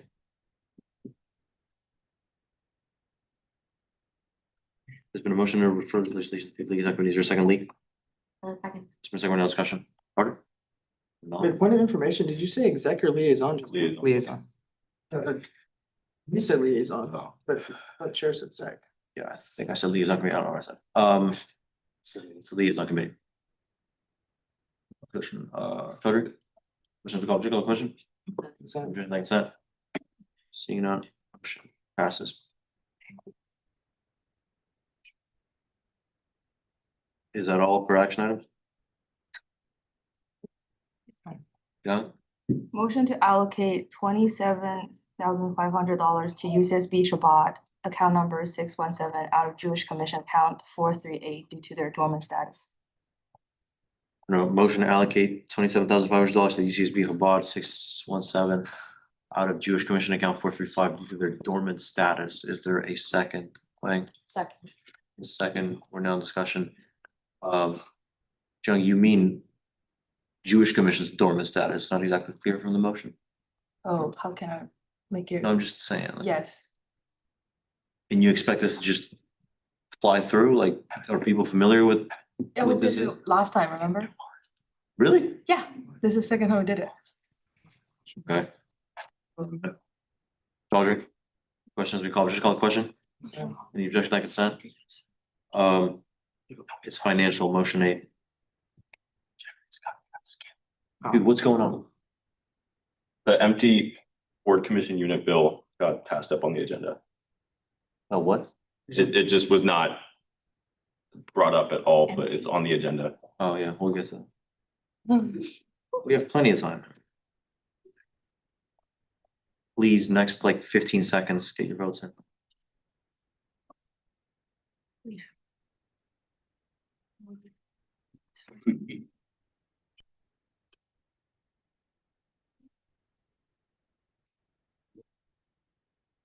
Young, Lucan, Lee, Penacova.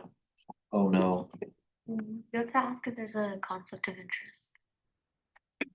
You have to ask if there's a conflict of interest. Is there a conflict of interest? Sussman? I know people on the board that I won't personally benefit. I don't think that counts. Yeah, it's fine. It's disclosed. Okay, so. Senator Reese. What's up? I'm on the board, so I will abstain. Cool. 728, motion passes. Oh no, what are you talking about? The constitutional amendment on empty BCUs. It's between the legislative reform amendment and the HIP proposal. Oops.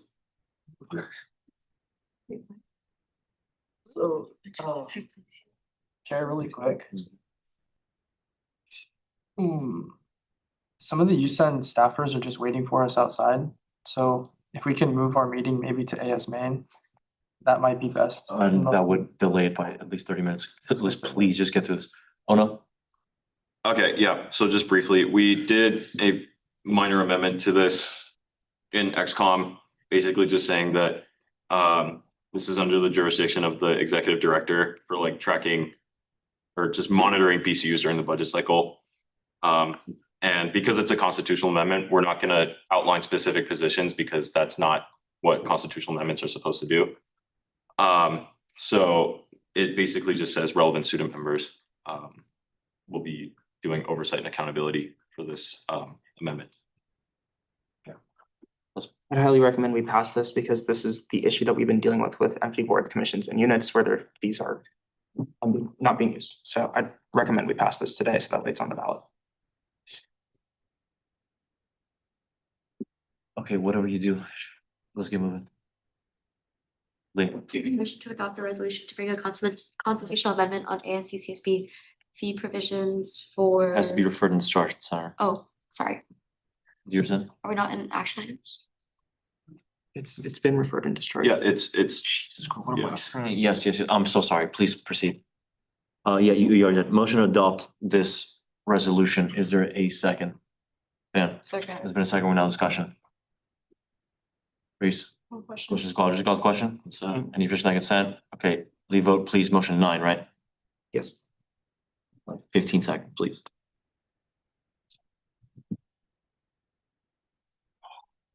Eleven. Make a wish. I wish we could get out of here. It's a great wish. Thanks.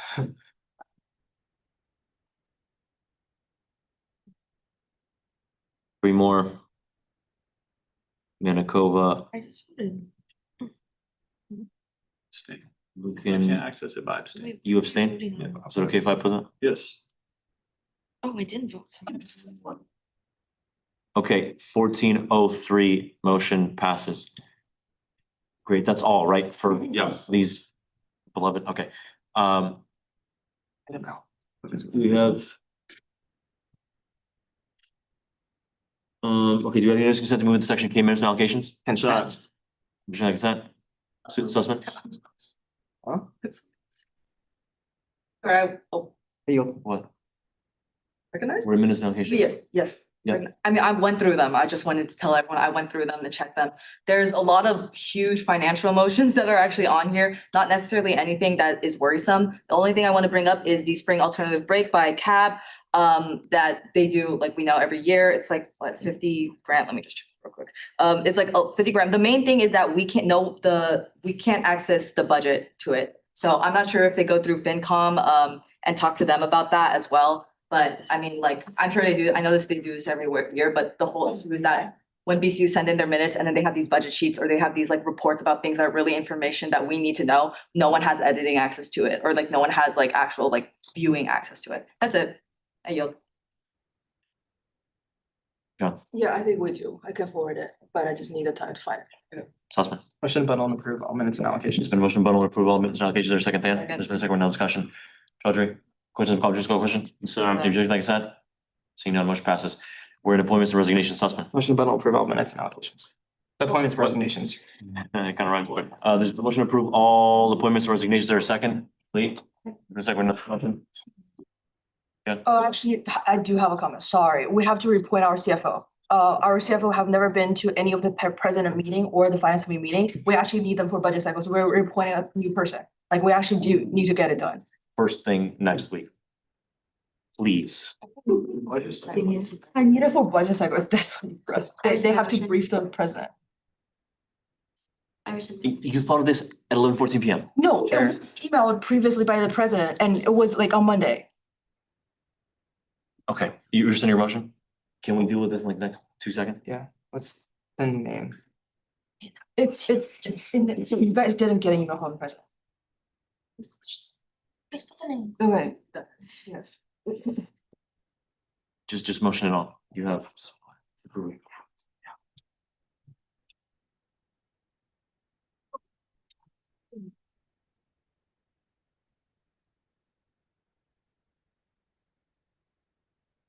We doing this?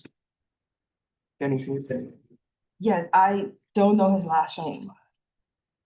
Bro. Yeah, filming, fair. 7 hours before this for hearings, everybody's blaming for. Okay, found it.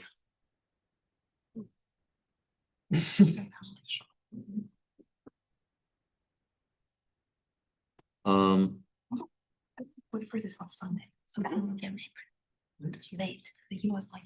Okay, can you, I think. Just do these separately. Sussman. Motion to add the resignation of Sion Park as chief financial officer onto the agenda. There's been a motion to add the resignation of Sion Park as the chief financial officer onto the agenda. Is there a second? Oh, no, second. There's been a second. No discussion, John? Call question. Okay, question, call question? Sorry. Would you like consent? Seeing no motion passes. Oh, no. Motion to add the appointment of Alyssa Draper as chief financial officer onto the agenda. There's a motion to add the resignation.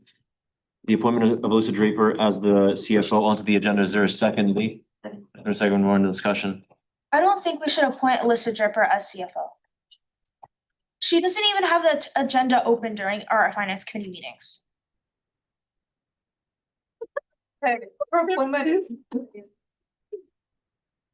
Please, can we at least choose someone better in the committee? Can we wait another week on this? I yield. Not to speak on behalf. No, it's a valid opinion. I mean, like, you can be against the appointments. It's not, I don't know this one. I'm not saying anything. John? Yeah, I'll give context. So the news of this thing has been announced across the committee. It was just not said formalized because I was asking the president that we should not formalize anything before that she have communicated with Sihan under resignation. And she was the only one who reached out. And she's the only one that I briefed upon, and she actually have already met with the president and been informed of the responsibilities. So I don't really have any other options that have expressed will to me at this urgent moment. And if you have anyone that you've already communicated and you want to appoint, then you want to communicate with the president. The president would have to make that appointment. I just want to make that very clear. Yes. It's. I would like to ask, how many hours of budget cycle has she attended so far? She actually attended more than you. Hey. Oh, this is not, I'll give you a chance to apologize about, but it's completely out of place. Sorry, I apologize, but she attended at least 10. Okay, are you okay with putting this up to, do you want a hand vote out of this? I mean, I don't see what other. Did you object? Chair. I just looked at this. So we need to leave, Yeah. like, Yeah. You're just supposed to ratify or not ratify the appointments. Yeah. Like. Okay, so we're, the question was called? No. We're in discussion. The question has been called, just called questions. Any objection like consent? Seeing none, motion passes. Sussman, I think.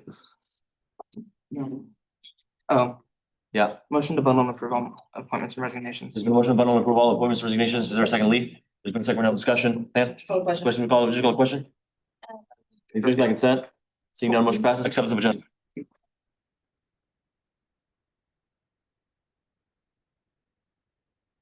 Good news, you said with section E, acceptance of agenda. So. Okay, please. Lee. Been accept the agenda as amended. Is there a second? Oh, no? Second. There's been a discussion, Wayne? Was there a public question? Should I consent? You know, which passes, do we have unanimous consent to move to section O adjournment? Consent.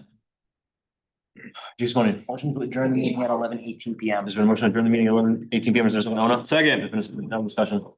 Nope, we're done. No, we're not, we're done. We're not in discussion at all. That's the last thing we're in, yeah. No, we're not. Okay. Oh, it's because of.